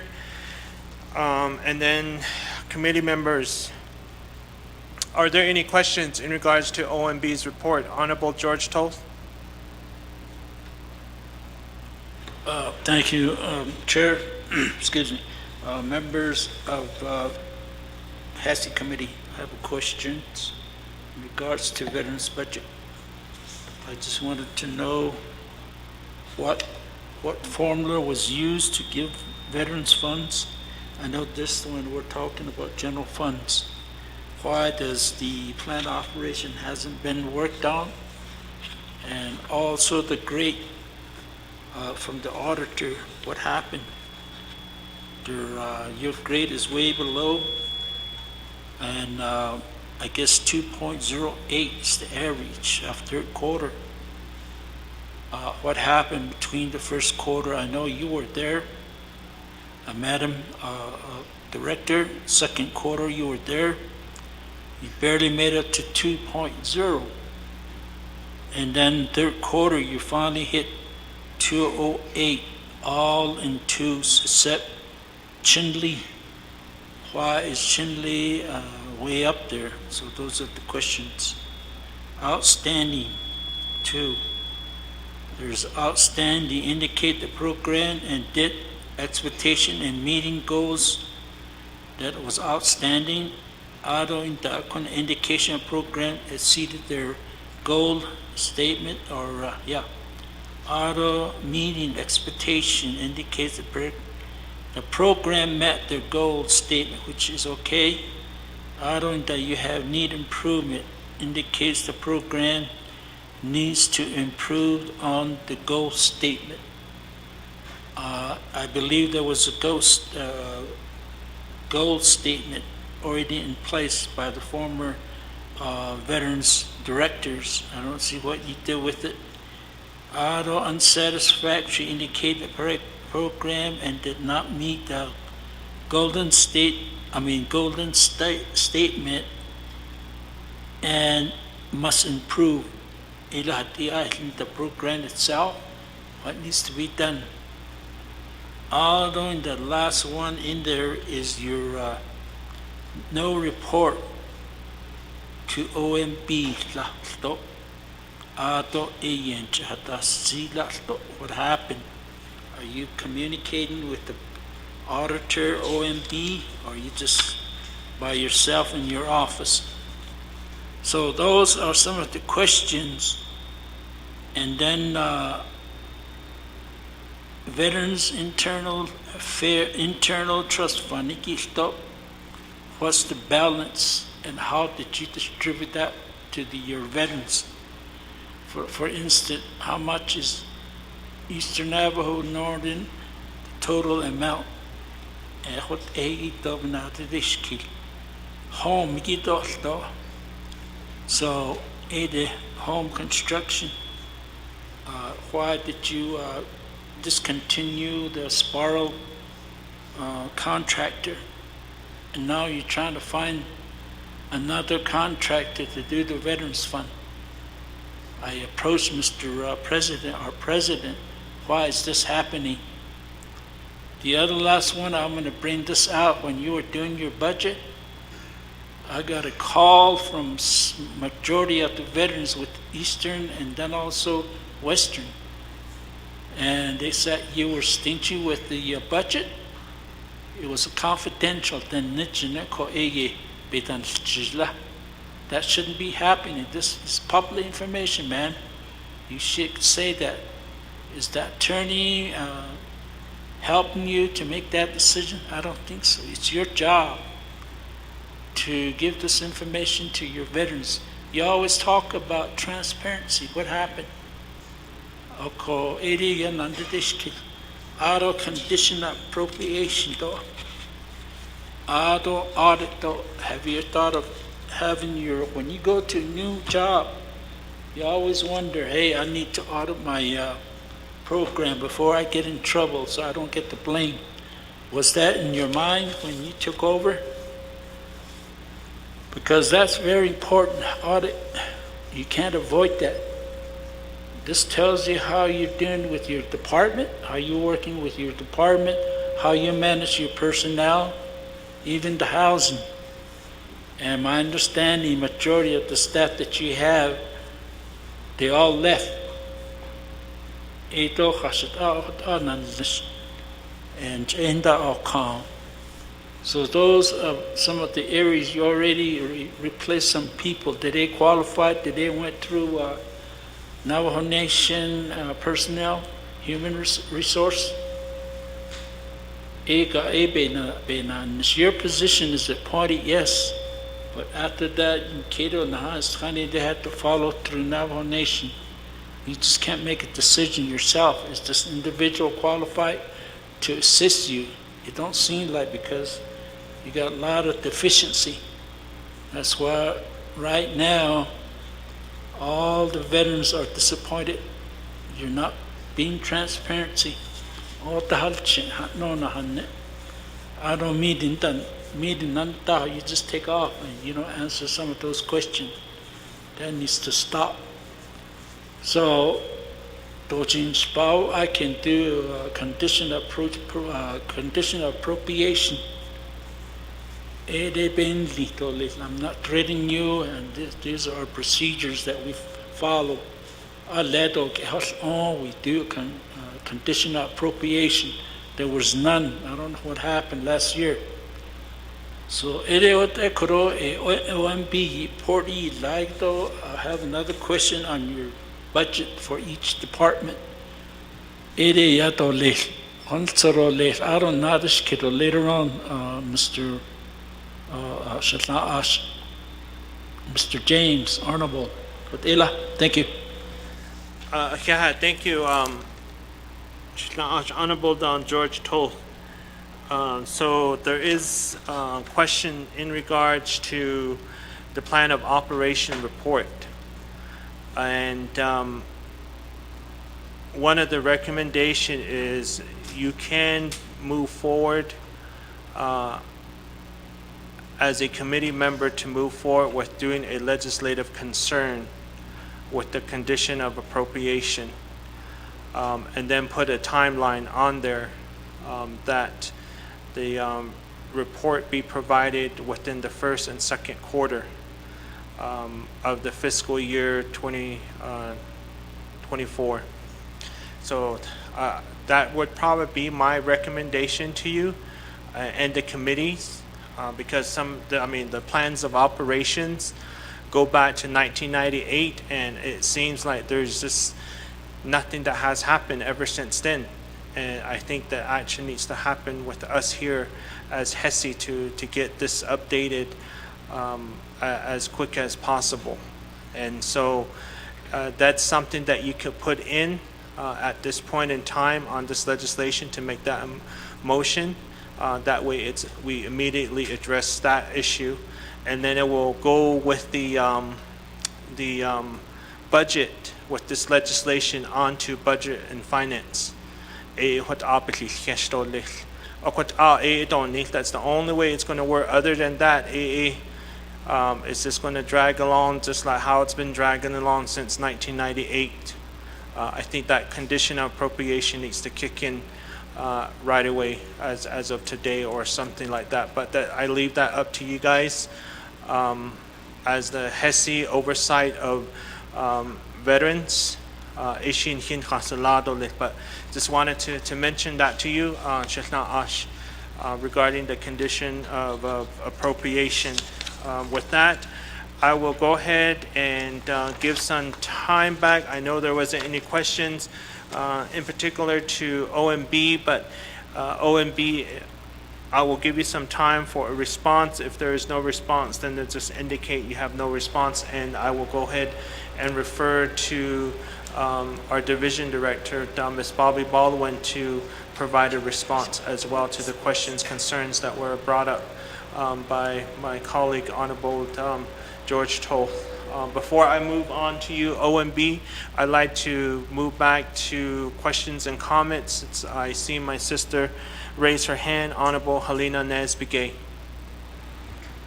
Oh, yeah, Nana, good afternoon. This question would be kind of like towards the OMB, I'm from Western Agency. So there was a big concern about our budget with our Western Agency veterans. And it's still going on, it continues on. Ako halit al atza abandahan nehente. Why didn't somebody stop?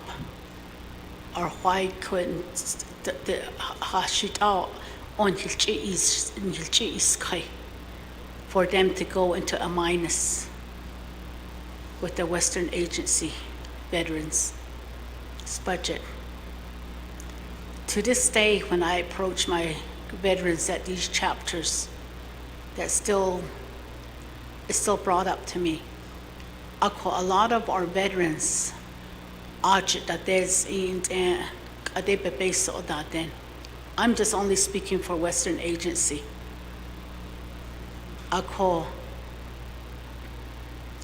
And then just looking at the graphic that you guys have, much of it is from Tuba City area. But it's still in the Western Agency. Why couldn't somebody say, why couldn't you guys say stop or something before printing out those checks? It's like, everybody complains from all agency not wanting to help the Western Agency. And then I see these, my veterans. So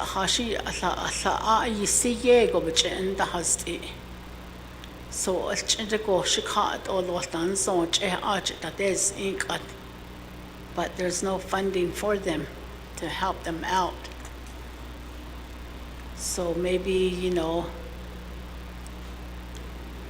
that's the question that, that I'm thinking about, that, why didn't somebody say something when it was happening? And because coming off the field as Navajo Nation as an employee, whenever you request for something, you're told there's zero, you have zero in that budget. You can't request for that, what that needs. And in this case, it went on. So, to the state, and we're in August, over halfway through the year, and it's not taken care of. And nobody wants to really help our agency from Western Agency. And the veterans themselves, Navajo Nation employees, and they work for us as Navajo Nation government. So it's really, why couldn't somebody say no? That's what my question is. Chair, back to you. Thank you, Shadet, Honorable Helena Nesbigay. Committee members, are there any other additional questions, comments pertaining to the OMB report for Department of Veterans? Are there any other questions, comments? If there is none, I will go ahead and give the floor over to OMB to respond. If not, then just indicate, and then I'll go ahead and give the floor over to Ms. Bobby Baldwin to respond regarding to the OMB report and the questions that were and concerns that were brought up. OMB? Mr. Chair, members of the committee, to respond to the question on why didn't the checks get stopped. For your information, OMB does not write checks. That would be the Office of the Controller. So the question on why the checks kept being paid out should go to the Office of the Controller. And maybe the program can further give more information on that. Thank you. Thank you very much, OMB. With that, Ms. Baldwin, the floor is yours for response regarding the OMB report and the questions and concerns regarding the OMB report. Ms. Baldwin? Oh, yeah, Nana Shanat Ani, Nana Shinigi, Auto Chair, Honorable Delegate James, yeah, Nana, Shea, Bobby and Baldwin, Dashijine, Nashtaja Twachin in Slon, Twahana Bashichin, Bimpit Kone, Dashiche, Auto Ashin Dashanale, Auto Veterans Administration, Banash Nishito, Auto colleagues of Dog Kondas of Dasto. Akadidi OMB Dajaninigi, questions and concerns regarding OMB and the stopgap Dajaninigi Office of the Controller Ebeot. They have the control to ensure that the funding for Western agency is, or any agency, is not overexpended if they are keeping a close eye on the accounts. That has happened in the past, and that has happened with several accounts that we work with within our operating accounts as well. So that's a quick question, quick answer to our OMB, and to work closely with Office of the Controller. Additionally, we have spoken with our AMSs, our account maintenance specialists out of each of the agencies, and we are working with them so that they monitor each of their accounts more closely and to do reconciling on a monthly basis, typically the last week of each month, to ensure that we are correlating with the Office of the Controller, which is when they also have their closeout period as well. Also, may I answer Honorable Toll's questions, Chair? Okay. Honorable Toll, to answer a few of your questions that you have had. Plan of operation, you had asked if this has been worked on. Yes, this has been worked on. The resolution number is HEHSCN-16-20. This was signed, and it was by Daniel E. So, the chairperson, and that was on November 9th of 2020. So our plan of operation is not as outdated as stated prior. And the formula for the trust fund that we've also utilized this year is in accordance with the plan of operation indicating veteran population. So that's what we are utilizing. We are not utilizing the 50-50 formula. Additionally, about the performance, we did miss our third quarter deadline. It was an oversight by myself. I should have paid more closely attention to the deadline date. So that's what happened with me missing that deadline date.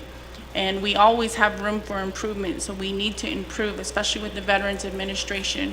We have a lot of areas where we need to come up to par. We are not meeting our goals. We are not meeting our standards at this time. And the staff and I, we do realize that, we do acknowledge that, and we do take ownership of that. And then another question was... Ms. Baldwin? Yes. Before you move on, in regards to the plan of operation, it is addressing 2, 4, 6 plan of operations. We do have the one that you indicated, Hehsc CN-16-20, year adopted is 2020. We have that information. The rest for Veterans Affairs Trust Funds for Fort Defiance Agency, that was adopted back in 1998 and it has not been updated. Western Agency was adopted back in 1998. That has not been updated. Eastern Agency was adopted back in 1998, and that has not been updated. Shiprock Agency was adopted back in 1998, and that has not been updated. Chindley Agency was adopted back in 1998 and has not been updated. Veterans Trust Home Administration, which is CJY 4698, was adopted back in 1998, and that has not been updated. So these are the questions that are pertaining to the legislative concerns with the conditions of appropriation for these business unit numbers, which are 703-125, 703-126, 703-127, 703-128, 703-129, and 01504. Those are the legislative concerns with the conditions of appropriation, not the Department of Veterans Affairs, which is the HEHSCN-16-20 year adopted 2020. That's not what we're talking about. Just for clarification. Ms. Thank Baldwin? you. Thank you, Honorable Chair. So with that clarification, we will be working on those, and we will be getting those up to date. Additionally, the other questions was asked about the homes and the home construction. The homes and the home construction for the Veterans Administration is underway. We are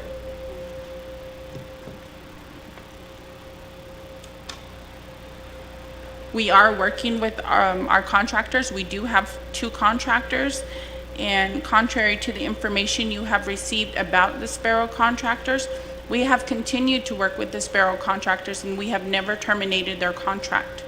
We did make sure that we are on the same page with the Sparrow contractors, as well as our new contractor, the Southwest Indian Foundation contractor as well.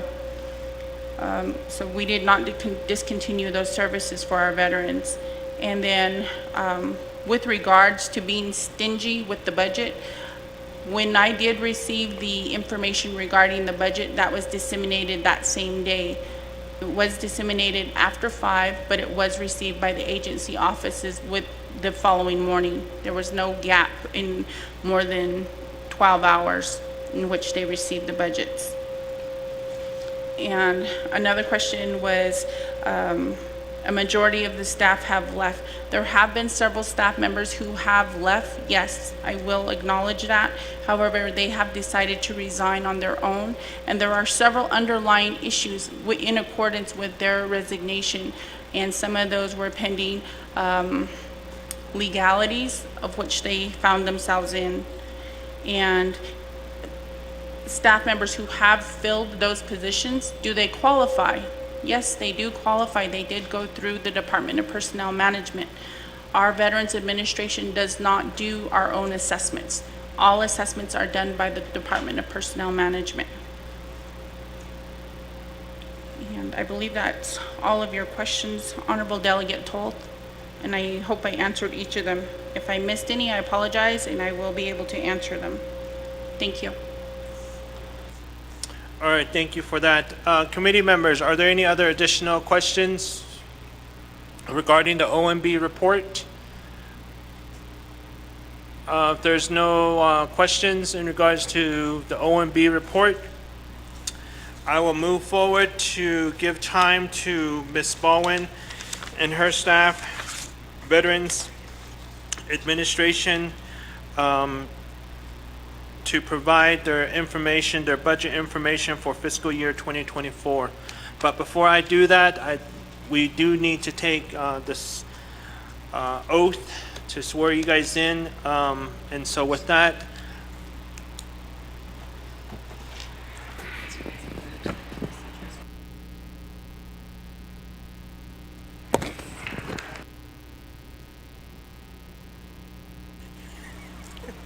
okay, so with that, we'll go ahead and do the oath. So Ms. Baldwin and staff of Department of Veterans Administration, if I can have you guys stand and raise your right hand. And just for your information, this will be the last one that we will be doing oath on. Committee members, do you have any staff that are here Department of Veterans Administration. Ta si e a sha atanek e dates a la belgana bizado dates the lako. Oko a sha de e ya quite oath. Asian neto, and then you guys will be the last group to be doing the oath, because we just approved legislation number 0187-23, and in that new procedures, it doesn't indicate for us to do oath. So so you'll be the last one. I haven't signed that committee report, so once I sign that, it's officially in place. But since I haven't signed that yet, we're going to still do the oath. And at the end, once I complete, you can say, yes, I do. And the oath is, I swear that, raise your right hand. Raise your right hand. I swear that the evidence that I shall give shall be the truth, the whole truth, and nothing but the truth, so help me God. Okay, thank you. You may be seated, and thank you for taking the oath. So with that, I will go ahead and give you the floor, Ms. Baldwin, to present your binder here. And then what you will be doing is you will provide us the information in each tab, within each tab, which would be pertaining to your exhibit A, B, C. I don't see anything for D as well. And I don't see any, and then for exhibit E as well. So it will be to those budget forms based off your exhibits that you have in here in your binder. And at the same time, O and B will be cross-referencing the numbers and then checking their records as well. And so with that, what you'll be doing is you'll be reading your budget form 1, and you'll be reading your business unit numbers. You'll be reading the program title, and then all of your funding sources for that particular business unit number. And you'll just be reading budget form 1. The rest, budget form 2 and budget form 4, excuse me. We all have that information, and as committees will be able to review that while you're reading the funding source of budget form 1. While you're reading that, we'll review that, and then based off that, if we have any questions, we'll allow for questions and comments at the end of your presentation of your budget. So with that, the floor is yours, Ms. Baldwin. If you have no other questions, if there's no question, the floor is yours. Oh, yeah, Chair James. Beginning with our budget form 1, but prior to that, I wanted to make sure that we have this here. Our program title is the nomination.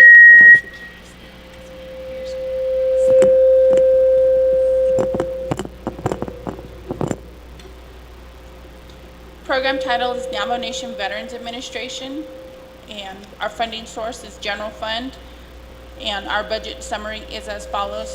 Personnel expenses, column A, $1,392,471. Column B, $1,368,113. Row 3,000 travel expenses. Column A, $181,846. Column B, $185,600. Meeting expenses, column A, $10,000. Column B, $10,000. Supplies, column A, $103,928. Column B, $95,000. Lease and rental, column A, $12,084. Column B, $11,417. Communications and utilities, $67,600. Proposed budget is $60,000. Repairs and maintenance, column A, $14,485. Column B, $17,029. Contractual services, 0 for column A. Column B, $5,000. Special transactions, column A, $11,494. Column B, $30,098. Public assistance, column A, 0. Column B, 0. Capital outlay, column A, $38,573. Column B, $15,743. Matching funds, 0. Column A. Column B, 0. Indirect costs, column A, 0, column B, 0. Total number of positions budgeted, 28 for column D, 28 for column E. Total number of vehicles budgeted, column D, 8, column E, 8.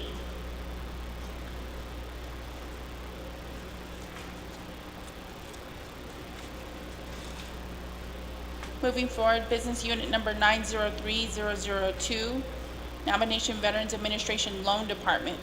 Funding sources, general fund. Amount is $15,000. Budget summary, part 3, personnel expenses, column A, 0, column B, 0. Travel expenses, column A, 2017, column B, 0. Meeting expenses, column A, 0, column B, 0. Supplies, 4,770, column A, column B, 6,787. Lease and rental, column A, 0, column B, 0. Communications and utilities, column A, 0, column B, 0. Repairs and maintenance, column A, 3,713, column B, 3,713. Contractual services, 4,500 for column A, column B, 4,500. Special transactions, column A, 0, column B, 0. Public assistance, column A, 0, column B, 0. Capital outlay, column A, 0, column B, 0. Matching funds, column A, 0, column B, 0. Indirect costs, column A, 0, column B, 0. Total, 15,000 for column A, 15,000 for column B. Positions and vehicles, total number of positions budgeted, column D, 0, column E, 0. Total number of vehicles budgeted, column D, 0, column E, 0. Business unit number N01504, Navajo Nation Veteran Administration. Part 2, funding sources, Navajo Veterans Trust Fund Housing. Part 3, budget summary. Personnel expense, column A, 487,618. Proposed budget, 495,917. Column B. Travel expenses, column A, 10,000. Column B, 5,000. Meeting expense, 0. Column A. Column B, 0. Supplies, column A is 5,000. Column B, 2,000. Lease and rental, column A is 0. Column B is 0. Communications and utilities, column A is 0. Column B is 0. Repairs and maintenance, column A is 0. Column B is 0. Contractual services, $3,825,915 for column A. Column B, $3,875,530. Special transactions, column A, 3,074. Column B, 3,403. Public assistance, column A is 0, column B is 0. Capital outlay, column A is 0, column B is 0. Matching funds is column A is 0, column B is 0. Indirect costs is 0 for column A, column B is 0. Total for column A is $4,331,607. Column B total is $4,381,850. Part 4, positions and vehicles. Column D for positions budgeted is 7. Column E is 8. Total number of vehicles budgeted is 0 for column D. Column E is 0. Business unit number K211546. Program title is Navajo Nation Veterans Administration. This is the ARPA fund for housing. Part 2, general fund in the amount of $50 million. Budget summary. Part 3, personnel expense, column A is 0, column B is 0. Travel expense, column A is 0, column B is 0. Meeting expense, column A is 0, column B is 0. Supplies, column A is 0, column B is 0. Lease and rental, column A is 0, column B is 0. Communications and utilities, column A is 0, column B is 0. Repairs and maintenance, column A is 0, column B is 0. Contractual services, column A is 0, column B is 0. Special transactions, column A is 0, column B is 0. Public assistance, column A is 0, column B is 0. Capital outlay, column A is 50 million, column B is 50 million. Matching funds, column A is 0, column B is 0. Indirect costs, column A is 0, column B is 0. Total for column A is 50 million. Column B total is 50 million. Part 4, total number of positions budgeted, column D is 0, column E is 0. Total number of vehicles budgeted, column D is 0, column E is 0. Business unit number 703125 for Defiance Veteran Agency Trust Fund. Part 2, funding sources, Veterans Trust Fund, amount $448,762. Part 3, budget summary, personnel, column A is 0, column B is 0. Travel expense, column A is 0, column B is 0. Median expense, column A is 0, column B is 93,600. Supplies, column A is 0, column B is 0. Lease and rental, column A is 0, column B is 0. Communication and utilities, column A is 0, column B is 0. Repairs and maintenance, column A is 0, column B is 0. Contractual services, column A is 0, column B is 0. Special transactions, column A is 0, column B is 0. Public assistance, column A is 510,958. Column B is 355,162. Capital outlay, column A is 0, column B is 0. Matching funds, column A is 0, column B is 0. Indirect costs, column A is 0, column B is 0. Total for column A is 510,958. Total for column B is 448,762. Part 4, positions and vehicles, total number of positions budgeted, column D is 0, column E is 0. Total number of vehicles budgeted, column D is 0, column E is 0. Business unit number 703126, Western Agency Trust Fund. Funding source, Veteran Trust Fund. Part 3, budget summary. Personnel expense, column A is 0, column B is 0. Travel expense, column A is 0, column B is 0. Median expenses, column A is 64,800, column B is 64,800. Supplies, column A is 9,000, column B is 0. Lease and rental, column A is 0, column B is 0. Communications and utilities, column A is 0, column B is 0. Repairs and maintenance, column A is 0, column B is 0. Contractual services, column A is 5,000, column B is 0. Special transactions, 27,000 for column A, column B is 0. Public assistance, column A is 307,598, column B is 292,141. Capital outlay, column A is 0, column B is 0. Matching funds, column A is 0, column B is 0. Indirect costs, column A is 0, column B is 0. Total for column A is 413,398. Total for column B is 356,941. Total number of positions budgeted, column D is 0, column E is 0. Total number of vehicles budgeted, column D is 0, column E is 0. Business Unit 703127, Eastern Agency Trust Fund. Part 2, funding source, Veteran Trust Fund. Part 3, budget summary. Personnel expense, column A is 0, column B is 0. Travel expense, column A is 0, column B is 0. Median expense, column A is 0, column B is 111,600. Supplies, column A is 0, column B is 0. Lease and rental, column A is 0, column B is 0. Communications and utilities, column A is 0, column B is 0. Repairs and maintenance, column A is 0, column B is 0. Contractual services, column A is 0, column B is 0. Special transactions, column A is 0, column B is 0. Public assistance, column A is 445,672. Column B is 276,582. Capital outlay, column A is 0, column B is 0. Matching funds, matching funds, column A is 0, column B is 0.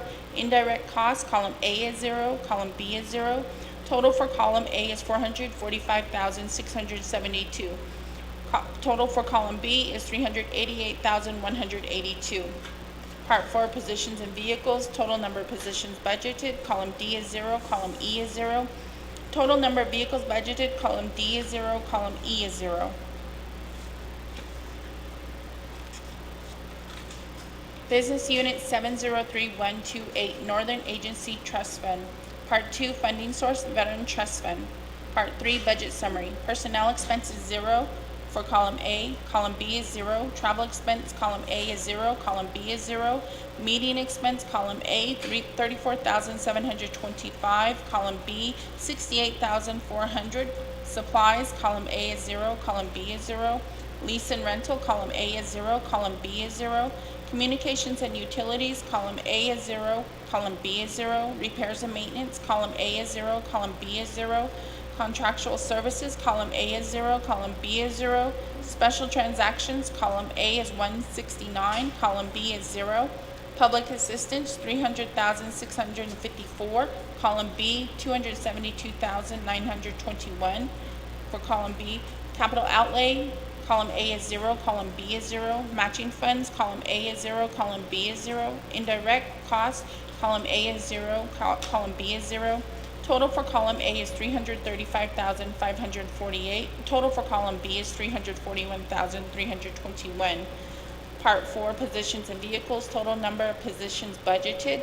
Column D is 0. Column E is 0. Total number of vehicles budgeted. Column D is 0. Column E is 0.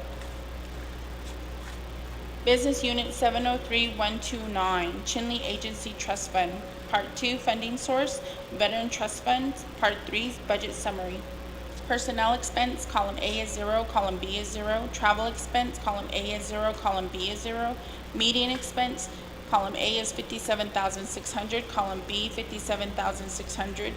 Supplies, column A is 325, column B is 0. Lease and rental, column A is 0, column B is 0. Communications and utilities, column A is 0, column B is 0. Repairs and maintenance, column A is 0, column B is 0. Contractual services, column A is 0, column B is 0. Special transactions, column A is 1,500, column B is 0. Public assistance, 276,369, column B, 237,705. Capital outlay, column A is 0, column B is 0. Matching funds, column A is 0, column B is 0. Indirect costs, column A is 0, column B is 0. Total 335,794 for column A, 295,305 for column B. Part 4, positions and vehicles. Total number of positions budgeted. Column D is 0, column E is 0. Total number of vehicles budgeted. Column D is 0, column E is 0.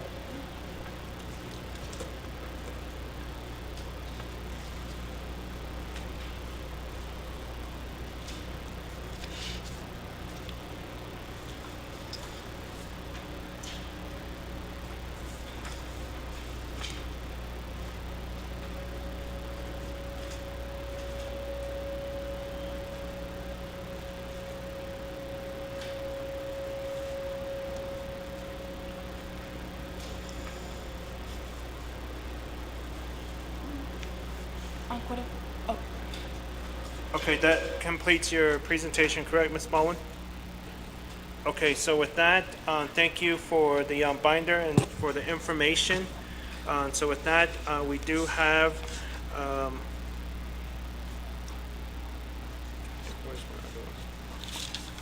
we do have a motion on the floor.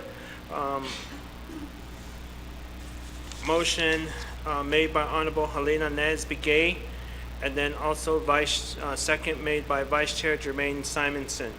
So with that, committee members, I will open the floor up for questions and comments. Honorable Toth. Thank you, Chair, members of Hehsc, Kuenasi, Tanigi.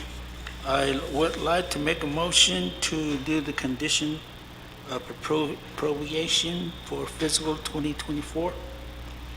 That will be first quarter, review and the plan of operation for veterans agency also, and veterans organization, Navajo Nation Veteran Organization, that needs to be updated, and provide a report back to the Hehsc after the amendment was made, see where they're at. Enana, second one will be same thing, is submit prepared a proposed plan of operation amendment to the Hehsc committee on second quarter do amendment الكيو توصي الصوت.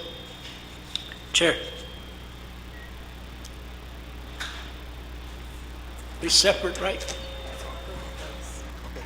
All right, so, Ashi Keto, they all be separate, motions and second and, two different votings that will happen.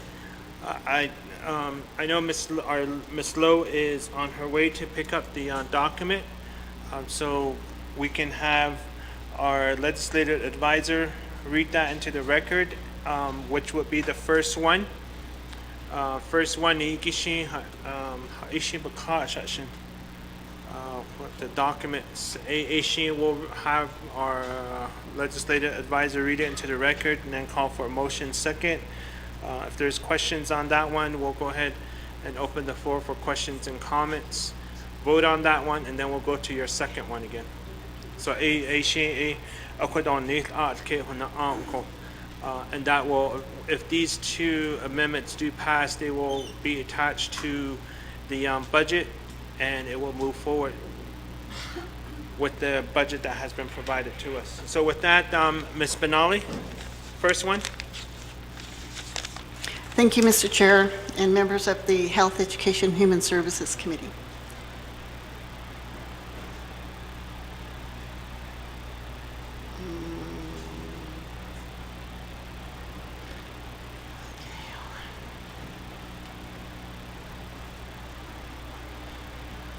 Okay, you have your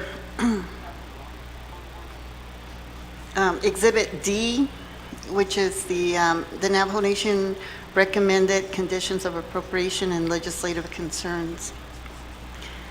You have your business unit number 703125-29 N01404. Program title is the Veterans Affairs Trust Fund, Fort Defiance, Western Agency, Eastern Agency, Shiprock Agency, Chinle Agency, and Veteran Homes Administration. The brief narrative of recommended conditions of appropriation, COAs, legislative concern for the Navajo Nation Veterans Affairs, Veterans Trust Fund Homes Administration, and Navajo Nation Trust Funds. The NNVA is to review the plans of operation and present a written and oral report to the Health, Education, and Human Services Committee as to what updates and amendments need to be made by the end of the first quarter of FY 2024. The next condition of appropriation is business unit number 703125-29 N01404. Veterans Affairs Trust Fund, Fort Defiance Western Agency, Eastern Agency, Shiprock Agency, Chinle Agency, and Veterans Home Administration. Legislative concern for NNVA, Veterans Trust Fund Homes Administration, and Navajo Nation Trust Funds. The NNVA is to prepare and present draft plans of operation to the Health, Education, Human Services Committee in the form of written and oral report to Health, Education, Human Services Committee by the end of the second quarter of FY 2024. Mr. Chair. First one, right? We're doing it one after another.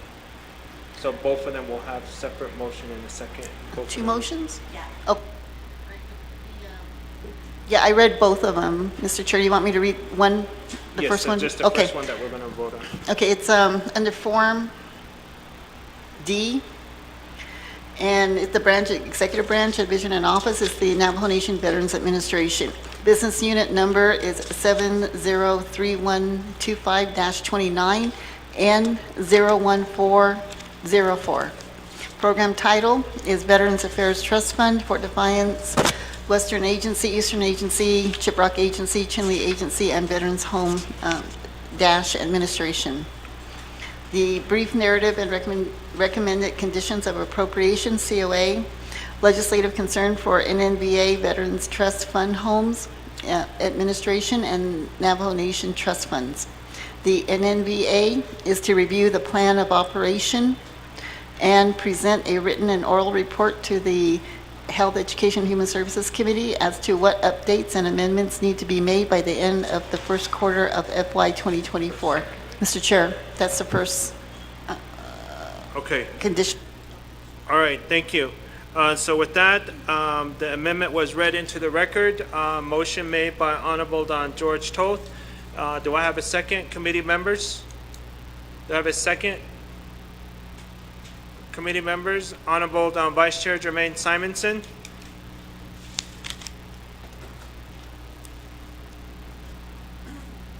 Any questions? Committee members? Any questions to this first amendment? I believe we do have the Exhibit D, recommendation, conditions, appropriation, and legislative concerns, which is been provided on the document, on the form. So with that, are there any questions, committee members? Going twice. Okay, moving on to roll call vote. With that, for amendment number 1, motion was made by Honorable George Toth and second by Honorable Vice Chair Jermaine Simonson. Moving on to roll call vote for amendment 1, and that will be Honorable Vice Chair Jermaine Simonson. How do you vote? Honorable George Toth? Honorable Dr. Andy Nez. With that, we do have 3 in favor, chair not voting, 1 excused, and 1 unexcused. So with that, unexcused is Honorable Curtis Yanito, excused is Honorable Helena Nez Begay. So with that, the amendment 1 passes. And so moving on to the second amendment. Read it into the record, Ms. Benali. Yes, Mr. Chair and members of the Health, Education, Human Services Committee, you have your Form D, and the second condition of appropriation being proposed is business unit number 703125-29 and 01404. Program title is the Veterans Affairs Trust Fund, Fort Defiance, Western Agency, Eastern Agency, Shiprock Agency, Chinle Agency, and Veterans Homes Administration. The narrative for the recommended condition of appropriation is legislative concern for NNBA Veterans Trust Fund Homes Administration and NN Trust Funds. The NNBA is to prepare and present draft plans of operation to the Health, Education, Human Services Committee in the form of written and oral report to the Health, Education, Human Services Committee by the end of the second quarter of FY 2024. Mr. Chair.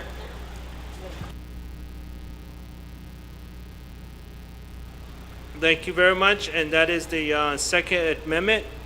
Motion made by Honorable Don George Toth. Do I have a second? Do I have a second? Honorable Dr. Andy Nez.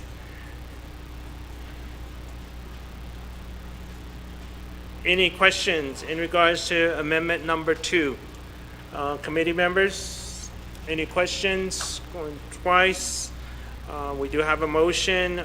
Motion made by Honorable George Toth, second by Honorable Dr. Andy Nez. For amendment number 2, there is no question. So with that, I will move on to roll call vote. Honorable Vice Chair Jermaine Simonson. Honorable Don George Toth. Honorable Dr. Andy Nez. With that, we do have 3 in favor, chair not voting, 1 excused, Honorable Helena Nez Begay, and 1 unexcused, Honorable Curtis Yanito. So with that, the amendment passes. So with that, we'll go back to the main motion, which is to legislation number 0194-23. Motion was made by Honorable Helena Nez Begay and second by Vice Chair Jermaine Simonson. Back to the main motion. Questions, comment? Honorable George Toth. Thank you, Chair. Again, Hehsc Committee, I forgot to include Advisory Council. I know there was a question. There's the plan of operation was signed by the President, and there's still a question that, so can the Director look into it, see if it needs to be addressed I just want this in writing, ma'am. So, trust fund, accountability. When a veteran asks us for money, first one is emergency, auto hardship. That's 400 each, 800 right there. That's the first thing they ask for. Auto housing, A1000. So they take how much? 1,800 for first meeting, 1st October. Second time, they only get $800. When I was there with the advisory council, it used to be accountability was in there. That's our money. In the past, how we used to where it was, if you're going to ask for housing discretionary, housing self-material, you got to have 3 coats. We've been doing that for a number of years. Auto emergency, either price code, no. Auto hardship, what you're going to buy, either price code. If you're going to pay for your electric, you only get the amount that was on that statement. Let's say you have 150 on your electric, and you ask for emergency fund, you only get, they only pay 150. That was eliminated by the former administration, the president. He thought the last hour, what he said was, you make a decision, shall we do away with the accountability, do away with receipts and all that?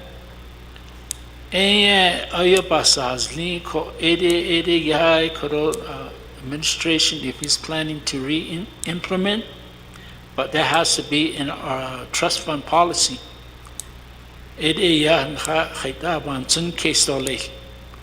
Because a lot of these material are just sitting at the Hogan, Ado Tlabandani.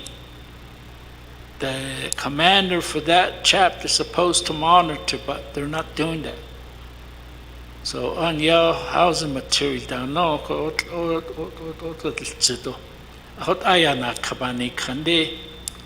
in the past, you had to be accountable. Everything's documented.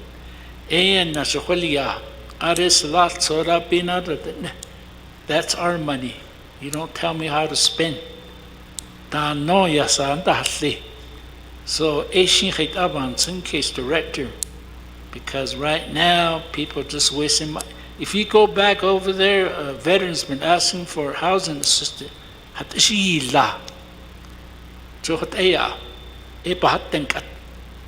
Although the other one is the emergency hardship. You only have emergency, right? You've done away with the hardship. It's not on your budget. Auto stipend for a veteran's going to hospital appointment in Albuquerque. There used to be 150. Is that include in emergency or hardship? Also, are you going to stay with $1,000 for housing material? Because the trust fund is going down, especially this year. From my chapter understanding, they're getting like $7,000 out of 34 veterans. They're not going to be assisted, only probably 4 or 5 or 6. So I guess what you did is veterans population trust fund. I'm not talking about your general fund. So Mr. Slater, Honorable Slater, came out with the legislation. Lady, she kept veterans we're going to get increase. Director don't no. That's where I was trying to help you and tell them there's no increase on trust fund. Maybe increase in general fund, but you don't use general fund. Akhot aba na station at anin spazen. Ako iba sahalna. Every time you go to those meetings, they always say 50-50. That was done away with it. Auto business you the halon in spazen. You were one of the administrator. Yes, for catering, for office supplies, and all that item, line item. But the halon because of the trust fund. And also, I'd like to ask you how much does the trust fund came in this year? If we can get it from OMB, that would be all. So how much money the trust fund came in? The trust fund, we should get more.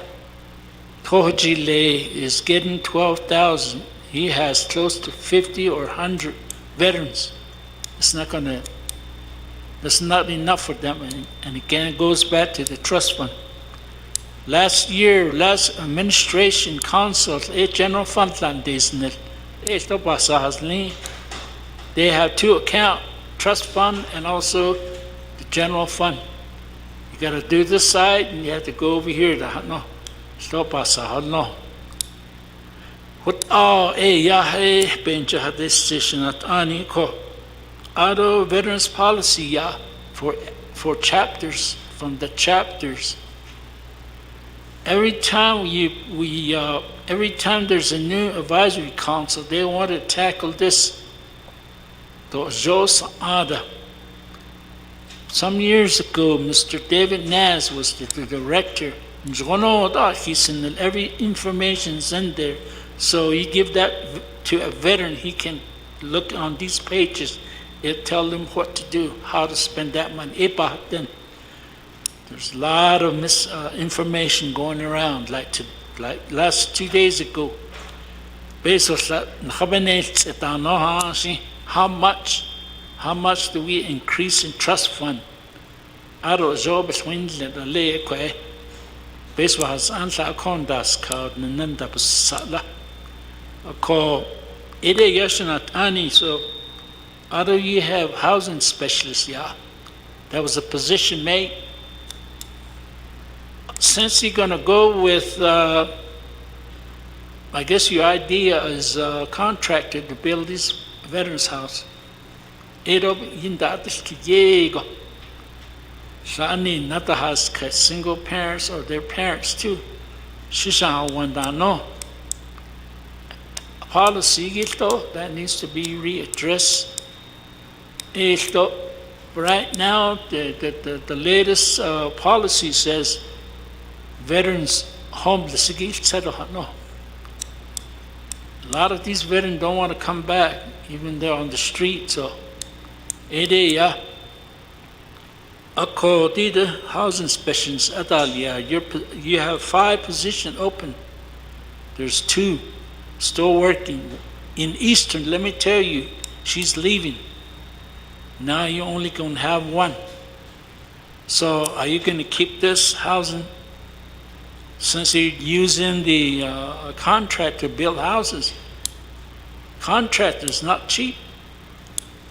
Unless you can need bars and say we need to also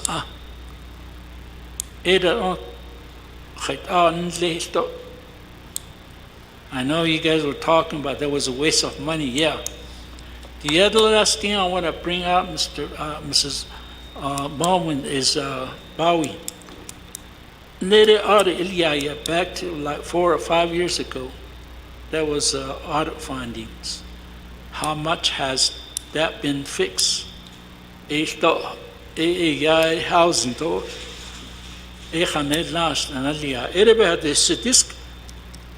Because all my life I've been with the veterans organization, from the chapter to the agency. I wish all the council would understand what situation these veterans are going through. There's pro and cons, yes. Some veterans like to stay with the policy, some don't. Some will say, that's my money.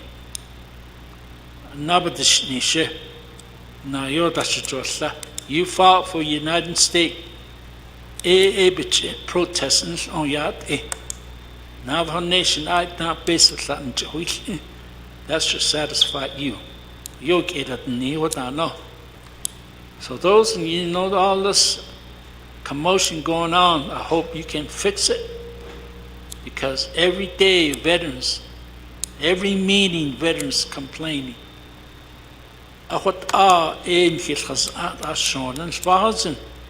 You know, the background, the military, all these people, you were there. I thought, and you should fix it, you know. We need help from this body, yes, we'll help you.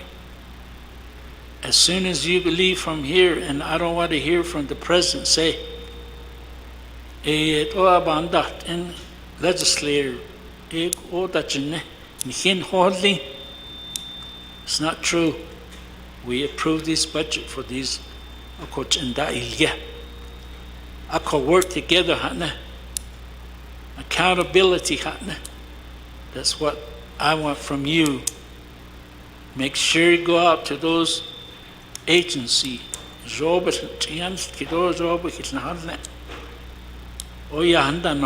Even the president went over there, did the same thing. He didn't stay. At least Mr. Swirline used to stay there throughout the meeting. He was open, transparency. An hinchada nigo. Akot abanalte. Koron chedesh asto veterans. I mean, Peshwas, an Senegi, what are veterans which in a house. Ya, Ashonde. Ashonde Bakan, Panangi, Natropa, Holausi. Go back and help and communicate with your agency. I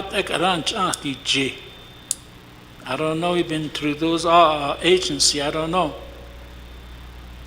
What Abanalte, 8A, ya, Ashonde, Jonan Shedilis, Do and Indolis. Transparency, better communication. Hotela, Chair, I'm sorry to take this long. This morning, Area Yoshikani Gaykuda. Somebody aspirin Shana, not out of Satani corn so. And I just to let you know, I'll be here tomorrow again. And just like I said, Director, you need help, we can help you. Just don't close the door on us. I've been calling you, you never answer. I don't get it. I want to sit down with the president and explain to him this is what they want. He hasn't had time for me. Hotela, thank you, Chair. Yeah. Oh, thank you, Ash. Thank you for the comments, the questions, and to get information out. And hopefully we did have a representative that was on the call from Office of President and Vice President, and hopefully they'll take a message back. We usually get emails from OPVP indicating slot availability, and hopefully they'll provide that information and hopefully schedule us in somewhere with Hehsc to address these matters under veterans. And then with us moving forward with the conditions of appropriations that has just been done with the legislative concerns, I think that is a very important document that needs to be brought up with the President and Vice President in regards to concerns with the Navajo Nation Veterans Administration regarding the plan of operation and other issues within veterans. So thank you for mentioning those information and bringing up those concerns and issues. With that, I will give some time over to committee members if there's anybody that has any questions. Honorable Dr. Andy Ness. Oh, ja, Chair James, to my colleagues here, Ms. Baldwin, for going through the budget. So just a few clarity on the Veterans Administration budget. You have listed contractual services, and when you look at budget form 4, you indicate that all 5 Navajo Nation Veterans Administration offices will need their building to be worked on. Flooring, siding, HVAC building, etc., for 5,000. So essentially that's 1,000 per agency. Is that, I mean, it's such a low number. So I'm just trying to understand the dialogue surrounding that figure to put it into that contractual services. And then the next question I have is regarding the Fort Defiance Veteran Agency Trust Fund. When you look at the figures again with the 355,162, and then disaggregating that based on the graph that is provided several pages prior. Let me see so that I have this correct. The one that gives the participant count. So if that is for the fiscal year, is that an indication that $373.06 is essentially going to one chapter? And in this case, Fort Defiance chapter, for example, would have that amount. And then the last question I have is related to the 110 business units. I know that was something that was being entertained by the Veterans Administration. So those are my 3 questions at this point. Yeah, back to you, Chair.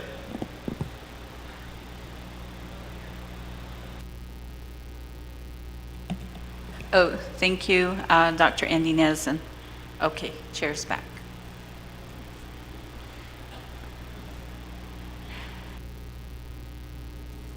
Yeah, thank you, Sister Vice Chair Jermaine Simonson, for stepping in, and although not yet, Honorable Dr. Andy Nez, thank you for those comments and questions. So with that, committee members, are there any other additional questions, comments?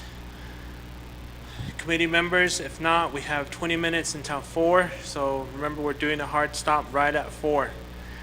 So we really need to get Vice Chair over to the parade route.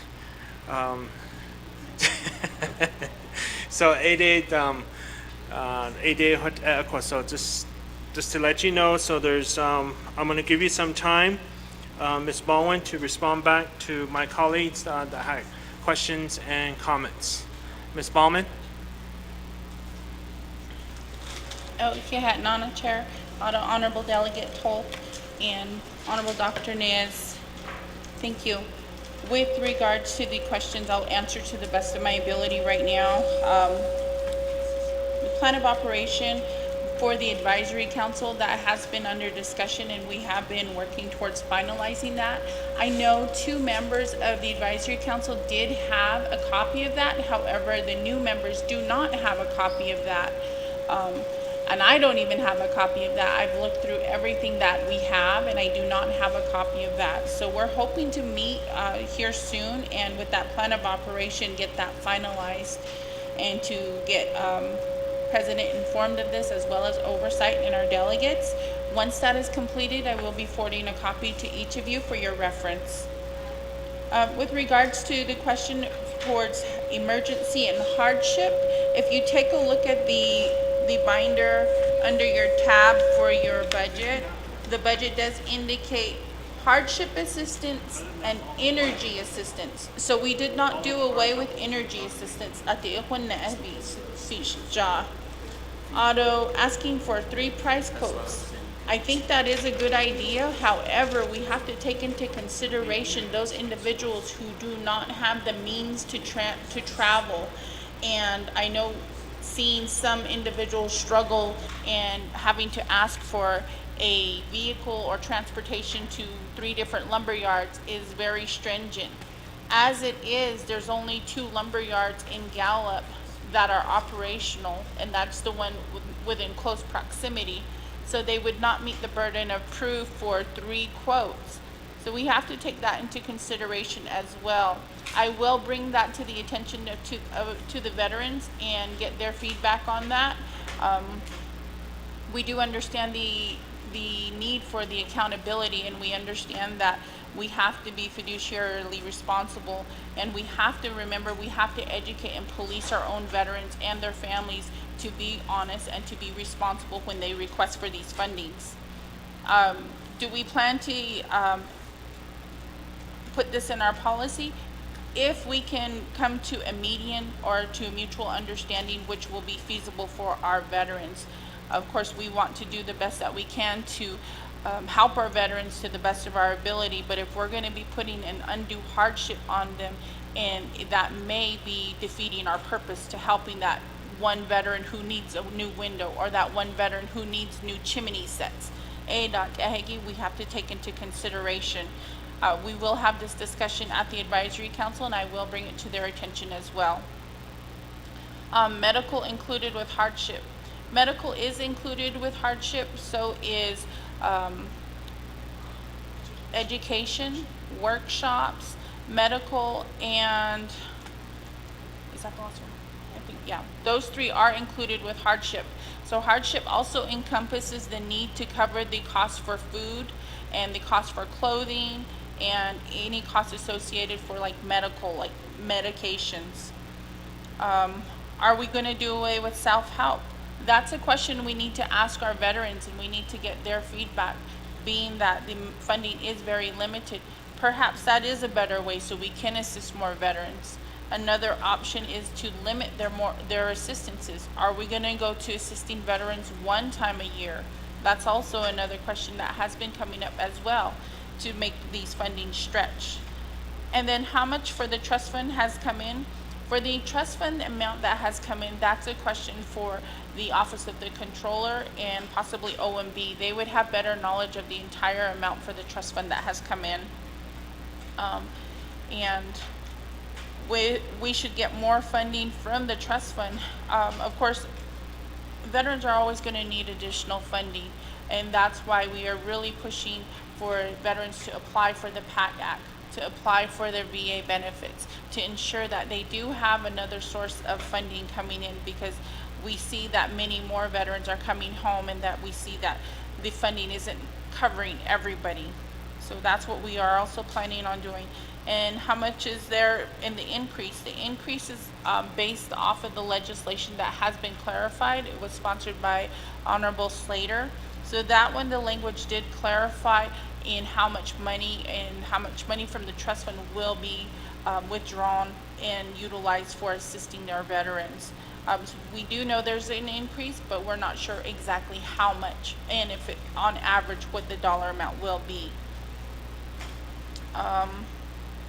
The idea to go with contractors for housing, yes, we do plan on going with contractors because we have utilized our own workforce and we have utilized in-house staff, and we all remember, or maybe not, but those homes that were built created such disparity and damage to many of those homes. Some of them did not have the plumbing hooked up, and the homeowner was not informed of that, and the foundation of those homes were filled with sewer. We want to avoid such situations as those where foundations are compromised, roofs are compromised. Whereas if we have contractors, there's a higher chance of liability for them to come back and to have that warranty to fix their mistakes should any arise, which also goes to say that an inspector is needed for each of these bills. Our policy does say homeless are the ones who do get homes first, and we do want to assist the veterans who are homeless, but then again, with the directive we've been given with the condition of appropriation, going back through these policies, we may have that opportunity to change that language to address those, like you had mentioned, Honorable Toll, the parents, the single parents, Dr. Hehsc, and those who absolutely need homes as well. We have quite a few veterans who have been living in homes where they're living with mold, or they're living with infestations, or they're living with substandard roofing. So So those are the types of things that we also need to take into consideration when we amend the policy. And then with regards to the 4 or 5 years ago with the audit findings and what has been fixed, there are 2 audits that we are aware of. One is the housing audit and the other is also the 5-year audit. From my research and everything that I found, the housing is pretty much underway. I'd say it's about 80% addressed. We do have about 20% more to go to finalize that audit. So we're hoping we get that fixed within the next 6 months. And then with regards to Dr. Nez, Honorable Nez, your questions, 5,000 for buildings to be upgraded. We had decided on the amount of $5,000 for our buildings to be upgraded due to the wear and tear and to the improvements that are needed to our buildings, because we did not want to overextend our request. So with 5,000, we believe that each office getting 1,000 would be able to address their immediate needs, and hopefully that would be something to hold us over until we are able to request for additional funding or perhaps next funding period. With regards to the 110 business units, in my experience as a VSO, working with the accounts and understanding the manner in which the funds are maintained, I believe that our staff is very inclined to accept the idea back of 110 business units, because it did maintain the accountability and it did ensure that we did not overexpend, which did happen with the Western agency. So we are in favor of the 110 business units, but we did not move forward with that at this moment, only because we want to make sure that it is something that is possible. And you did have question number 2. I wanted clarification on that. I didn't quite understand your question, Dr. Naz.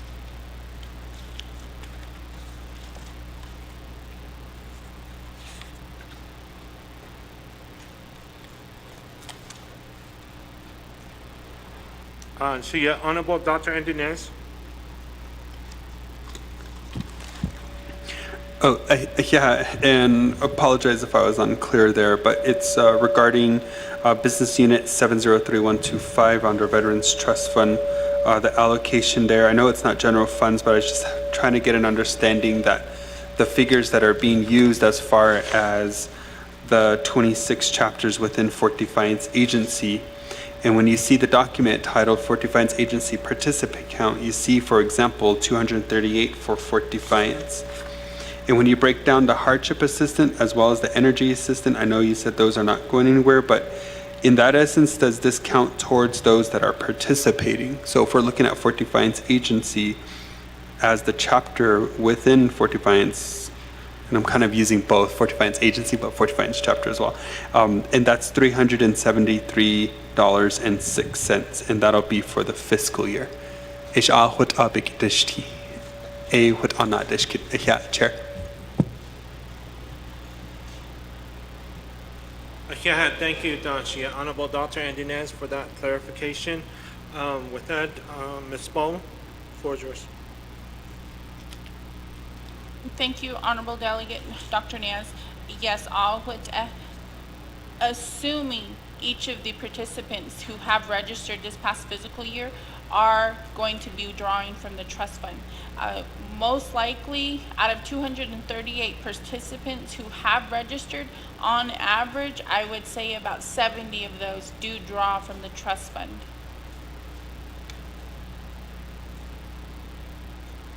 Okay. Does that complete your response? Oh. Honorable Ms. Bowman? Oh. Okay. With that, moving back on to questions, follow-ups, comments. Honorable George Toth? Now, Yanand, I forgot to ask, if you're on the council, Veterans Advisory Council, your staffing used to be 250. And that's under general fund at 10,000. Right now, the advisory council has not getting paid since a year ago. I didn't see that. I forgot to ask that. It's not in your budget. How are you going to pay your advisory council? Because right now, they're still asking, where's my 250 for attending? I don't know if you have that in there. It's under general fund. Last time was given 10,000 by Russell Begay, President. Hehsc. Thank you. Yeah. Thank you for that. Committee members, are there any other follow-up questions or any questions, comments? If not, I'll give the floor back to Honorable Ms. Baldwin to respond. Oh, yeah, Nana, Honorable Delegate Toll. If you take a look at Budget Form 4 under tab 2, the sub-account number is 3810, meetings, BACA 3811, stipends, $250 times 10, NNVAC, BACA, Navajo Nation Veterans Advisory Council equals 2,500 times 4 quarters, 10,000. Ako ani wane peso bi shijai da. 3810, yeah.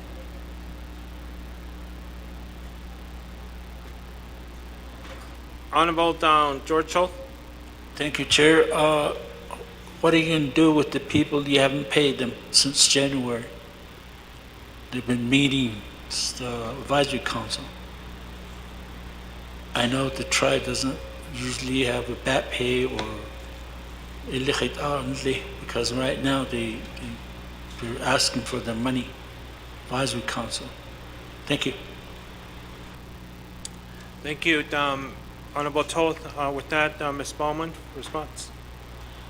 Yes, thank you, Honorable Toll, for the question again. We have processed each of their payments. We do not have any general claim forms pending in our office. The holdup would be with the Office of the Controller.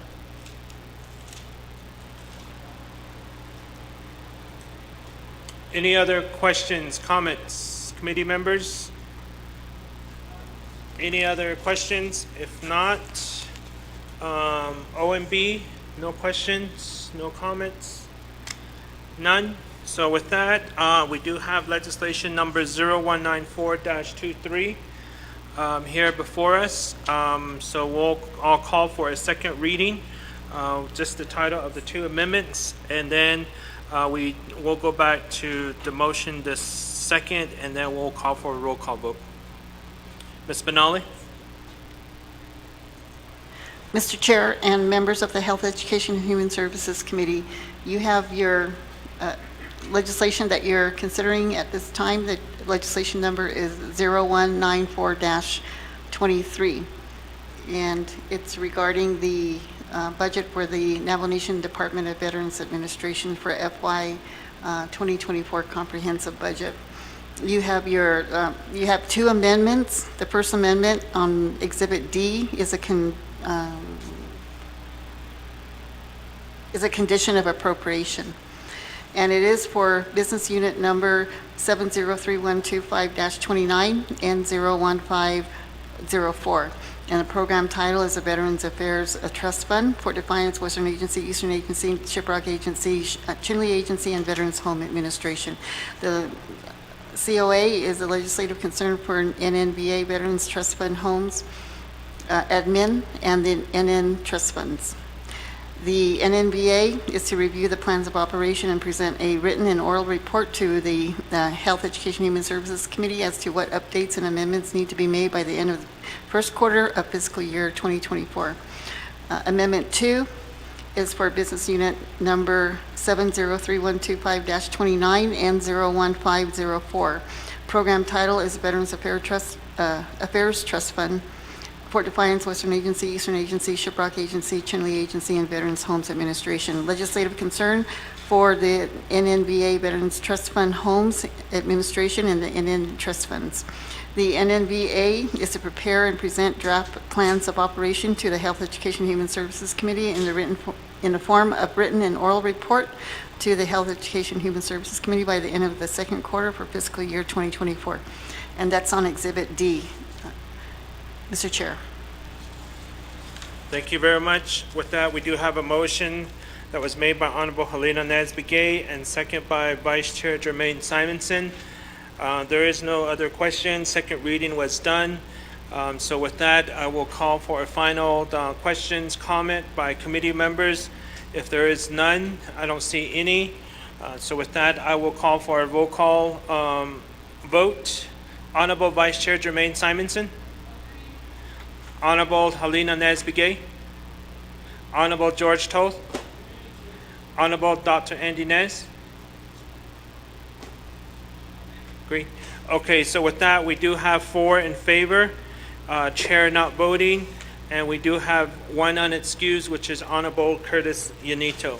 With that, legislation number 0194-23 passes here at the Health, Education, Human Service Committee. So congratulations to the Navajo Nation Department of Veterans Administration for the approval of your year 2024 budget. So congratulations. Thank you. You are hereby excused. So with that, we will move on to the next item on the agenda.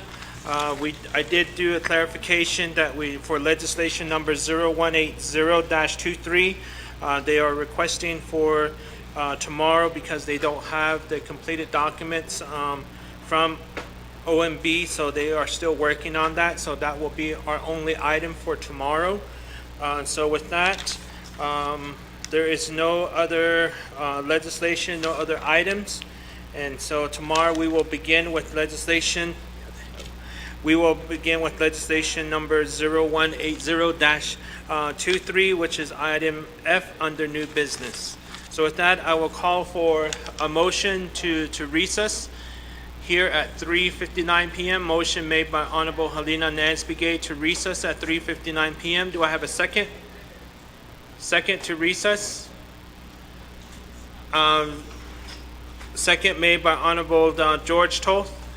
So with that, are there any questions regarding to recess?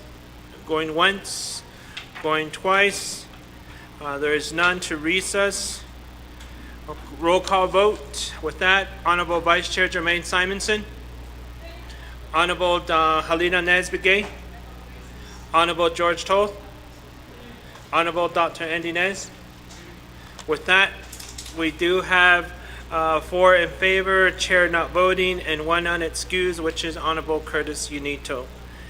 So with that, we will see you tomorrow at 10 a.m. Correct? Tomorrow at 9 a.m. Tomorrow at 9 a.m. Sorry.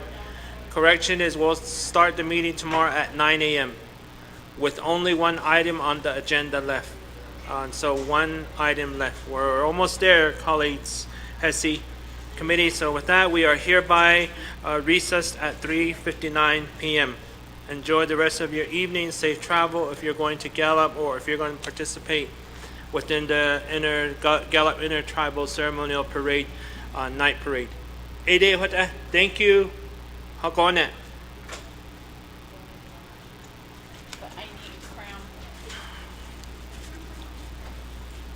Not this least quite again, none. ที่น่าให้เอาแต่น่าสิตอบเนี่ย